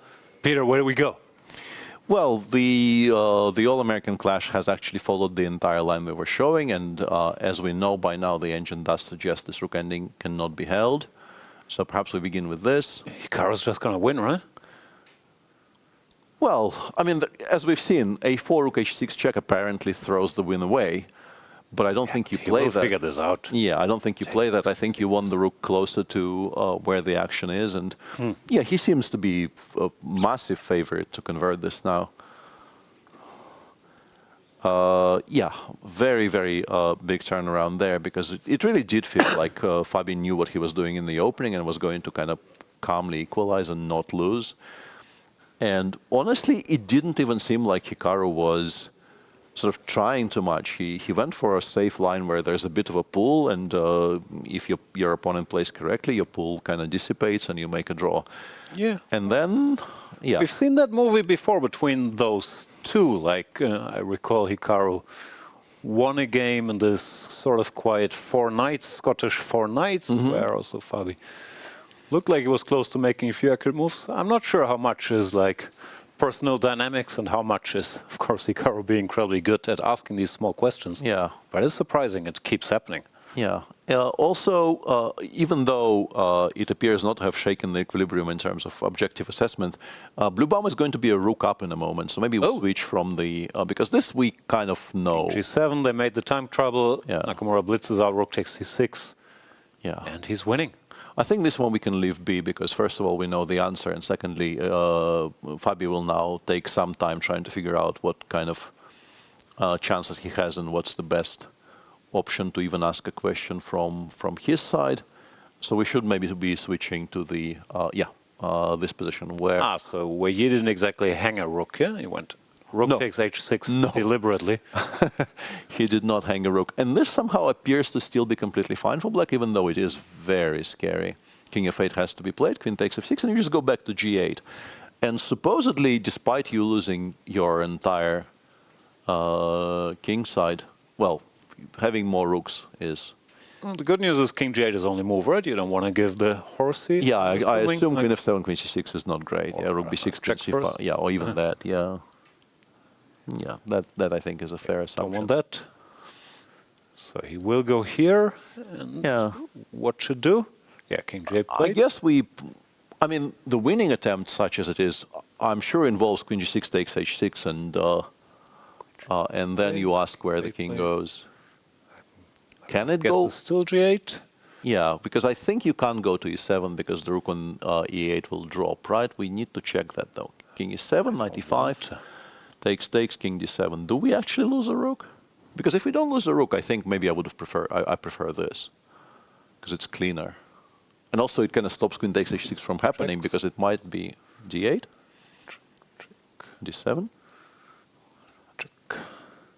And rook d5, yeah, it does win. Okay. Check. Once we've established that, we do not play this with black. No. Fair enough. So it goes back to g8, I assume. Then we have to consider moves like knight g5. Now we remove the c7 pawn. Yeah. But what if we're not allowed to? What do we do then? Okay, How they do's it? Wait. Check. Okay, you can still do it because in the previous... Yeah, h6. No, what I mean is, this is not a threefold, because in the previous position there was a pawn on f6, so it's a different position. Carefully checking a score sheet to probably avoid that scenario. He will now take. And blue one will go back to g8.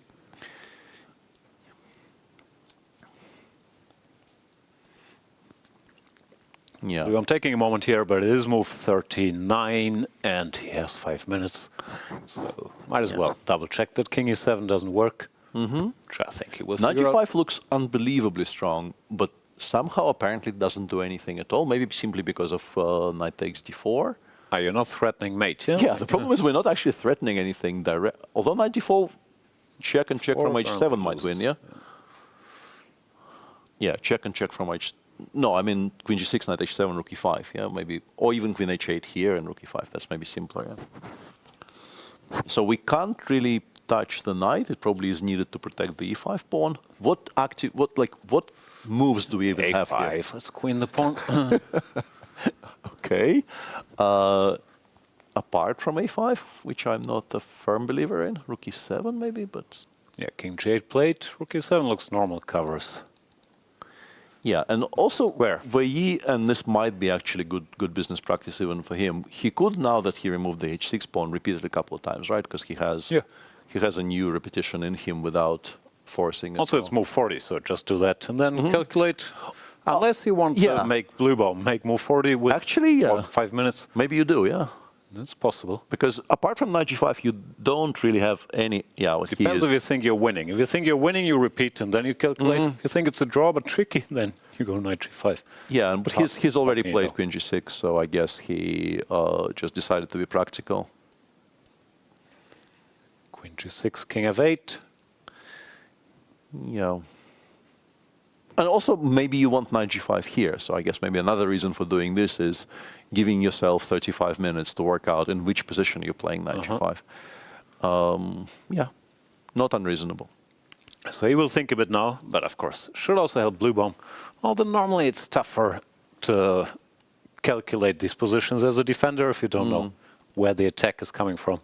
So maybe you should just get some San Pellegrino, let Weiji think for a while and then tackle whatever position knight g5 gets thrown at him. Can't influence it much anyway. Yeah. But no, he does seem to stay at the board, remains focused. Yeah, Anish is now winning by force. Wow. This is the position. Rook e5 is strong, but e7 is just winning move by move. e7, of course, you have to play bishop e4, otherwise all your previous play is ridiculous. Also, yeah, no matter how this goes, gotta be impressed with Anish's composure in these tournaments in general, because he lost the first round, which for many could be somewhat grounds to panic, but he just kept doing his stuff, like made a draw when it was a draw, and if he wins this, all of a sudden, I mean, Sindarov has a big plus, but he's very much back in business. Yep. Yeah, I mean, if not for, you know, Sindarov being a player in this tournament, a lot of people's strategy is very commendable. Anish is maybe foremost among them, considering he lost the first game quite painfully. Yeah. So let's show the line. e7, bishop e4 has to be played. Rook f8 check, king h7, we take on e8. Queen takes e8, we go queen f8. You have to play rook c8. And now I assume knight e6, queen g6, rook takes e4 wins. I haven't checked, but that's my assumption here. You are a super grandmaster, these things. We trust your assumption and the plus 10 being shown. Yeah. This just wins, right? Yeah, there's like, you can give a check, but it's just a check. You can never play queen takes e4 because the problem is queen g7, not queen takes c8. And which means that you cannot really switch to any kind of counterattack or perpetuals or anything. You're just losing to mate in one. This seems calculable on whatever time Anish has left, and 5 minutes is definitely the range where it seems very calculable.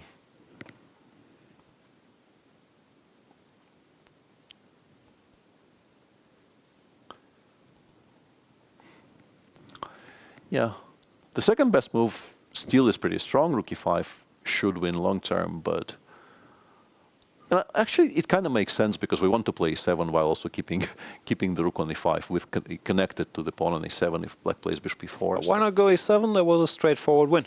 Yeah, and the problem with rook e5 is it allows rook takes d4, and you might have to win a different position, and it might even offer black legitimate drawing chances. So Anish has already done the defensive exchange sacrifice in this tournament. No, you don't want that. Yeah, e7 about to be played. Goes e7. Yeah, and this is very sad news for Prague because beginning the second half of the tournament by dropping down to -1 is not going to be what he wanted. Yeah, that's tough. Also, this is move 40, so Anish can go for a stroll. Prague will play bishop e4, but yeah, there's nothing that else. line will be found after. probably was found already, but will be verified after the time trial. Yep. Yeah, it looks like crushing round for the non-Sindarov contenders, or at least for Fabi. Losing today is really, really tough to come back from when it comes to race for first. For Hikaru will feel good, but he's still a -1, so it's hard to believe him joining the race. Yeah, for neutral viewers, today has not been a good day because 2 points ahead of the field, the most likely contender losing to begin the second half. Yeah, stars are very much aligning there for the young Uzbek grandmaster. Yeah, even if he doesn't win, he extends his lead, which is sort of crazy. Yeah, that is not good. So we're left with 3 games still going after the time trouble. We're assuming that Hikaru Nakamura will win his rook end game against Caruana. Yeah, you can. Yeah, rook a6, rook c4, rook a5, king g6. There are still some wrinkles. Like if we could play king f3 here, black would resign. But because king f3 is not available, you still, I guess, continue for a little bit. But yeah, you just don't save these like rook e5 and then king f2, f3, just like king f2, and yeah, it's just hopeless. Everything's winning here. Even e and h is probably winning, but yeah, I guess we can avoid that. I'm not sure we're even allowing that. Yeah. Now we can move the rook. Yeah, I guess rook c2, rook c3 maybe forces e and h, but as you said, it probably wins anyway. Yeah, check and rook takes g2, but rook f5 of I'm not sure how we do this, but winning it is. Yeah, like considering how people lose f and h all the time, e and h should not be much of a problem in general. Yeah. So Hikaru Nakamura on the way to score his first victory, finally. I would have told him my Bangkok Open repertoire before the tournament. You just have to ask. No, but kidding aside, he prepared this sideline within a sideline, this queen a4. I mean, Fabi defended nicely for a while, but there was a little something to work with. And when he had the chance in particular, his rook a7 was very, very smart. That was a clever move, yeah. Giving up the pawn just to make sure all 4 rooks stay on the board, and there were still practical problems. Yeah, but also here, Fabi had 14 minutes here. I understand it's unpleasant, but you should play rook a b2 and just switch to a passive-ish defense and groveling, because I mean, all these computer lines you showed, there's a4, h5. I can understand he didn't do, but yeah, those we discount because nobody plays a5, a4 there. But just play rook a b2, rook a5, rook 6, b7 here. I mean, this should actually still hold more or less comfortably. I think so. Yeah. I mean, they're very unpleasant. You will have to suffer for another 3 hours, and there are some chances for you to lose. But trusting in your calculations in that line with the king on h6 or h8 is. I mean, he tried to kind of solve it, and made a mistake, and this can happen, of course. But yeah, I don't know. Seems unnecessary. Rough day at the office in Wenjun Bluebaum. Wenjun will now spend some time calculating after move 40. Let's just briefly check if they made the time control everywhere. Yep, Anna Muzychuk made the time control, didn't go for a forced win, but is still way better in her game against Divya, about to extend her lead. Vaishali against Bibisara now looks pretty drawn, although Bibisara is still a pawn down, has to be a little careful, but should be draw. Goryachkina Lagno somehow continues. Lagno is still better, but they also made the time control. And Zhongyi versus Ruzhine. This actually was right. Now we pick up another pawn, we win, right? This is not, I think, what that was suggested as best play, though. If we go back a couple of moves, I think, like e5, a bit further e5. I think she played. What did she play here? She played bishop a6, allowing some jumps. Yeah, knight e4 already, and bishop d3, right? d3. Yeah, here the suggestion was, and I think it's a very solid human suggestion, knight g5 check, and then knight b4. And you get rid of one of the bishops and end up with actually the worst bishop of the two on g3, which is kind of killed off. You take on like, takes, king e6, or rook c8 here, maybe even stronger. Yeah. This one you win, I think. Also looks good, but yeah, you don't win this one? King g1, knight takes g4, and I don't know, probably do as well. I mean, it's 2 up now. Maybe king f2, e2, and try to pretend that the knight on g4 is slightly misplaced. I'm trying to, this is the usual conundrum where you've seen something on your screen and you know it's the strongest, but this is 2 pawns up, and you're trying to justify to yourself why this wouldn't be the first line. Maybe this, and the knight on g4 is slightly awkward, and if you try to activate it via h6, you allow bishop f2, and your queen side might be somewhat vulnerable. But knight e6, though. Honestly, I'm not really pretty winning. Yeah, I am not a believer in any of the words I just said. All right, so they made the time control. Big events, looks like Javokhir Sindarov is the big winner of the round, even though he made a quick draw against the tail-ender Andrey Esipenko. We'll be back with the decisions after a little break.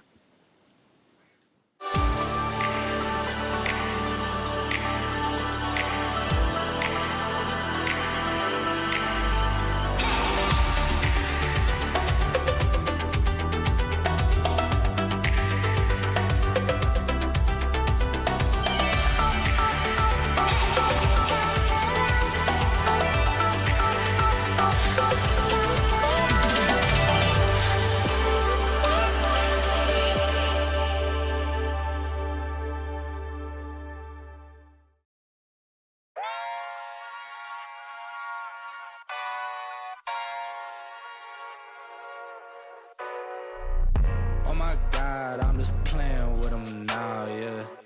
Oh my God, what she saying, say it loud, yeah. I can't respect it, I'm in the gym, but I am not flexing. Came from The woodpecker method, because practice makes perfect.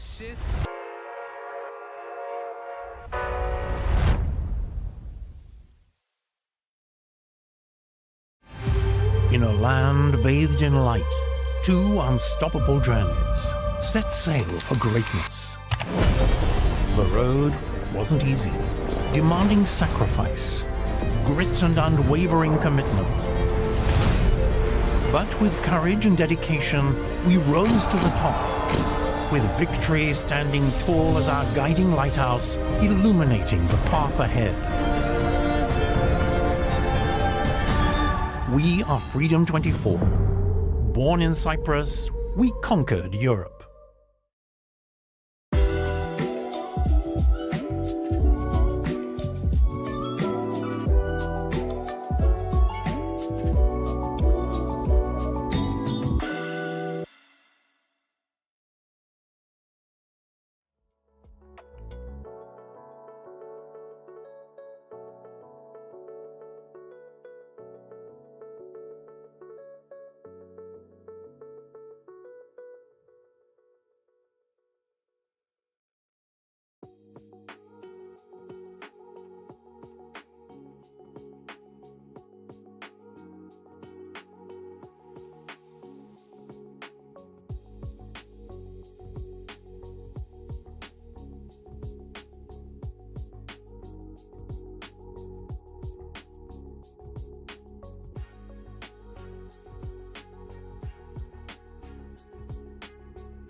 Welcome back, everybody, to the FIDE Candidates 2026 round number 8.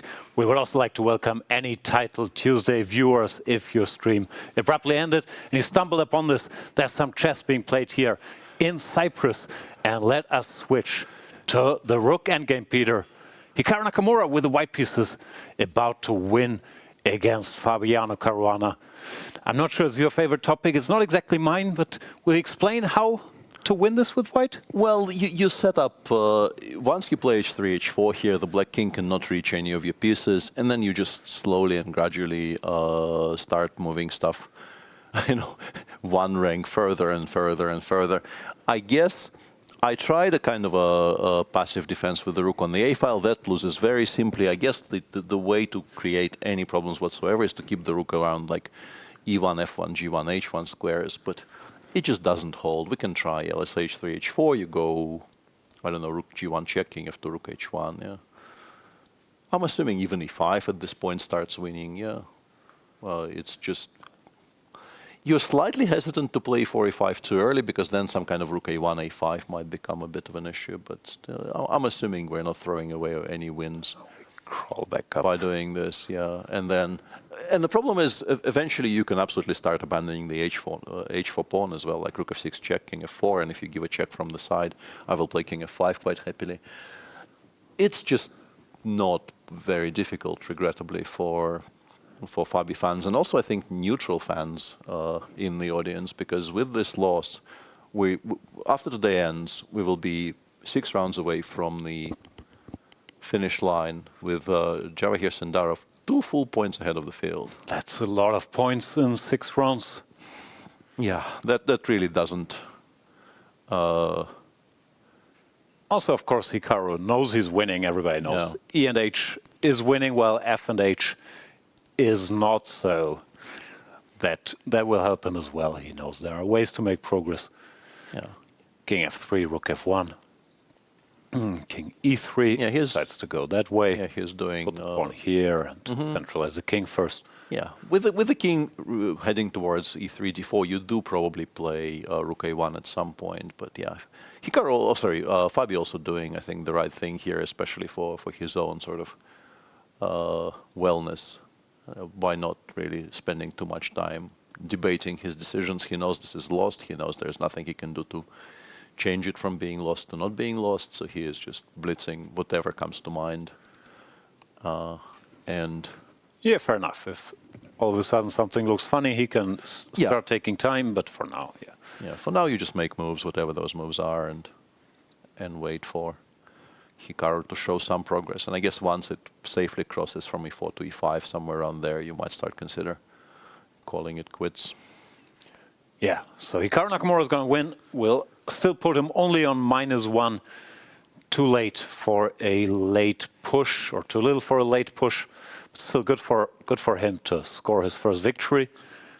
Anish Giri chose a slightly different path, but also a winning one against Praggnanandhaa. Yeah, same position now. Both queen f8 wins and queen f5 check wins. It's still sort of the same idea. You want queen f8, knight e6.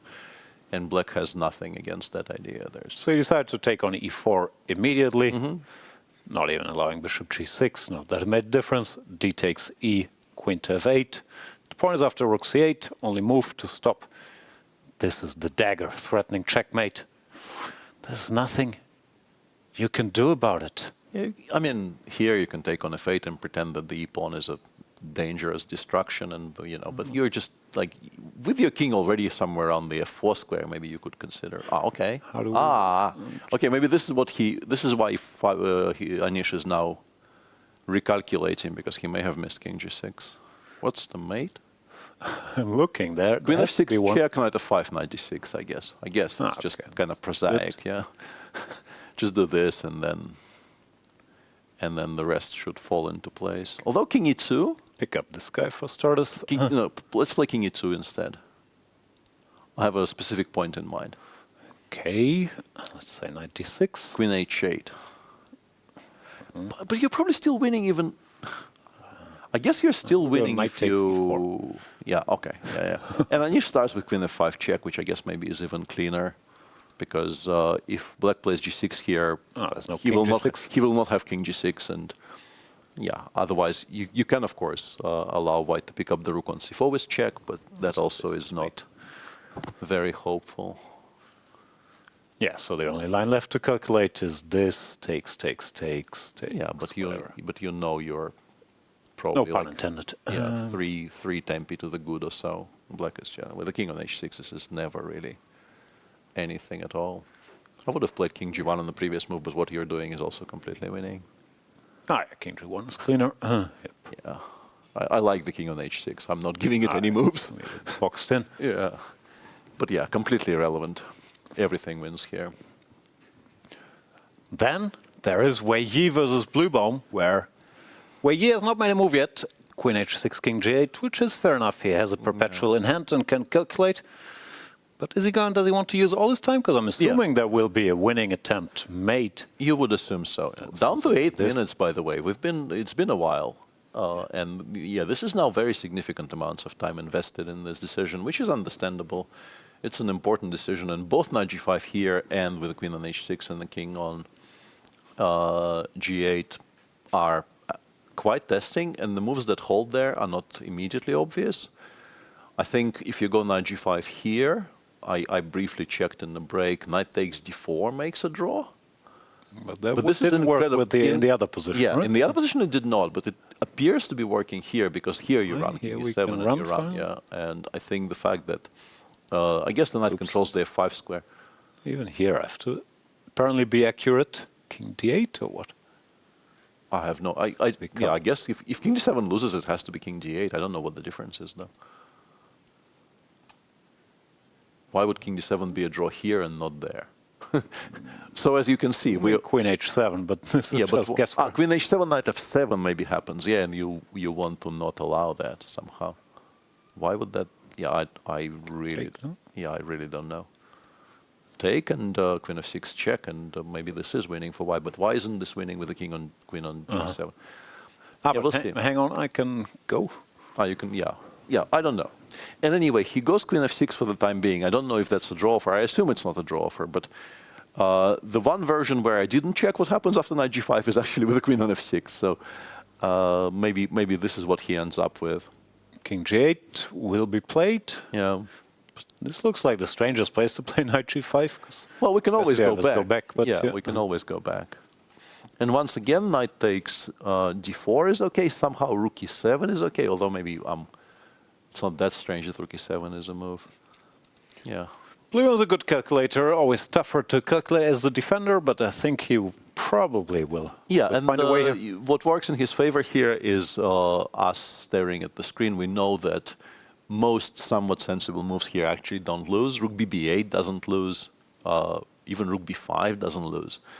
But yeah, he'll be worried, but he has 35 minutes to figure whatever way he wants him to figure out.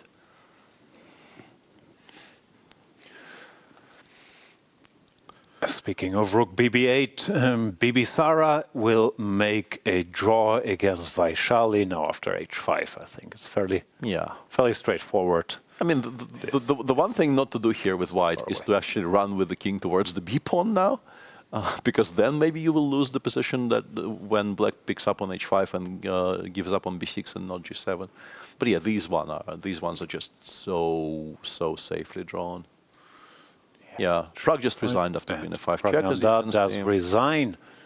Anish Giri scoring his second victory and moves to +1, which, considering that Caruana will lose most likely, puts him into shared second place. Anish Giri, steady, showing great comeback ability, which he's shown in the last FIDE tournament, where I think he had -2 and was in deep trouble to begin with, and later even somewhat in contention until he lost to Bluebaum.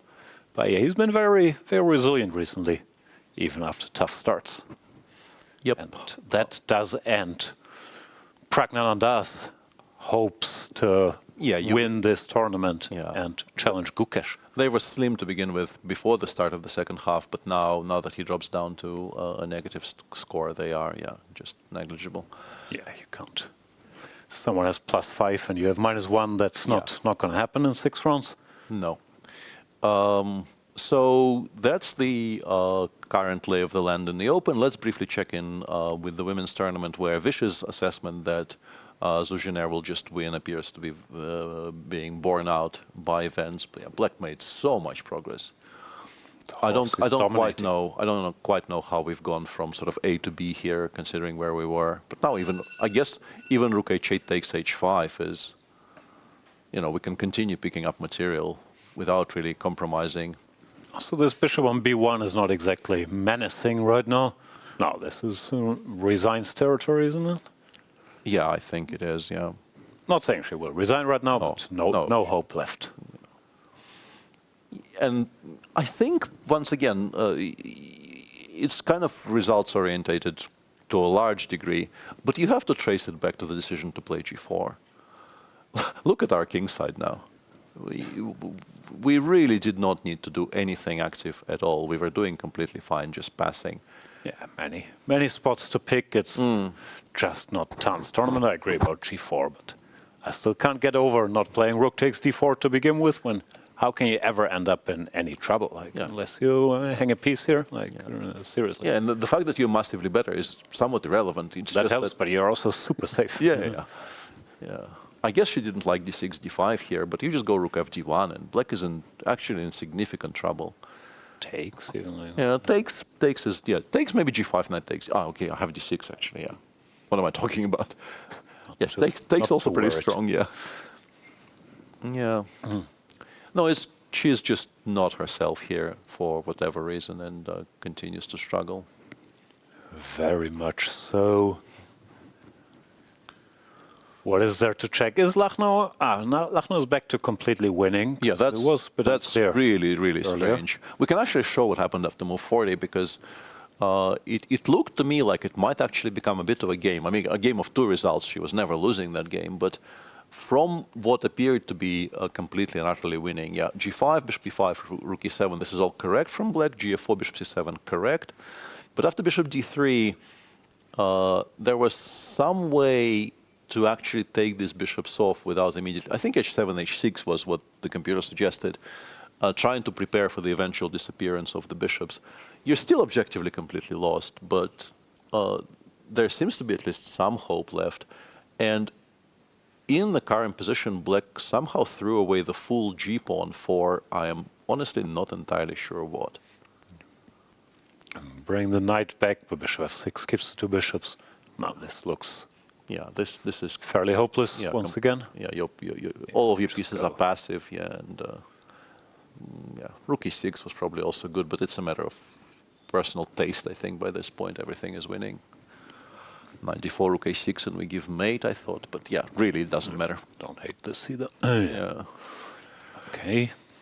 Yeah, and after Rook D7, as she played in the game, once again, like really whatever, Bishop C4, Bishop B5. I don't think you can go badly wrong without blundering a bishop here. Yeah, Bishop C4, very solid.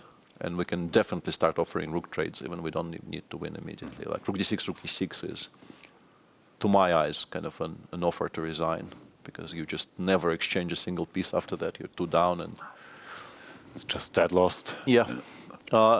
Divya, though, might be on the verge of escaping. Her comeback. Yeah.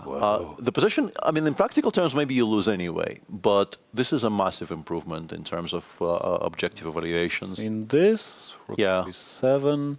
And now I think Queen H5 was the strongest and was kind of required in terms of actual winning chances. She's gone Queen E2, and yeah, Queen takes H6 here.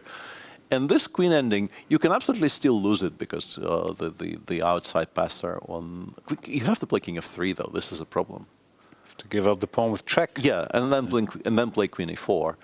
And yes, you can still absolutely lose this with Black, of course, because you can never trade queens, and your king is on H8, and you make one mistake, and you blink an eye, and it's on A7. But it's a queen ending in which you even begin a pawn up, perhaps. Yeah, so why do this to yourself? Yeah, Queen H5 did seem very, very strong. And then eventually you will make progress. Although already there, like the lines it was showing me were trickier than you would want. I think Queen H5 here was yeah, this looked Because we just switched back to brutal. Switch back to giving mate, and I think that seems like rook b8 exists. Maybe rook takes b8. Yeah, I was wondering. This is winning, right? Yeah, I think it is. Queen f7. Yeah, that is good enough. Rook g4. No. Rook g4. We have with 6 takes g4. Yeah. Maybe we are winning actually. Yeah, we should show that. Where to go? Just f1, e2, d1, c2. There's actually nothing to worry about. Journey, but this does win. Along the way there are no checks. Yeah, and to show your line. Yeah, I absolutely blundered rook g4, but luckily for white it doesn't matter because we pick it up with checks, and we are absolutely winning here. The different queen endgame with the pawn still on h6. Yeah, it's a typical story. You're more or less winning or much better, but you miss a few moments to wrap it up, and then against a resourceful defender like Divya, this all of a sudden no longer so simple. Yeah, I mean she absolutely might still win. These queen endings are very misplayable by both sides, and but she should have been home and dry by this point, frankly. Yep. Speaking of home and dry, is there? Well, you did go knight g5, so blue are not home and dry yet. No perpetual. This was to be expected. He will have to calculate his way out of this. You start with knight takes d4. Yeah. Check. Okay, let's try to figure this out. What is there? Knight h7. King e7. No, we were getting it slightly differently, right? We were getting it with the queen on h6. Knight h7. Yeah. No, I'm just thinking. Yeah. This apparently is fine for black. Well, this I can believe, because once we start interposing something in front of the checks, it looks more cheerful. But queen h6, first of all, forces you to go king e7. This was losing for check and check on h8, I think, for straightforward reasons. Yeah. And now knight e6 no longer works because we can take, I guess. And queen g7 check, I guess. Yeah. So here you would have to. You have to run. And somehow king d8 loses and king d7 doesn't, and I still don't understand the other way around. And I still don't. King d8 drew and king d7 lost. Yeah, that's what I was intending to say. Maybe I said it the other way around.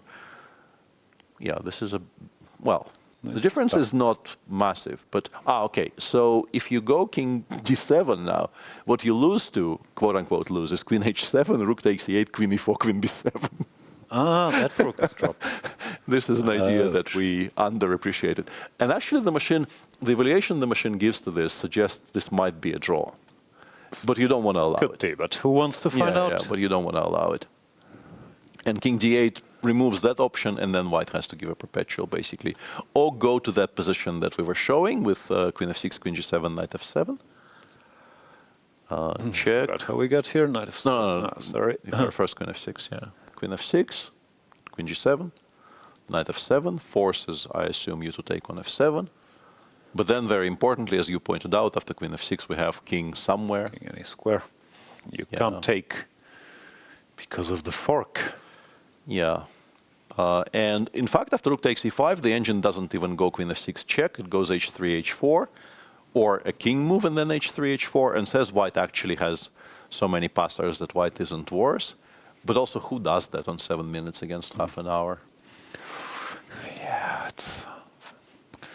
I don't know. Keep underestimating these queens in open court, but hard to believe white can be better here. Yeah, I wouldn't, but shockingly, I mean, many moves draw, but the only two lines which show precise zeros here are rook e1 check and rook b6.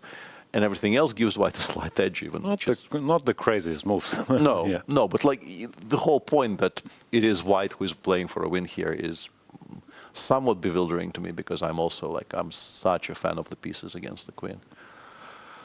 Maybe this will where he has to try if he wants to win this, but he also left himself with 7 minutes. Yeah. Depends if Bluebaum gets to one of those quickly. He doesn't have to take knight takes d4. Rook e7 is also fine. Which is also natural, covering all. Yeah, but then it becomes kind of tricky, because we go queen g6 check. We ask you to put the king in the corner. We go d takes e5. Black will not have moves for quite some time yet. Like rook b8 here is a suggested move. Rook e4. Can't even go here. Yeah, you can't even put it on g8. So you play rook e4. Queen g8 is still unplayable because queen h6 check. You play queen d5. White goes c4. Game very much continues even any part of this? Yeah. Even though it says zeros on my screen, I'd be terrified here with black. This is terrified. Okay, Bluebaum now also taking his time. He does have significantly more time and he's good with the clock, but to calculate all this, not sure if it's even humanly possible. I guess if he starts with knight takes d4, he can get kind of far. Yeah, easy it is not. Yeah, I think you're very interested in knight takes d4 because it removes an attacker, it gives you rook b6. Yeah, you're forcing the situation. Yeah, it really is a much more direct line than pretty much anything else. But yeah. Also, he probably knows he's not really playing for a win with rook e7 or whatnot. Or White will always have enough at the very least. And yeah, knight takes d4 played. There we go. He is a good calculator. There we go. I think the next question will be if he spots this king d8 instead of king d7 thing. Yeah, if he realizes there's a difference and what the difference is. Yeah, because at first they both look like leading to exactly the same position. Queen g6, king f8. Weiyi looking for his second win in a row. But so far. Well, he'll repeat a couple of times here, I guess, to gain some time. But he will play, I think he will play for that line because he knows he has at least a perpetual there. No reason not to. Elsewhere, Fabiano Caruana is still trying to avoid the unavoidable. Yeah, for the most part, he just doesn't want to resign. Yeah. So let's stick with Bluebaum Weiyi for now. Weiyi gives a bunch of checks, queen h6. No, but this is now is the big moment where you have to be alert. Yeah, king e7, he's calculated this in advance, of course. Yeah. So has Weiyi. This is the next juncture where king d7 was worse than king d8, which not that obvious. Yeah, the reason it is inferior is infuriating. Yeah, because the hand wants king d7, of course, not allowing any knight f7 checks. Yeah, absolutely. Yeah, I think. Well, I guess you can arrive at it. Oh, and king d8 played. Yeah, he's calculated this in advance. Good job by Bluebaum. Yeah. He's just a seriously good player. Yeah, especially when it comes to calculating. I think he's very, very good. Yeah. Not that this is a huge shock. He is playing in the candidates and he qualified fair and square. But yeah, like you put him to the test. He's generally held up really, really well in this tournament, both in kind of dry, tortury positions, and also today we're seeing him withstand pressure from one of the best attackers in the world. Yeah, he had this one, not an off day, but he was caught by Fabi in an unfamiliar and sort of tricky situation. Was very unhappy there. Other than that, yeah, it's been strategic choices to play solidly, especially with White, but when asked questions, other than this one game, he's responded. Queen g7 played. Looks like Weiyi might head for this queen versus bunch of pieces situation. Well, yeah, I mean... He still has a perpetual if he wants it, but I don't think he does want it.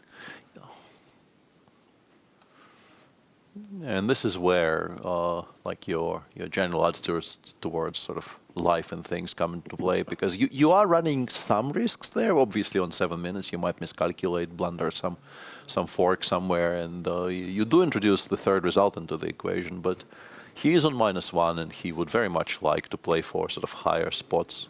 Yeah. Also, I think he feels with 30 seconds per move, he's never in time trouble, at least the way I've seen him play. Yeah, also possible. Absolutely.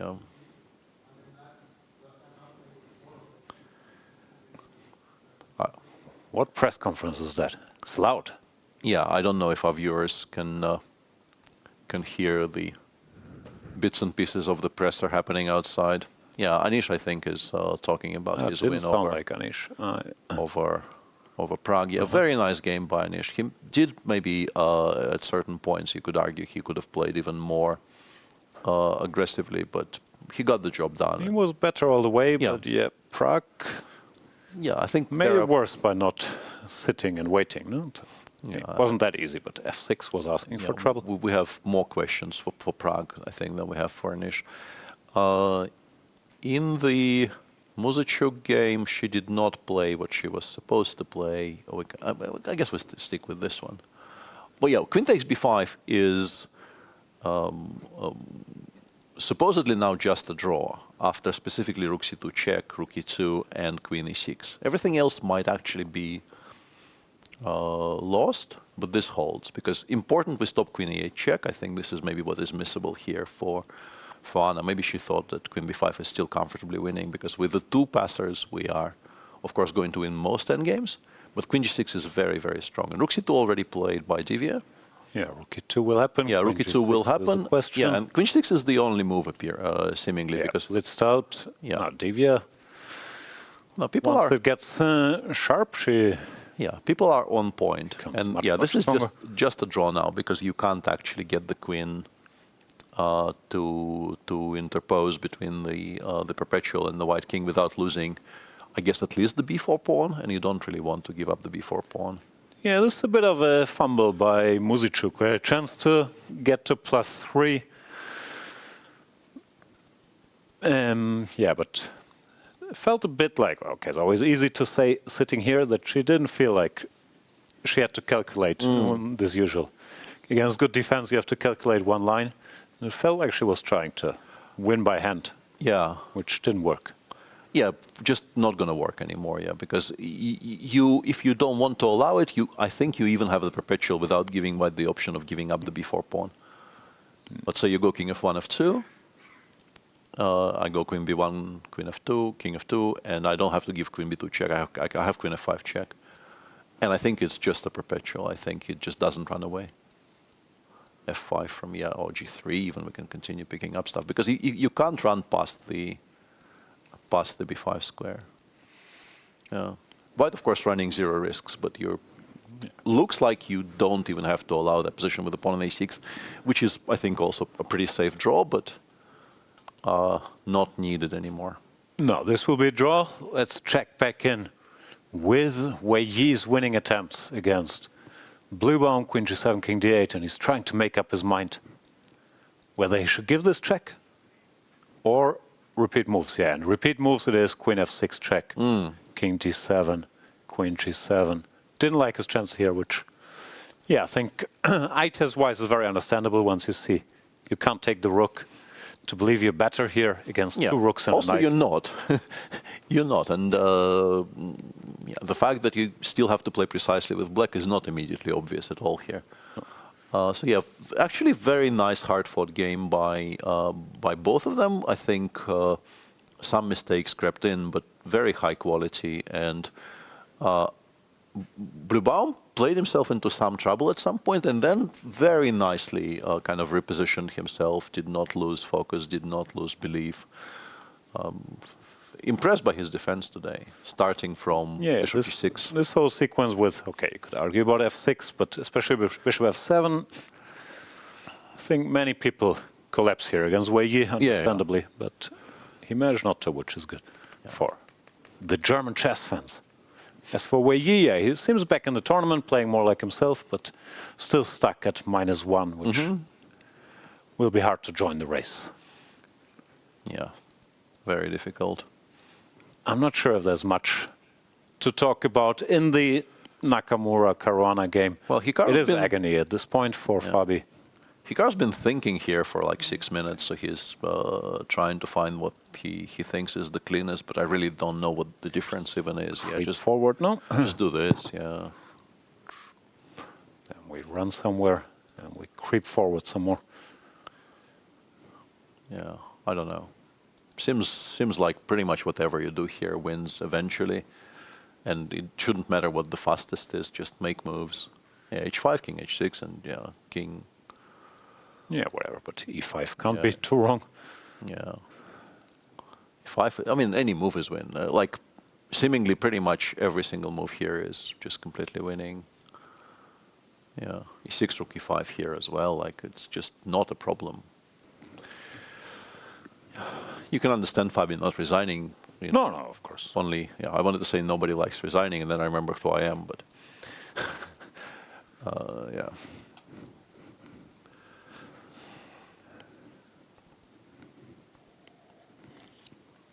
I think Hikaru is also just having a good time. He knows he's winning. He knows this can't be much fun for Caruana. He also wants to make sure nothing goes wrong. Yeah, but you can just push, yeah. He hasn't had much fun so far in this candidate, so he will be enjoying this. Yeah, and E5 plate. Yeah. If you give a lot of checks from the A file, the king will run to F7 and then F6, and then you will have E5, E6 as a block. That's like the one thing you need to control, and it's very easily controllable. E7, F6. Resigns. Resigns. And that concludes the open section, where we will have two decisive results, with Giri beating Pragg and going up to +1, Pragg falling down to -1. Giri actually now tied for second with Fabi, who is going to lose this game, we are pretty sure. Very sure. Hikaru going from -2 to -1. But the main story of the day, of course, is that all of these numbers are small. Some of them are even negative, and there's a guy on +5 there. Yeah. Also for Fabi, he has to stop losing every black game against Hikaru. It's really starting to affect things. Yeah. Slightly exaggerating, but actually not by that much. Like off the top of my head, he lost this Open Spanish in Madrid. He lost whatever was in the last candidates. I think this four nights. He lost this fried liver in Norway chess. I'm sure there was a draw somewhere in there, but I mean, he's lost a pretty bunch, much yeah. every important black game to Hikaru in the last 3-4 years. Yeah, some of them massively consequential, yeah. Yeah, Madrid, I mean, if he doesn't lose that game, I think there's always no way he doesn't finish in the top 2, plays a World Championship match. Yeah, and where? The Norway chess one, the favorite. Norway chess one, I think, swung the direction of the first prize, right? Yeah. I don't recall exactly, but I think it did. Yeah. And obviously the last candidates, same story. If Fabi doesn't lose that game, he once again... I mean, it's always hard to say, but if he had half a point more, he would have tied for first with Gukesh. Yep. He didn't. Yep.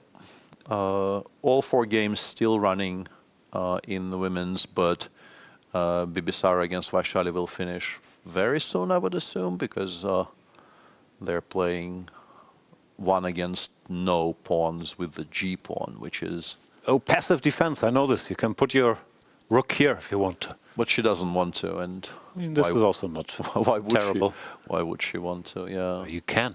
Yeah, you absolutely can, and there are some famous old Soviet anecdotes And about draw this. agreed.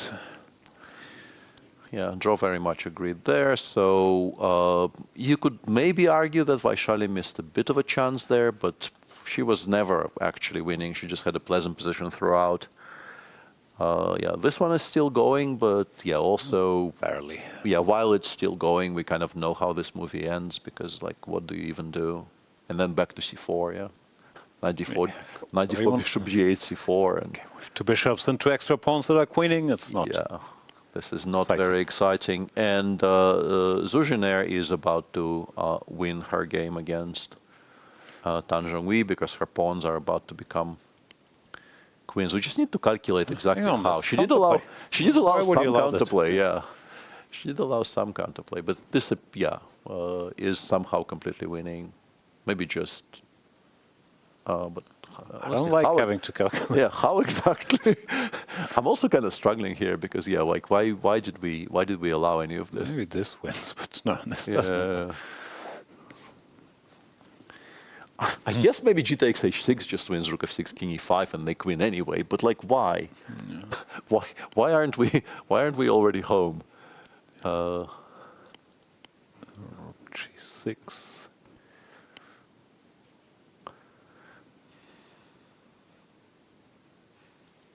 Oh, genuinely a bit confused, because this is not as straightforward as...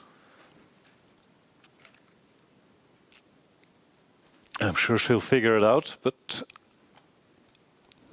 so unpleasant when you're totally winning and then all of a sudden you have to calculate complicated lines to make sure you actually do win.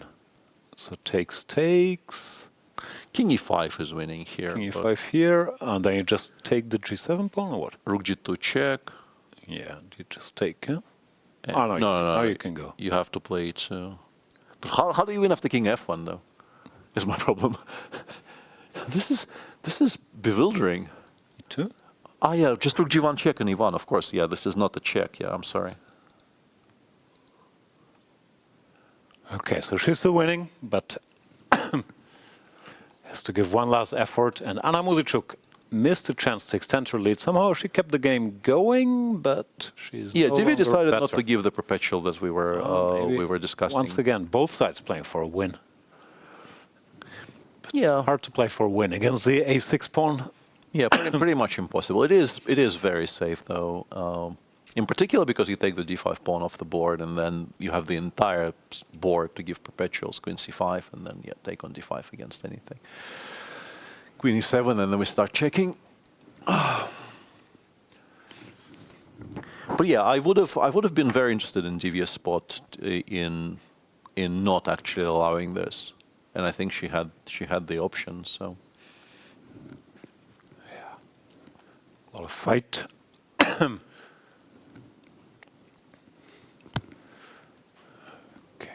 Fabi decided not to resign yet, but I have a feeling he just needs 10 minutes to get used to it, and then he will call it a day.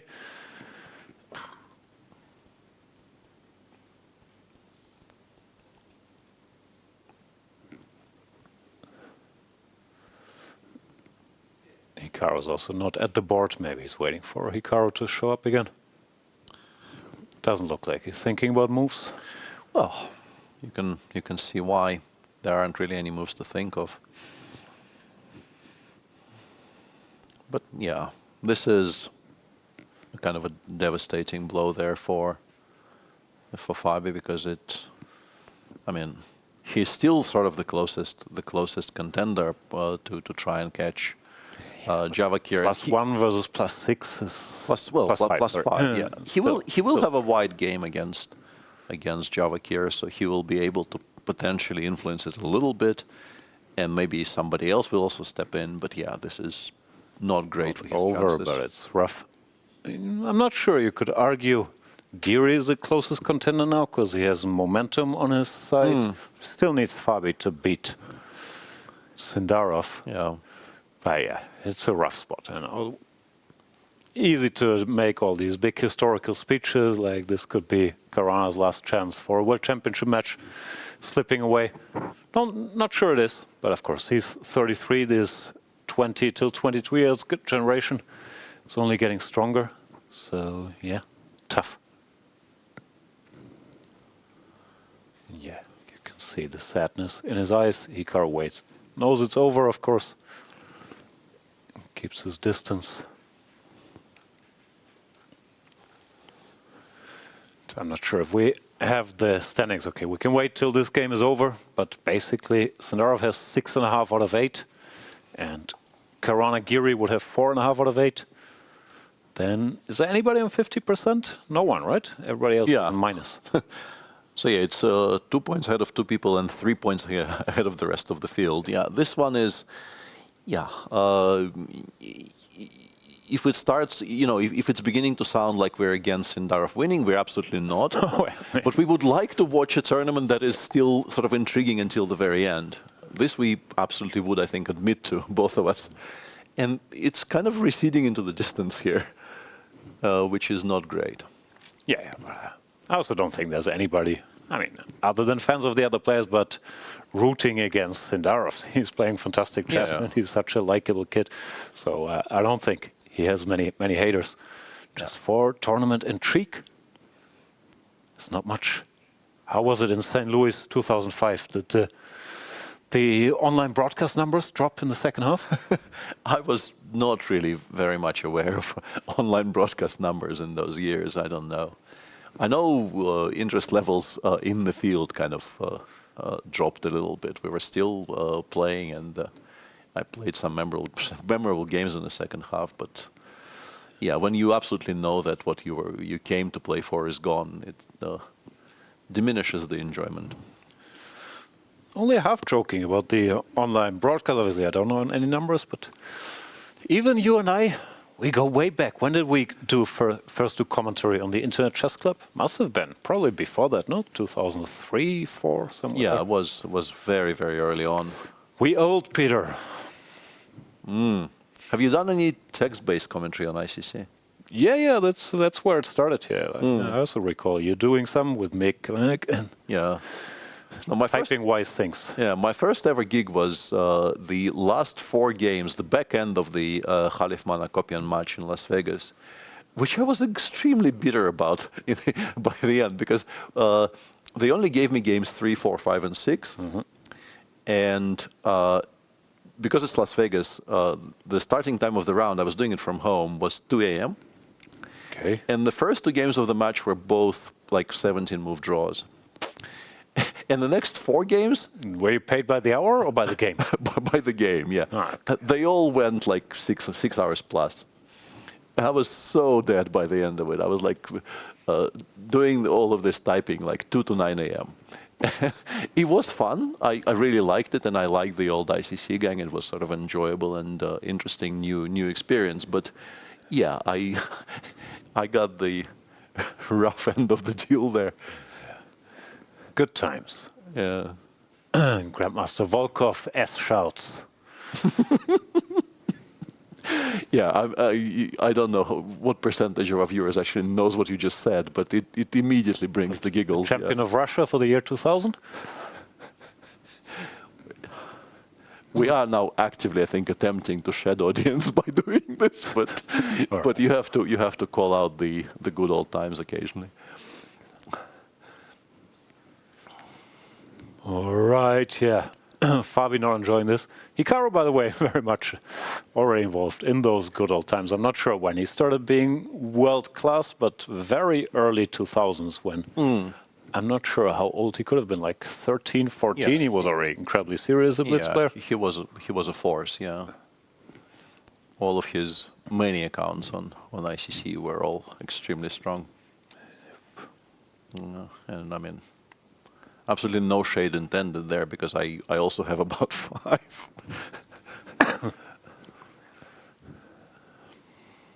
Yeah, Hikaru coming back to the game, trying to maybe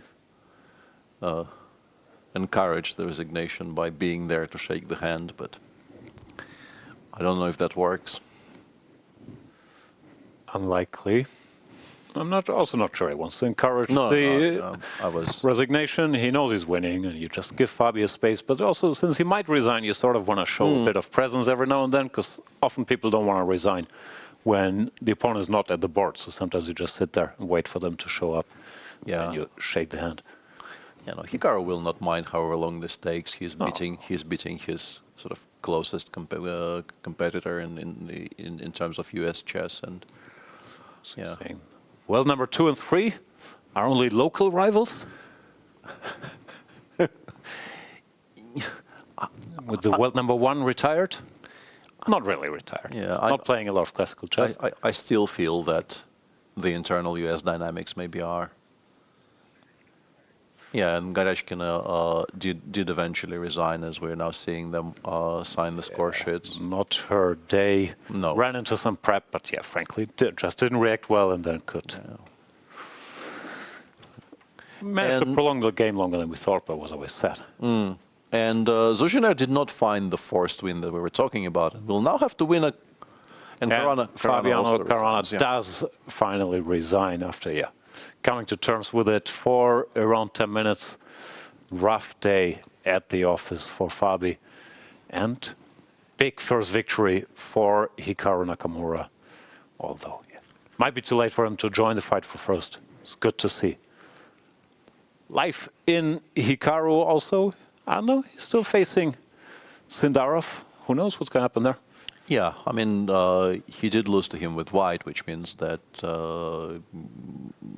it's harder for him to do much in a second round game, in particular in a situation where that, with every passing round, Sindarov's necessity to play sharply for a win in every single following game is decreasing. Let's put it this way. But yeah, that's fair. Then again, I'm not sure how much it is in Sindarov's nature and also how good he is at making dry draws with the white pieces.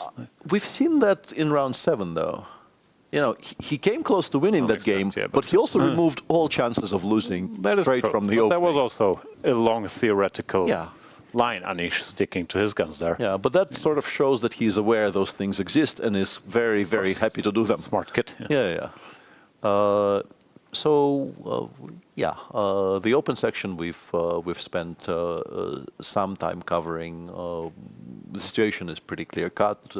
Javokhir is now an overwhelming favorite to maybe even coast home, frankly. And 2 points ahead. Then again, let him lose one game. Then he's 1 point ahead, maybe. Maybe, yeah. And that's the problem. And also, don't just need him to lose. You also need people to win lots of games, which is never easy. He needs to lose to specific people now. Yeah. But I still believe in the veterans giving him a run for his money. A bit of a scare at least would be good for the intrigue.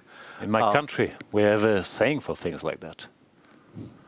The coyote of the desert always likes to eat the heart of the young. The blood drips down to the children for breakfast, lunch, and dinner. But only the ribs will be broken. Think about it. Okay. Anish winning his game against Praggnanandhaa. More evidence for my saying. Hikaru winning as well. Do we have the intermediate standings, or the standings after round 8? Maybe not yet. They'll pop up on the screen. Yeah, there we are. Javokhir, Sindarov. Let me try and get this right live on air. My neighbor said Sindarov keeps beating all of the players, and then I said, how many players you have? And he said, well, I mean, there's 8 candidates, and whenever one of them loses, I just bring up the next one. And then I said, it looks like you're feeding your candidates to Sindarov, and then Fabiano started crying. Did that make any sense to you? None whatsoever. Very good. I'm happy with that. Okay. Would you elaborate, please? This is a meme template I absolutely adore, and it was difficult to do it justice properly, but I'm pretty sure there's like 2.5 people out there who appreciated my attempt. Is that like blue sky humor? No, it's general internet humor. It's not. Okay. Is Anna now worse? Has she lost the a6 pawn? Is she losing this game? What is going on? Yeah. What on earth is going on there? How did the a pawn disappear? That felt like an important pawn. It did really feel like I think maybe she thought she has the perpetual, but she doesn't. She ran into some queen g1 scare.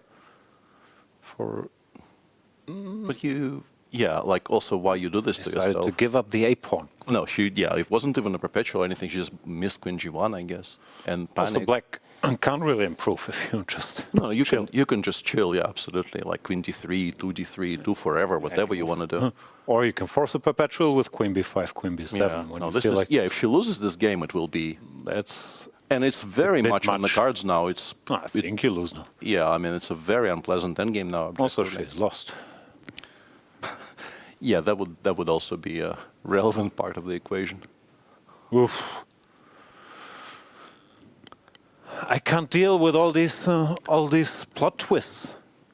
No, Anna Muzychuk was one stable factor we had playing solid classical chess, getting a more or less winning position of the opening today. Not to win it is one thing, but then to lose it. Yeah, now you can see she's lost control. Yeah, it feels like she will now just somehow lose the d5 pawn with check, and that will be the end of the game. I don't quite see how, but that's how it looks like. Whoa. No, that is, yeah, I can't deal with this. That does not seem right. So that means Lagno back in the lead. Shared lead. Shared lead, yeah. And Divya as well, right? Divya goes to +1 with this one. Very true. Vaishali is also on +1, no? The two Indian players all of a sudden sharing the lead. So we're going to be, if this ends with Black winning... Four-way tie? Yeah, four-way tie at the top, instead of Anna being very safe there on +3, a point ahead of the field. Wow. No, that is... Yeah, that is just not right. I have nothing against Divya winning, but losing this position with white is... Yeah. No, she hung in there, but also, I don't know. I feel bad. All these sins against chess goddess Kaisa, and you get a full point from this position. Yeah. Kaisa is fickle. Yeah, she's jealous, I was told. Doesn't like it if you don't spend all your time with her. Yeah. Let's just briefly, I guess, show the this will go on for a while because I don't see I don't see an immediate way to win the d5 pawn. Which one you want to see? The other one because I think it's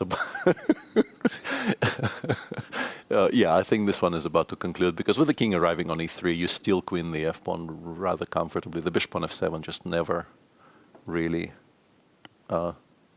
rejoins the game. So yeah, Zhongyi also left herself a minute here, but it's not going to be relevant, I don't think. Mate ends the game, fortunately for her. Yeah.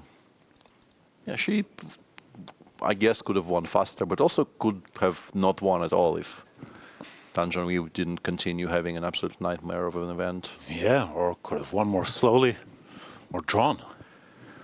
Many options available. But yeah, this still looks winning enough. How do we defend? Oh no, it's sort of bad, yeah? Even this doesn't even exactly change our fortunes. Yeah, and there's also a problem that after rook c6, you can, if you want, just go rook b1 and e3. Yeah. And collect on f7, that also wins on the spot. So yeah, whatever you do here is just completely and utterly lost. Yeah. Really is a matter of taste, yeah, e3 and then... Although that maybe is the least clean of all the options, yeah, I will take on b6 and I will have hopes, yeah. Should still be winning, but why? Why do it, yeah, exactly, yeah. Not doing that. Not doing that.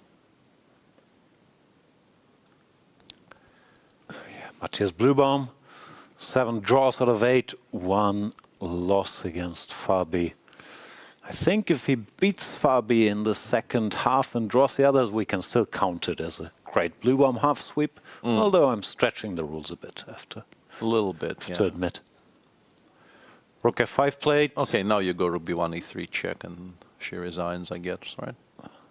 I don't know. I like king e3. Yeah, I mean, I don't think there are wrong decisions here, to be honest, but yeah. Challenge accepted. Yeah, she's gone king e3, and now, yeah. Well, now we can give check. But there's bishop c4 in the end. This is what I didn't want.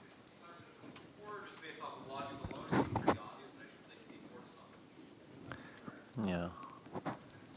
I mean, it's still winning. We have so many runners that we're always winning all of these positions. But I thought rook b1 check e3, rook f1 check was winning so cleanly that we didn't really need. Fair. She goes rook g2 check. What is this all about? She wants to put the rook on c2. Ah, yeah, that actually is not stupid. Yeah, king h1, and now we go, I don't know, rook g5 or something. Probably not a mistake to play rook g5 here.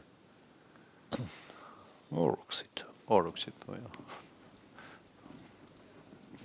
Yeah, we'll see which of the many winning ideas she will end up settling on, because they are all very winning. Yeah, just the usual story. Gotta wrap it up at some point, but here it's hard to picture her not winning this.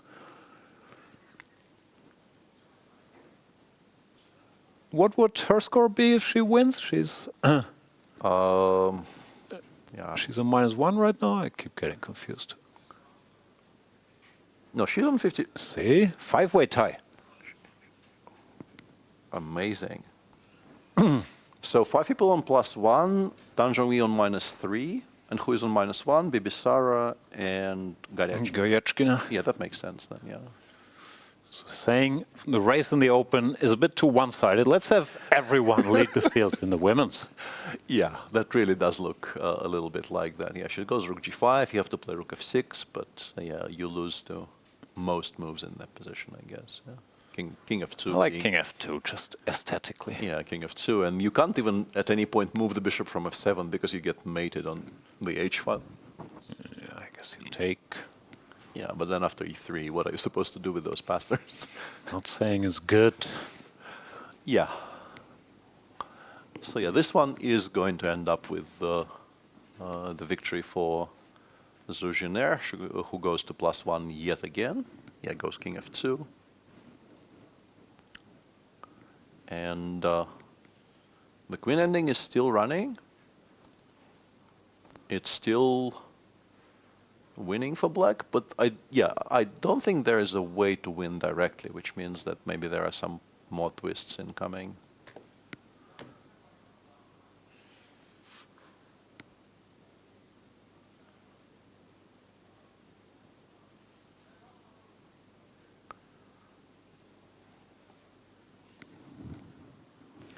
Potentially.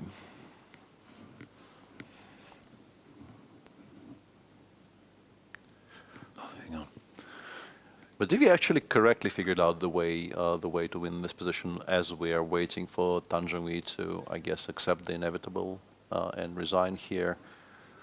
Hang on, some guy on Twitter is explaining how to set up a remote home cleaning business to make 40K a month. I got distracted. 1, pick your market. Step 2, build your tech stack. Step 3, hire your cleaners. Step 4, get clients. Yeah. Step 4, I already hired all these cleaners without having any clients. I'm waiting for step 5, which is Step 5 is build your systems. Okay. Step 6 is hand it off. Where is the get 20 million inheritance from your dad step coming? Is it step 8 or 9? What was that? That's the way to become a millionaire? Well, inherit 20 million and invest poorly. Yep. There are 140 million homes in America. Every single one needs to be cleaned. DM me clean, and I'll walk you through the whole thing. Okay. I don't know. I'm interested. I'm excited in your new career as an American cleaning mogul. Remote. I can do it from here. Yeah, cleaning mogul is the future. Who knew? Yeah, let's switch to the queen ending because this is not going anywhere. Yeah, and Divya correctly, I think, just pushed f5 at some point, and now you protect the e7 pawn, and you go king f6, king e5, and that should win. Yeah. We've all learned, to our great awe in recent years, that queen, g and h pawn versus queen is very often a draw, but that does not apply to 2 central pass pawns. No. That should be reasonably straightforward. No, it does not, no.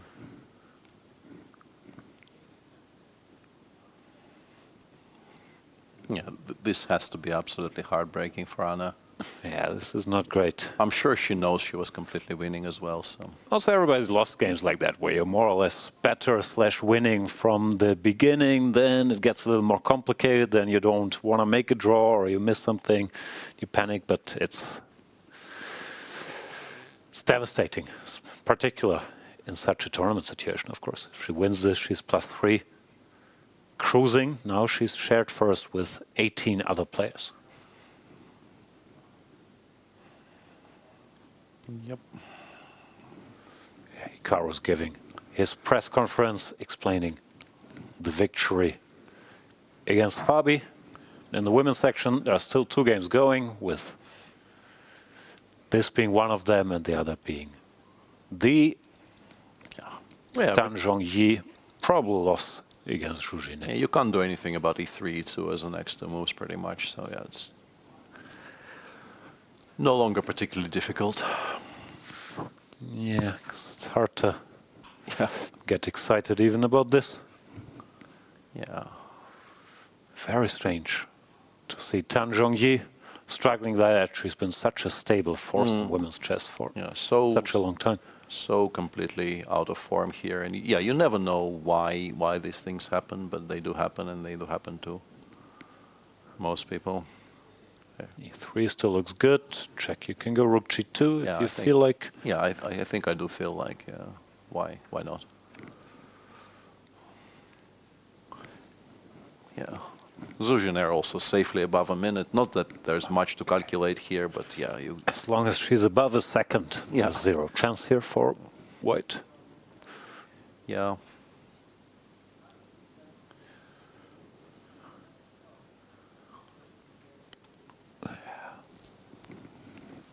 Yeah. Rough tournament for Tan. Yeah, and okay, we can wait. This should be over any minute. And then. And yeah, if she wins yesterday, she's on 50% actually, and sort of in the running, considering how swingy everything is. And now, yeah, she lost a very, very comfortably winning position yesterday, and also lost with the white pieces today after being safely and risk-free, really, better out of the opening. Yeah, nothing going right for her at all. Things just going from bad to worse. Yeah, strange game. Although, as a fellow Queen C2 Nimzo player, I can't find words for not going rook takes d4. Yeah, rook h2. I think she'll wait for rook g2 and resign. I think that's a safe way to conclude here. Not very much you can hope for after this. Or before this. Or before this, frankly, yeah.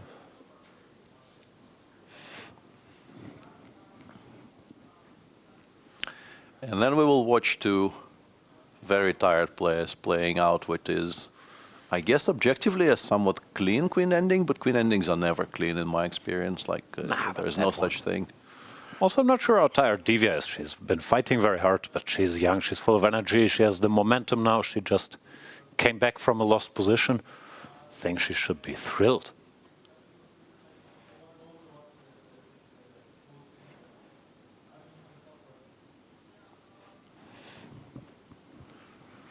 Yeah, always. Yeah. Feels a bit wrong to watch this agony when players are about to resign, but we can wait for the handshake now that we're here. Sure, yeah, it's does not look a bit of a funeral for a hand happening here, but only 2 minutes left anyway. You can't really even prolong it for much further. It's not a whole lot to calculate here. It's just coming to terms with how it's been going. Yeah. I do have I guess the question will still be there, so we don't. Yeah, let's wait until this is done, and then I'll ask my absolutely pointless question. Resignation. Yep. Jiner comes back from a kind of a shaky opening to win yet another game with black in this tournament and goes to +1. I have some questions for Ivan Cheparinov, what that opening was, but whatever it was, it worked. Yep. And Jiner back in the shared lead? Well, not yet, but probably is, yeah. And let's switch to the final game running, which is this queen ending. And yeah, the question I wanted to ask you here is, do you think this is winning if the white king is on b1? Because the problem for you here is that eventually you will probably have to put the queen on e6 to prevent losing the d5 pawn for nothing, and then your king is on f2, so you always get checked there. Okay. Yeah. I will generously allow you to put it on b1. Yeah. Let's say, at some point I play queen, I don't know. Let's get the queen c8 check here, yeah? Queen c8 check, king e5, queen e6 check, king d4. And I play queen f7. I guess I still lose after queen f6, yeah, because eventually I will have to put it on a much poorer square. And then d5 just falls with a couple of checks. Yeah, I think it's just lost. To wait here, and now we can probably pick it up with checks. Yeah, even directly. Then we just pick it up with it's very comfortably lost once the king crosses to d4. Or Divya, interestingly, did not play it towards those squares. She, I think, could have aimed it towards those squares already and didn't. But She will get there She eventually. had it here. Ah, okay. Actually, the way she set it up. G7. What's she doing? Yeah. Hang on. H6. Repeating Okay, moves for now. This is not draw yet? Yeah, but to allow a threefold here would be a bit odd. Yeah. What is Anna thinking about here is also not very clear. Don't think we're playing for a win, so this. Yeah, let's not give Black any choices to improve, and yeah. Also, let's not give Black any time. Queen h8, Queen g8. That would be the second time this position appeared on the board. Yeah, that's why I don't like these move repetitions to gain time. It's so easy to miscount. Or to need it later for whatever reason. And now reason. the only thing that wins is King h5, but she will play King h5 because what else can you do? Yeah, everything else would have allowed perpetuals. I mean, yeah, well, three folds because you've repeated. But yeah, now we go via g4, f4, e4, I guess, and it's once again unstoppable. But sometimes these queen endgames are surprisingly simple. Once your king breaks free, so many squares in open space. Here you know it's not perpetual. Like, yeah, and once again, like. This particular position, maybe if the king is somewhere on the queen side, it's tricky after queen, or this, for instance. But yeah, you always lose to the counter check. The counter check you run into,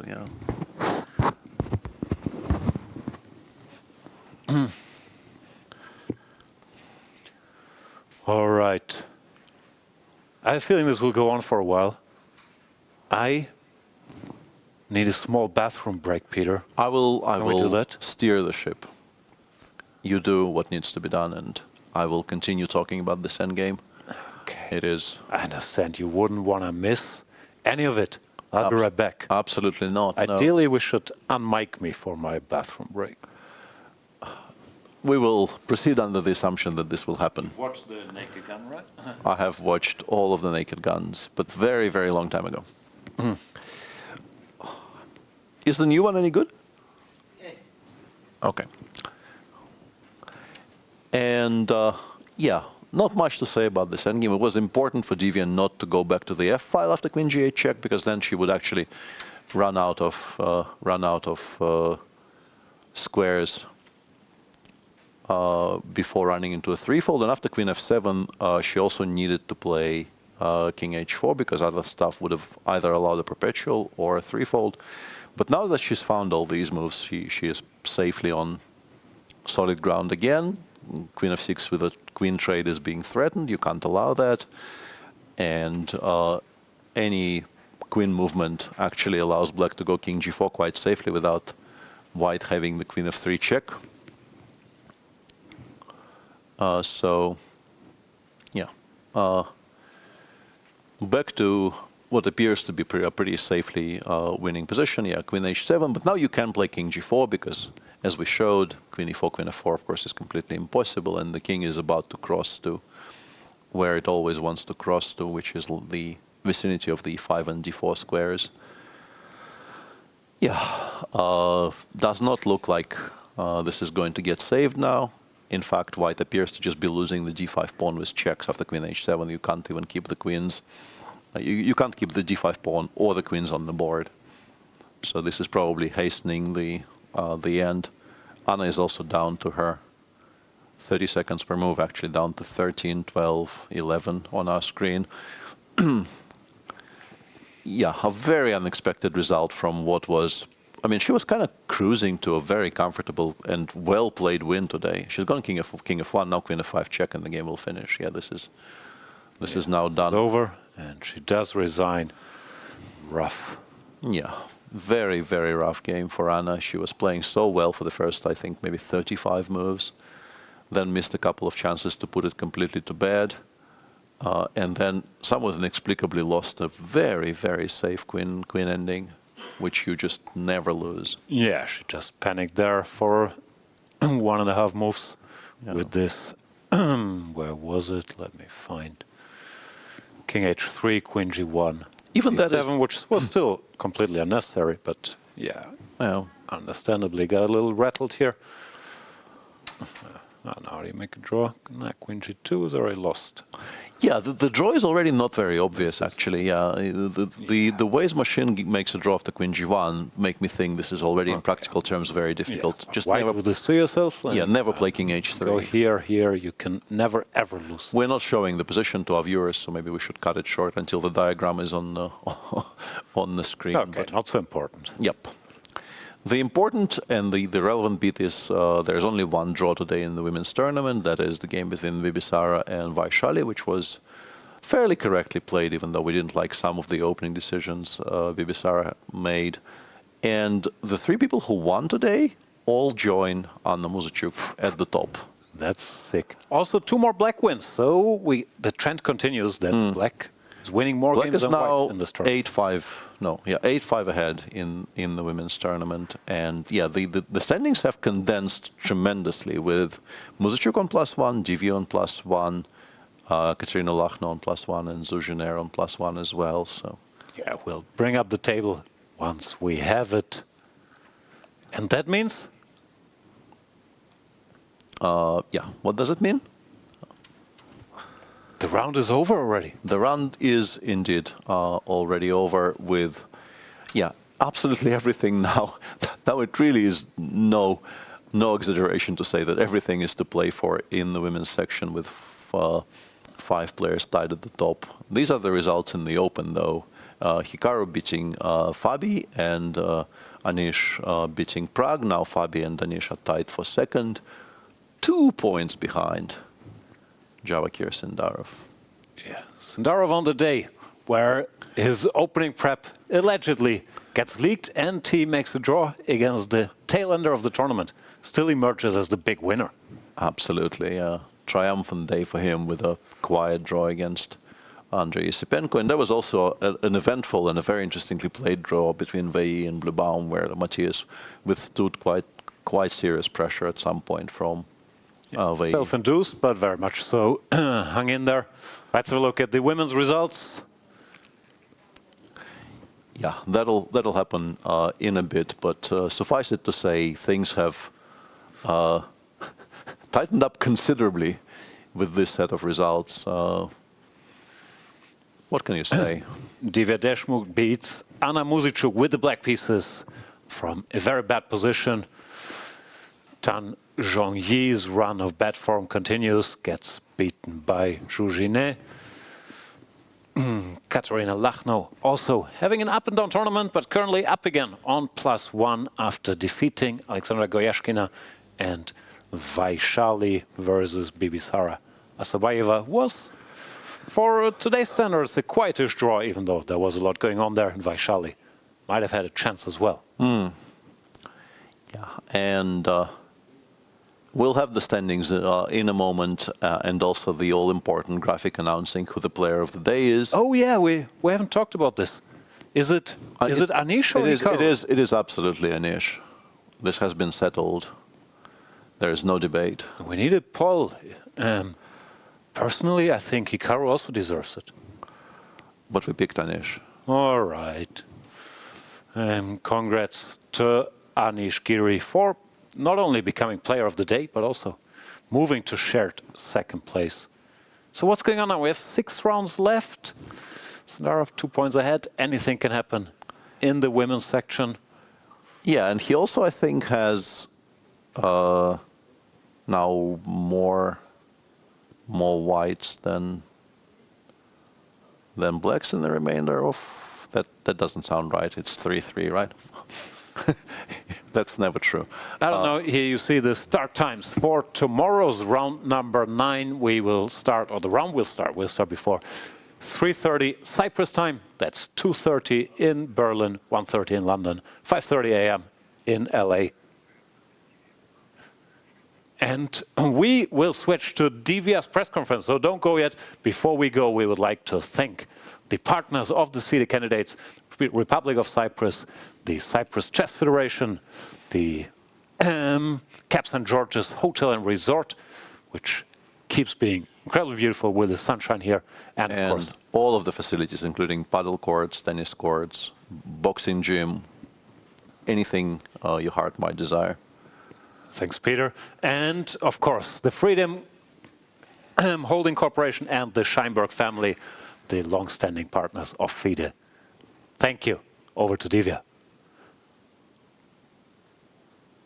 Game against Lagno that came very close to converting into a win. You pushed 135 moves. What are your thoughts on that? Okay, I was winning the whole game, so probably it got balanced out today. I was not doing good today, but then ended up winning. That game was quite topsy-turvy as well. Should have converted it, but it's okay. Awesome. So, Accelerated Dragon, interesting choice. Was this knight g4 was just quite rare. Was this your intended preparation or 20 minutes and? Well, if it was my preparation, I wouldn't spend 20 minutes on it. But I think it was not the best move to make. I think it was just a bad move because after that she got the dream set up and I basically could do nothing. And it got quite passive. I underestimated how bad it could get, but then, yeah, it turned horrible quite fast. And is the critical moment when she got to force the trade of the final minor pieces with this knight d5? Yes, I was so surprised that she did it because I thought she can take more time and prepare her pieces more. I thought she could maybe prepare f4 and then also threaten some f5 because I have to defend against it.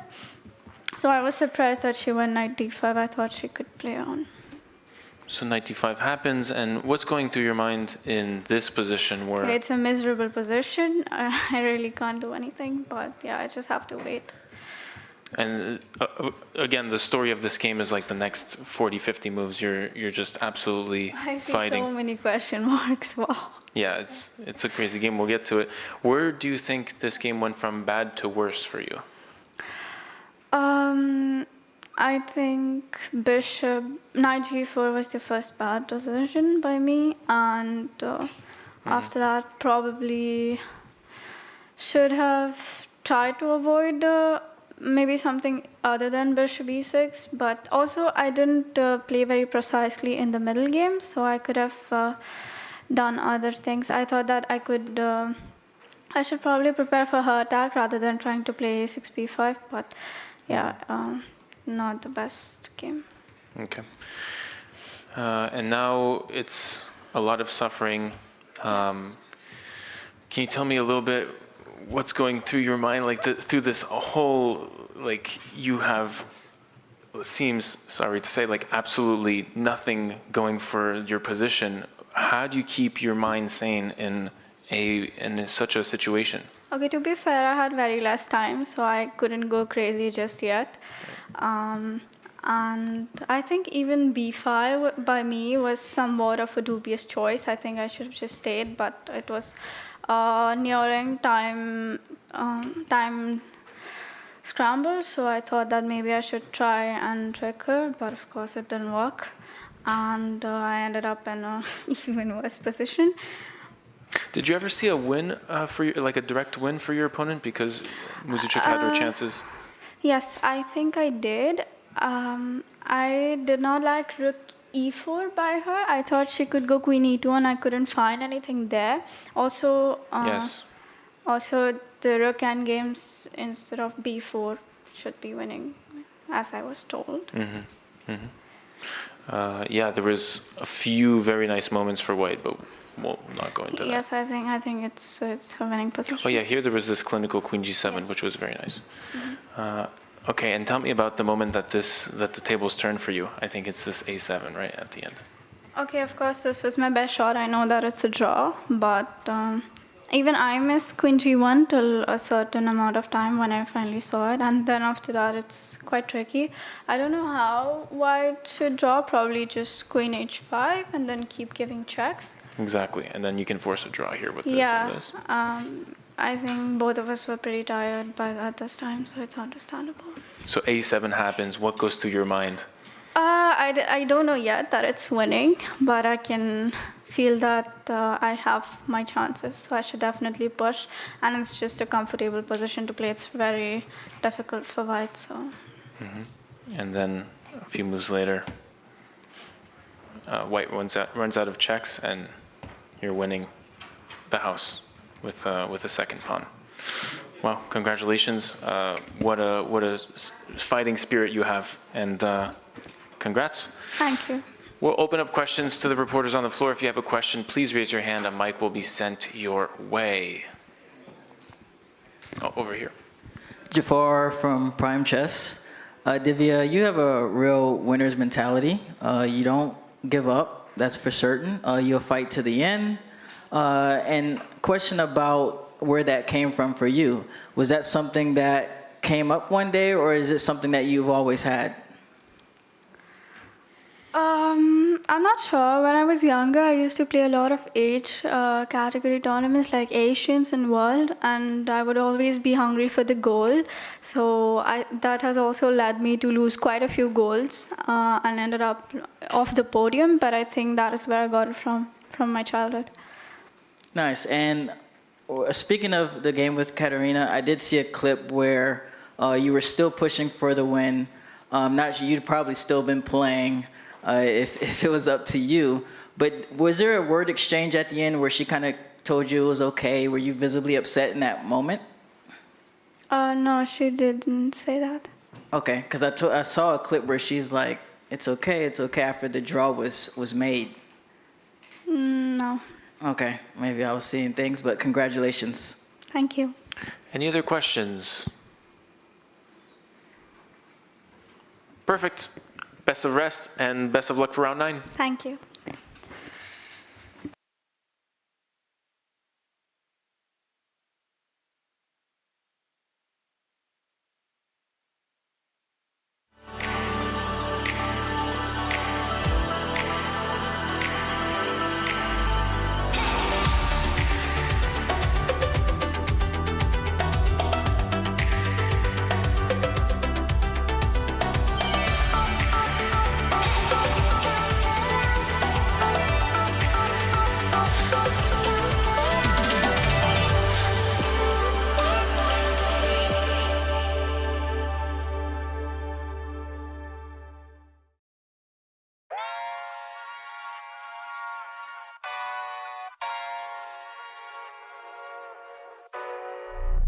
Oh my God, I'm just playing with them now, yeah.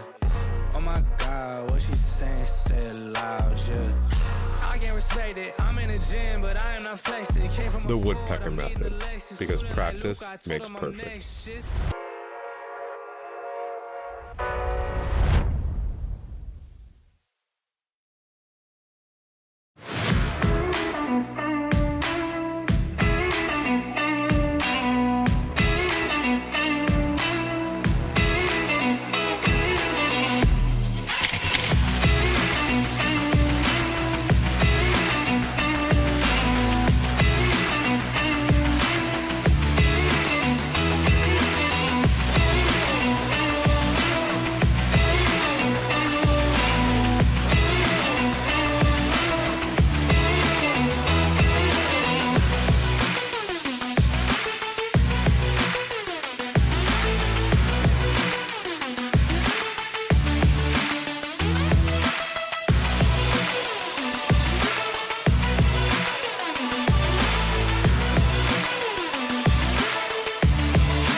Welcome to the Round 8 press conference of the FIDE Candidates 2026. I'm with Anish Giri, who just won his game over Praggnanandhaa. Anish, you're winning the return match of this 2-game match. How do you feel about this? Yeah, I'm very happy. We've played a lot of games with Prague over the years, and we've beaten each other many times. So I'm happy that I managed to come back here as well. I counted 45 classical games over your career against Prague. No, it can't be. No, it can be 45. So 45, look all at formats. Prague. I mean, look at him. How can he have played 45 games against me? He's a child. No, not 45. Probably including 45 total. Yeah, total. Yes, yes. On the database. No, but classical maybe around like 7, like 10 maybe. I don't know. 10 maybe. Should be more than that. No? More than 10, yeah. But surprisingly a lot of wins for white. For white, I think. Yeah. Usually. Yeah, especially white. For especially white, yes. 9 classical, yes. 9. So 9 classical, 45 total, my fault. And if you see our white games, then like if you see how I lose with black, you think that I'm a really, really bad player, much worse than Prague. and if it's the way around, like suddenly I'm very good again. So it's kind of funny. Yeah. But no, I was very fortunate. I think the opening went very badly for Prague. Yeah, I don't know. I assume it's some sort of prep, right? And I mean, or yeah, I couldn't remember this exact A4. Like there is. You sure you did the move order? This A4 happens to be very rare. Was this prep from you? No, I think can't you like avoid it by going here? Yeah, it's a move. Yeah, but it's a. So you did it on purpose. Specific. Yeah. You did it on purpose. Yeah. No, okay. Because I also looked at this, and then there is no A4. There is knight A5. So here it's A4. I don't know if he allowed it on purpose or not. I personally thought, okay, it's nice for white, but. Yeah, so Prague, this bishop e7, this was prep specifically for this game, right? Because knight c6 you had played in the past, yeah? Yeah, I know it. Yeah, so of course you can. Basically, I was choosing here this position, right? But this I thought black should be fine. Yeah, it looks very fine. Or let's say I think this is a little better version for white than the other one, right? Yeah, that's what I thought. Yeah, it is, but still I don't know how much. So maybe this is. No, first when I went for the bishop a6 c5, I thought this at least should be like not so bad. Yeah, like No, I don't think it's so bad. I think it's okay. I can play. I think you should do this. Yeah. But then after I went c5, while I was calculating during a time, I thought queen a5 is probably simpler. Okay, but I think this is like very. This position is very, very unpleasant for black. Like. Yeah, I kind of missed that knight c6, knight e3 strong. Yes, it works out for me because I have these ideas with knight f5 also. Yeah, like rook of d8, knight f5, bishop f8, knight g5 is. Yeah, for sure. No, it's like big attack. Really bad. Big attack. I guess I didn't really consider details, but it looked like a huge attack. Yeah, in all the lines, this a6 is also hanging, which is. Yeah, exactly. No, actually, I think you've done great to get. I was too. Maybe I should soft. go bishop c8. But sure. Yes, that's what I would expect a bit more. I didn't like bishop b7, but here also there was something which was bothering me. I think just. This looks now it looks fine. I think DC was the move, maybe. Bishop takes c5. Bishop e3. This not better version of the game. I wasn't sure because d5 is hanging now. Yeah, it looks nice for it. Yeah. And if bishop e6, some takes and knight d4. Yeah, it's similar. Like but it's better version for me because you don't get knight c6. I don't get knight c6 and e6 is always hanging. But I think I felt like bishop g5 is such a lazy move, but I felt like I should just. I thought I have something more probably here, but I don't know what it is. I just sort of, and also I made a lot of lazy decisions. Also, to get this position, I think he's happy to get here from that position, but I'm also kind of okay with that. I think there might be something stronger because it's so risky for black. But I wasn't sure. I wasn't sure. I didn't see. I was also thinking. I was hoping for something. Something else. Yeah. Something else for Yeah, because this is just sad, no? Yes, that's why I went for it. Maybe some knight h3, but I couldn't find exactly the. Yeah, knight h3. I thought just knight. Yeah, I think it might be just not. Knight c6, yeah, just. But these positions sometimes this knight is like okay, it looks amazing, but you have this in open Spanish very often. This knight is not stable. So if he gets a5, there's some open Spanish position like this, but black has a good version, and the computer just says 0. So I knew that it's not like gonna be forever this. So I was trying to be precise. I was trying to disrupt him from going a5. But I think he did very well. I think I was a bit clumsy. And maybe I should go rook bc8 to have the rook on f8, but okay, it's difficult to say. Yeah, no, I think controlling before square is very good. Yeah, that's what I wanted. I think rook f8 is good. I think rook c5, a5 is good. Maybe here just don't play f6. Yes, but what do you... At some point I thought maybe queen sure. queen b4, queen f2, yeah? I thought f6 is very smart actually at first. But now it's just... What if takes? Yeah, takes. Yeah, take course. Yeah, queen b4. I thought. No, queen b4. There was. This I thought. No, I thought just queen d1. I didn't really see like. But I thought then maybe. I think then e6. Yeah. Yeah, e6. Like there's no peace of mind to save the king. But yeah, just okay. Let's see. Just. Yeah. I mean, just take on f4 also like. Yeah, I thought some rook c4, but knight f5. Yes. Yeah, it's very good. I know, maybe I'm saving, but it's... No, it's... yeah, no, I didn't... I just couldn't do one, yeah. Yeah, no, I was wondering why you don't also, do this. I was wondering about rook e5. Like, this also I wasn't sure. Rook e5? No, but that's amazing for you. I mean, this you mean, yeah? Yeah, this is a big mistake like, I thought it should be... Yeah. At least this is what I should hope for. I think it's a big relief for you because I think the e-pawn is very nice. Like initially I wanted... It's suffering. From afar, I wanted to go rook e1, rook e5, and then I realized I should take with the f-pawn, of course, with the pawn. I think taking with pawn is much more... I don't know, I'm curious, computer says. Fe is 0.6 and rook e5 Ah, it's also nice. Okay. Yeah, I mean, I didn't see a way for to get a counterplay because okay. I feel this should also be sad, but at least a better version than FE. Yeah, and actually here suddenly it's the thing is that this position, okay, it's probably a draw, but with the time situation, objectively draw, as in like not draw on the spot, but like it shouldn't be lost, right? But with the time situation, it's so unpleasant for him. But Black has to find a kind of like a small hidden resource here. Bishop E5, Bishop A4 yes, back. yes, Nah, with Bishop C2, Bishop E4. Of course, we saw Bishop C2 idea, but this is such high-class exercise, yeah. So good. Yeah, it's and plus he's in time trouble. No, but I still don't get it. No, but I think it makes a lot of sense. Yeah, you want to go Bishop C2 next. I can't stop it probably. Oh, this is very smart. Of course, we realize Bishop C2, both of us. So for the audience, but not like that you wasted full Black time. always trends to do this and cut off the defense on the pawn. Yeah, that's amazing. And if Rook 1, then Rook C1, Rook D1. And then Black will just repeat, right? Maybe I can still try some Rook 1 E2, but I'm afraid Rook C1, Rook D1. No, Rook 1 E2 is already something, yeah, for Black. Yeah, even Bishop D5, it makes it stupid, yeah. But we're saying that practically this is fantastic for White anyways. Actually, his so-called threat is going to lead to a position that he still has to defend. But okay, that is like the dream. Yeah? Yes, but okay, actually I was thinking this is more because I didn't see Bishop C2. I thought this is like amazing for me because I couldn't see how he will play and he had no time. You're also not getting Rook G3s and all, yeah? This is so clever. This is way too deep, yeah. Rook G3, Rook E5. Yeah, I could have. Yeah. I think this is like if you have like a lot of time, you find like you just go very deep and you're desperate, and after long, and maybe as exercise you find this.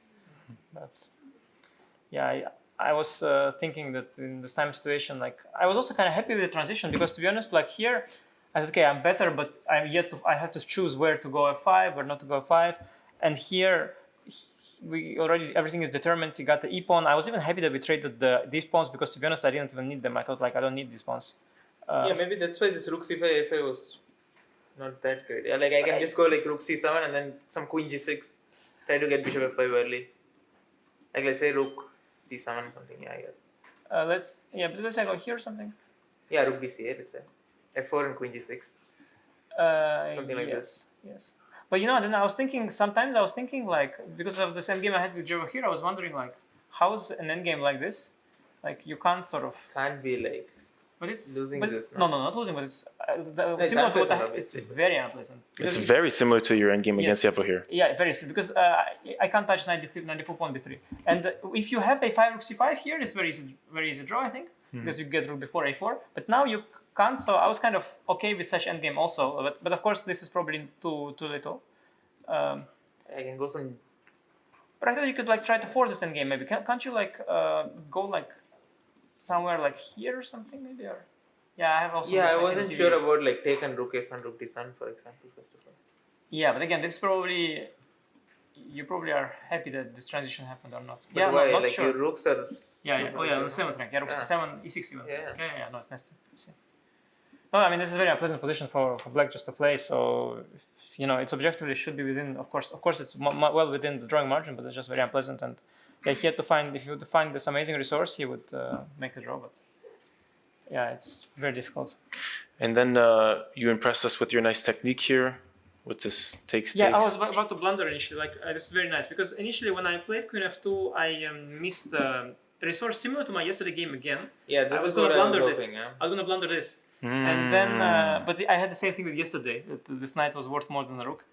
So luckily, when he played already Bishop C2, I thought even Rook E3, Bishop E4 is not so bad. Then I wanted to win with Rook G3, no? Or Rook D4. And I also missed, yeah. Rook G6 check and Bishop G6. I think I'm somehow holding this. Yeah, could be. Yeah.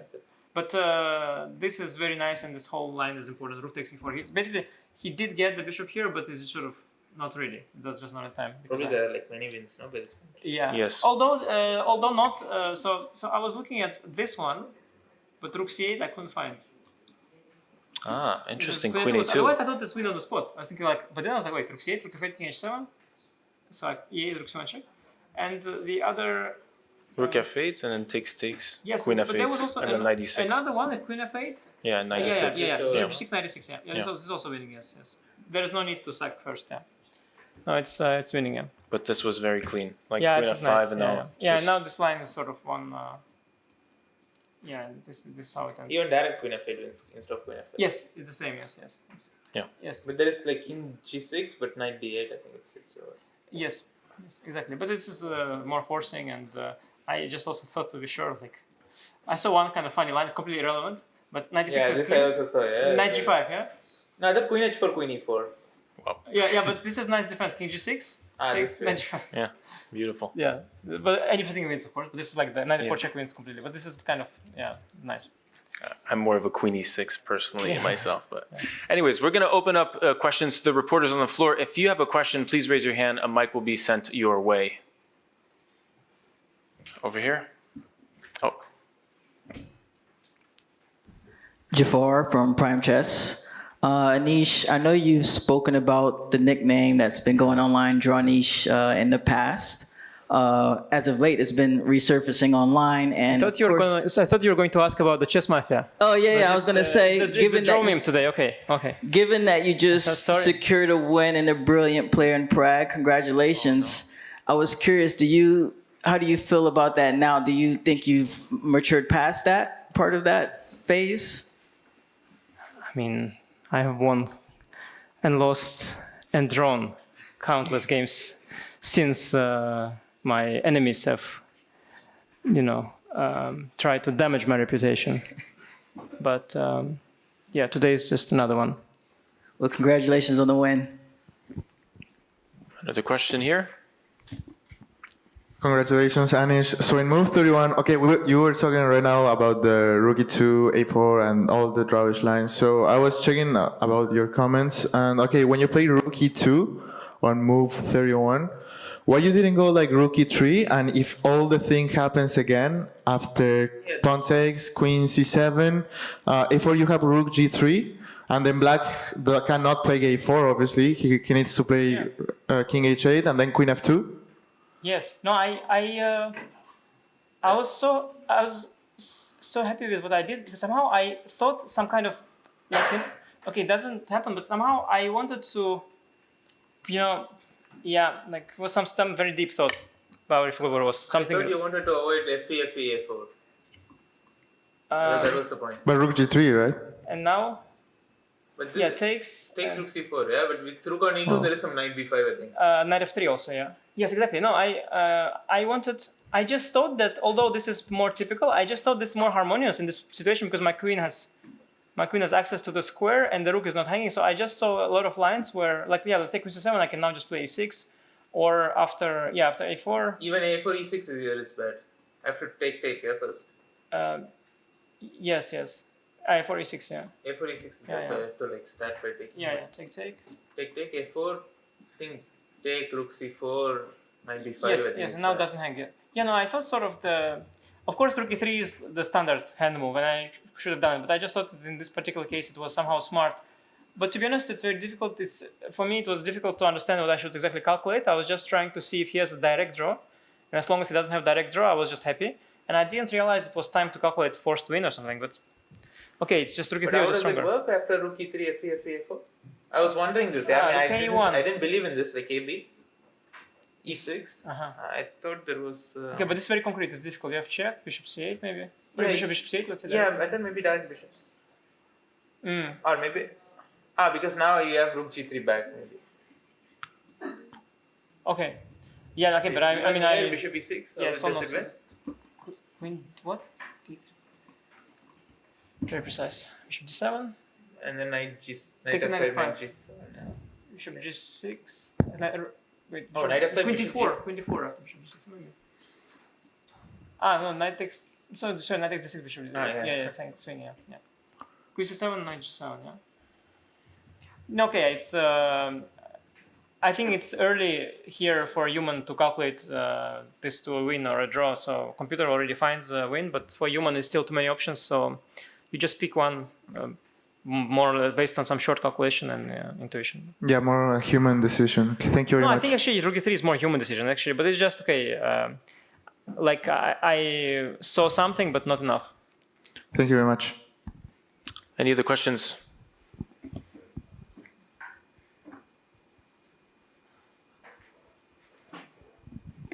Hello, Maurice Ashley, St. Louis Chess Club. Anish, given the tournament situation now, it looks bad, but is there any thought to you about the comeback? Is it worth thinking about, or is it just a game-by-game kind of consideration?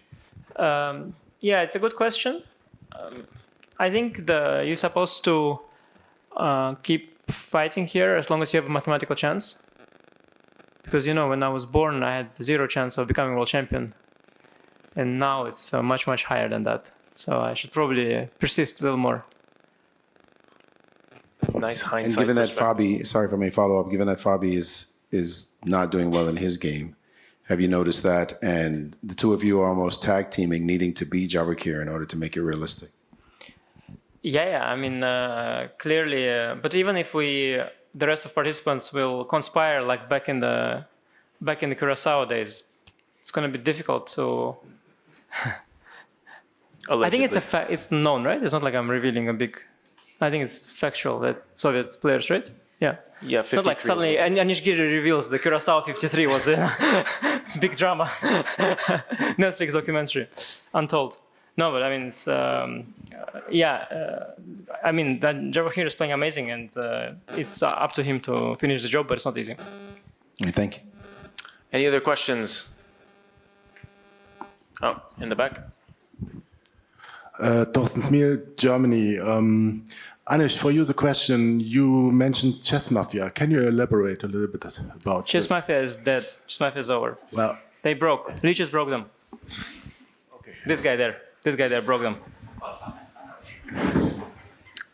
Let the record show he's pointing to the Leeches representatives. Any other questions? Yes, Amruta. So my question is to Pragg. You played Queen A5. Over there, were you thinking of anything else? And what was your calculation in the opening? Just after the opening? Yeah, it was a critical decision. There were basically 3 options, either to take on A5, take on D4, or take on C4. Take on C4, I thought it's slightly unpleasant, but probably okay. But I couldn't really see anything wrong with Queen A5. Kind of underestimated this position which happened in the game after Bishop D5 and take Rook E1. So maybe I should have started CD4. What by the way? Yeah, what was I was also actually most worried about this move. Yeah, I wasn't sure. Like there were both Knight D4, Queen D4. I was not at all sure. Like Knight D4, I thought probably Bishop A3. This is Bishop A3, right? Bishop and A3, Bishop is B2. Yeah, Bishop B2. But then just take and like you get Bishop A3 but next. Maybe you have Knight B4 because otherwise, yeah. No, here there's Knight C3, but like you go like Queen G4 or something first. Yeah, I was not so sure about this position. Yeah, I was considering this, yes. But also like Queen D4, I wasn't sure. Like Queen A5, Queen G4. Bishop H6 coming. Yeah, King H8.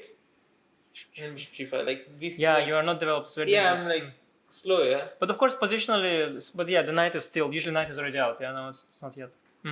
Yeah, I was actually, I underestimated the CD initially, and I was a bit concerned like what to do, because I saw Bishop A3, Bishop B2 thing. Because Queen A5 or Bishop C4, yeah, I was kind of okay with, although, yeah, I think this is probably the best way, and probably very little. Yeah, it's easier to play with black. I just develop and... Yeah, I guess it's just almost full compensation, yeah. Yeah, and that knight versus bishop, like knight on d4, like were you thinking it's towards equality, or were you feeling all the pressure? Like how were you assessing that in general in the middle game? Yeah, it's just a sad position. But I felt it should be holdable, but it's unpleasant. Yeah, I don't have a direct draw. I just have to sit and hold, which is not all pleasant. Thank you. Any other questions? Okay, I'll let you rest. Best of luck for round 9. I'm here with Kateryna Lagno, who just beat Aleksandra Goryachkina in round 8 of the FIDE Women's Candidates. Kateryna, the game was yours from the beginning. It seemed to go wrong in the opening for Goryachkina with f5. Tell me your thoughts. Yeah, she probably didn't know the line, and yeah, f5 is a bad move. I have a big advantage. I'm not sure with my queen d2 move. Maybe I should have played immediately a4, and I think it's just impossible to hold. But then she created some counterplay, and I was not sure well, I think I was still better, but I was not already so happy with my position because of her counterplay. Tell me a bit about the nuances without going too in depth with the moves, but why is f5 incorrect there? When would it be correct? Like, what do you think was her reasoning for going for that? I think she was scared because I was blitzing out all the moves. Maybe she was scared to go to my preparation, and that's why she wanted to play something new. But of course, when already you play queen c5, you should take e5 pawn with rook probably, and yeah, it's a very complicated position. And but she probably just wanted, just to play something new. But well, it was a bad choice. And when you're winning so early on, or have such a better position early on in the game, do you feel some kind of nervousness of having to keep that up, or do you feel confident that this can really only have two results for you? Well, I mean, you should still play good moves, and that's why I'm always concentrated, because I played many games here with better chances and not. So I already have so much experience, and never just play till the end. And if you remember my game is Stan, everything can happen. So just you should stay concentrated. And no, I was happy with my position, because it's just, I don't know, winning or not, but big advantage. But still, I was focused. One thing that players seem to say, all agree with, that luck is important in these tournaments. Do you think luck is on your side? I don't know. The tournament still goes on, so let's ask this question after the last round. Final question. The standings of the women's keeps changing. So with this win, it does very well for you, especially with Anna maybe drawing her game. How do you see your chances in this FIDE Women's Candidates? Well, you should fight. That's the only, there's no secret. You play every game and you try to make your best. Yeah, that's the only advice I can give to myself and to everybody. Thank you so much, Kateryna. Good luck with the rest. Thank you.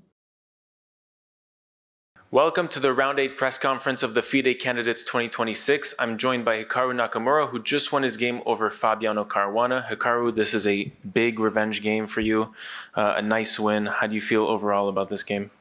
Yeah, I mean, I think this is the first game where I got a decent position out of the opening, and I was more prepared than my opponent. So it wasn't anything special, obviously, but Fabiano burned a lot of time. And as I just heard Anish saying outside another interview, I mean, this time control is very nasty. If you get low on time, or even you get below like 20 minutes, you're already feeling kind of uneasy about the whole situation, even if it's only like 5 or 10 moves. So yeah, I just put a lot of pressure on Fabi, and he kind of was unable to hold it together. I mean, to be fair, he blundered right before time control. A very nice tactic, or a way to checkmate. But I still think it was very difficult for him throughout the game. So it was very much a one-way game. So I'm pretty happy. Very interesting that you say that this time control is very interesting. Javokhir Sindarov has had an hour plus on the clock for many of his games, and he has been able to put pressure on his opponents and convert. How important is that in this format, and is the opening and how the opening goes for you that critical for getting an advantage right out of the gate? Yeah, I think it's very critical. I mean, it's a part of the game, or a component that doesn't normally exist. Normally, most tournaments have a 30-second increment for move 1, so it's a very different feel, certainly. I think when you have the increment, you can use a lot more time at the beginning, but here you have to be very careful. And I think actually a lot of players, including myself, in some game or another, have made big mistakes. I went into this thing against Javokhir, which was absurd. I think Wei did the same thing. Fabi's in a couple games has been down an hour on the clock. I mean, I think everybody's just mismanaging their time, generally speaking. That's not to say that Javokhir's not playing the best chess, obviously, or they shouldn't be winning, but I do feel like a lot of players are kind of just they're not managing their time correctly throughout the event. Right. Okay, let's look at the game. So Right off the bat, this bishop f4 is a pretty rare move. Was this fairly standard in your opinion? Or? I mean, to be fair, I thought Fabi would be a lot more creative and aggressive. I thought he would be in a situation where he felt like he had to win. So I was pretty surprised to see the symmetrical English, because I think in general it's pretty dry. Yeah, I mean, of course I had prepared this before the event, so it wasn't really that surprising. I guess to me, I was a little surprised that Fabi spent so much time. I mean, obviously A5 is not the best move. There's nothing wrong with A5 per se, but I think that it's very easy for white to play, and black has to find all the moves. So Fabi played A5, and then I kept blitzing out all my moves. I mean, it was really nice for once to not have to think at the very start of the game. So bishop f4, bishop a6, takes, rook d1, castles, yeah, and queen c2. And now, of course, queen c4 is the move that I had looked at. But we're already so deep in the game. So at move 18. So bishop c5 became a new move, but I was already up an hour on the clock at this point, so it was generally pretty easy to play for me. It's just a matter of how to try and apply pressure. Like I was basically when he played bishop c5 instead of queen c4, just based off of logic alone, it seemed pretty obvious that I should play c4 to stop the queen from getting to that square. So I kind of figured it has to be the best move. Then we got queen b7, and then I played bishop e5. This move, it didn't feel right during the game, but I couldn't figure it out. I had a feeling I should be better, but bishop d6 maybe is a move, but I was always worried that if I trade too many pieces too quickly, it's going to end up in some kind of draw. Takes c5, and I don't know, maybe a computer will say there's some e5, and it's winning 30 moves from now, but very, very hard to go for, especially because I'm up a lot of time on the clock. So without knowing that it's good or something like that, is it good or not? Is bishop d6 good? No, it's not. Queen d3. Okay, yeah, again, also though, queen d3, which I did consider, I wasn't sure, because he goes some rook b6, and if I go bishop e5, I wasn't sure about some f6 here, f6, bishop c3, e5, and I think maybe black can be better, because now the bishop on c5 is much better than the white bishop on c3. So yeah, I wasn't really sure about this, and then I just thought bishop e5, why not play something that looks nice, put the bishop in the middle of the board, try to bring the queen over to the king side. Yeah, and Fabi played, what did he play here? Yeah, queen e7, queen d3. Yeah, I think f6 is a mistake, practically speaking. But also it's very hard because, again, Fabi's already down to 50 minutes here for 20 moves. And, it's a position or a situation where I feel like you need to simplify already, because otherwise the clock's going to play a huge role. So he played f6. I was a little surprised that he just allowed this endgame. It's just a little unpleasant for black. Of course it should be a draw, but after he played rook b8, yeah, I spent a lot of time here, and then h4 is best. Wow. See, there's some shades of which game? There's some game where I had in this tournament where I wasn't sure whether to put a pawn one square, two squares forward. Maybe it was against Esipenko in round 2, but yeah, I wasn't sure if I should play ace or h4. But here I spent a lot of time because I saw h4, I saw rook d1, and rook takes e6, and ultimately I couldn't make rook d1 work. I thought rook d1 there was always some rook a7, rook c6, rook d7 type stuff, and basically the problem is rook d7. D7.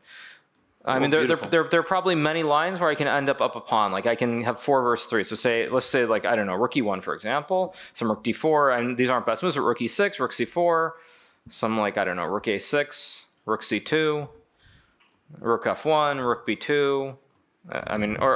Whatever, rook b2 first, whatever, doesn't matter. Rook a5, rook a2, just to show the point. I felt like I could always get some 4 versus 3, but with correct play, this is obviously a theoretical draw. Right.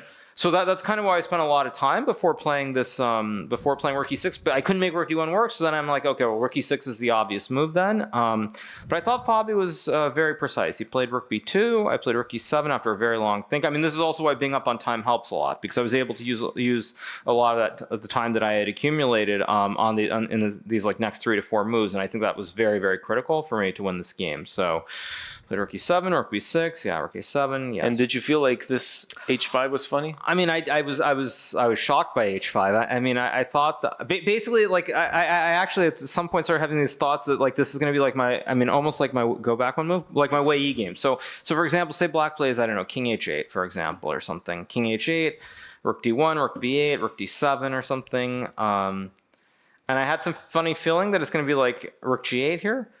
And some rook c7, rook e2, and I'm going to get some 4 versus 3. The game against Wei Yi was 3 versus 2, but keeping 2 rooks on the board, and I started having these these thoughts it was going to be kind of something stupid like that game was. But yeah, then I played h3, Fabi played h5, which I was just shocked by this move because I didn't know it lost the game. But I mean, it's insane to let my rooks become active on the 7th rank. I thought it was completely insane. To be fair, Fabi missed. I mean, there's a very nice tactical solution here, which is why h5 loses. But so you had seen this rook a2 be rook a. I still thought Fabi was going to play like rook b. Yeah, rook b2, for example, I think is probably close to a draw, right? Mm-hmm. Like rook a5 and some rook c2 or something. I mean, yeah, of course. What? Yeah, rook b7. And Okay, something like this too. Yeah, I mean, again, I had a feeling there should be a draw. Basically, the point is, white should never let both my rooks become active. Once my rooks become active, I mean, if you're fortunate, it's a draw. But of course, like then it's anybody's bet what's going on. And I think Fabi, I mean, multiple spots here. I mean, he was low on time. He didn't realize that it could be dangerous. And he played h5, and after rook d7, I mean, it's just gone completely because it's a very nice idea, which we'll see in a second. Yes, rook d1. Yeah, check rook d7. Wait, this was a mistake. No, this was correct, but I played rook d8 check or rook d7. Maybe it's a transposition, actually. Maybe it's a transposition, I'm not sure. I'm wondering, because I saw the evaluation go down for a second, whether rook d8 was correct or I should have played rook d7. But anyway, I mean, what I did is think it's fine. Yeah, and I mean, what Fabi missed here, king h1 is winning? King h1 is winning, Okay. What you played was also good on deep analysis, like... Yeah, because the whole point is here what Fabi missed, he couldn't go king e8. So instead of king g8, king e8, yeah, rook f7, king e8. Rook g7, rook f7, king e8. And now there's rook b7. And black just loses. Because I just walk the king all the way to b1, and then I'm going to have the checkmate on the 8th rank, one way or the other. And this is what Fabi missed. I mean, he just missed this. Yeah, so he has to give the pawn. Yeah, I mean, at that point, I think after I check rook g6, I think it's just gone pretty much here. Like, I think it just leads to this endgame, which is just winning. I mean, yeah, like, I mean, for a second, I wasn't 100% sure whether it's winning, but then I realized, it's E and H, and I mean, I've seen this endgame a lot, actually, probably more than most endgames, and as far as I know, there are no draws with the E and H versus with the E and H pawns. And I mean, of course, there's the famous game from the candidates, 2013, which Ivanchuk beat Carlsen with the same two pawns. So I mean, of course, I was familiar with that. I don't remember exactly where the kings were, but just based on that game and some other games that I've seen, I mean, it's pretty obvious that this is winning. Yeah. Fantastic. Yeah, I think the risk of a draw comes with an F pawn, so E pawn is. Oh yeah. I mean, H and F pawn is an easy draw. That is a draw. Okay, I'm gonna open up questions to the floor. If any reporter has a question, please raise your hand, and a mic will be sent your way. In front here. Jafar from Prime Chess. Hikaru, congratulations. Being that you are one of the all-time greats to ever play the game, how do you separate the expectations you put on yourself versus the expectations that are coming from the outside? And does that ever play into your mind before going into a match like this? I mean, to be fair, I haven't spent time on social media. I think social media is a terrible thing in general. I feel like very, very, very few good things come from it in general, if I'm being very blunt about it. So I haven't been paying attention. I mean, of course, I'm aware of some of the comments before the tournament. But at the end of the day, I mean, I just want to play good chess. And I mean, today I think kind of makes up for at least one of the bad games that I had earlier in the tournament. I don't think I ever should have, drawn the game against Wei and/or lost to Fabi in the first game. So it feels like everything's evening out. But I mean, I really ignore the noise. I just want to play good chess. That's all I'm here to do. Any other questions?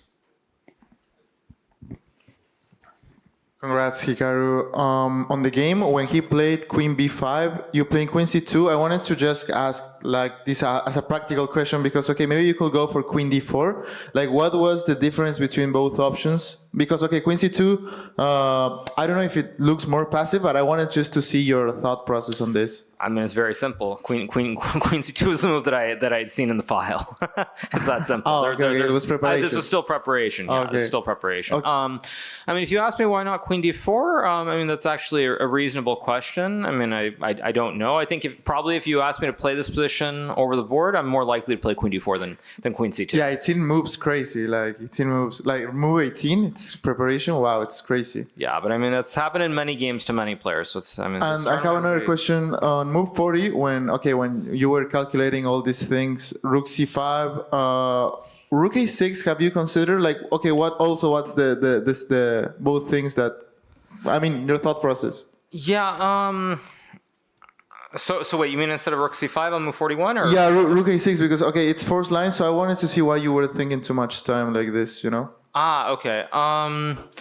Yeah, I mean, I think the reason was simply that I knew that after that with rook c5, I mean, it's a forced endgame. If I go rook a6, I mean, maybe it's the same thing, honestly. But I just rook c5. I mean, I'm gonna win one of the pawns for sure. I mean, I'm gonna win a pawn anyway, but after rook a6, maybe. I mean, it probably doesn't matter. I mean, I just played it because I knew that I had to get this three versus 1 or the 2 versus 0 because I had no other choice. So I didn't really think about it in depth. It was just a matter of just pick one of the moves and just play it.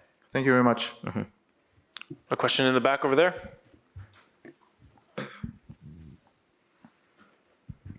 Hello, Hikaru. Christopher from Indie Chess. Just want to say you seem like you're bouncing with positive energy right now. Could you share more about how you're feeling after the win? Yeah, I mean, I feel pretty good. It's quite nice to shut up all the idiots who think that I can't play chess anymore.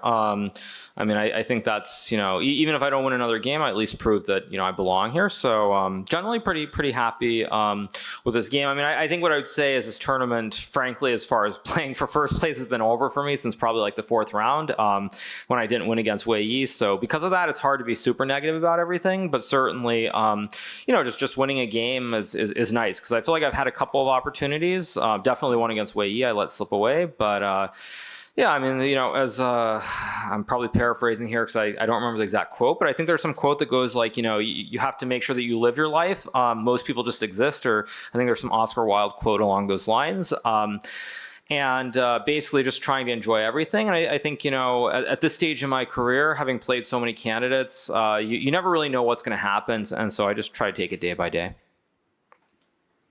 Another question from the floor, Maurice Ashley. Hi, Hikaru. The reality of the tournament standings is that Javokhir is doing obviously incredibly well. Does it feel any kind of way that it becomes anticlimactic that you beat a countryman in Fabiano Caruana? Yeah, I mean, to be honest, I was very surprised that Fabi played the way he did today. I was expecting him to play something crazy. I mean, I won't, you know, say exactly what I was expecting, but I expected something much more aggressive from Fabi. And Fabi tried to play it very slow, and I felt like just make the draw today, and it was very surprising to me. But you know, I had prepared for the game, and I mean, frankly, you have to play for yourself, and I think you know, making a draw or giving results, you know, as someone who's played professionally, I don't think that's great. Obviously, for the tournament standings, it's not great for the fans certainly because now it looks very much like the tournament's over, barring something crazy happening. But I'm just focused on my own game, so you know what to do.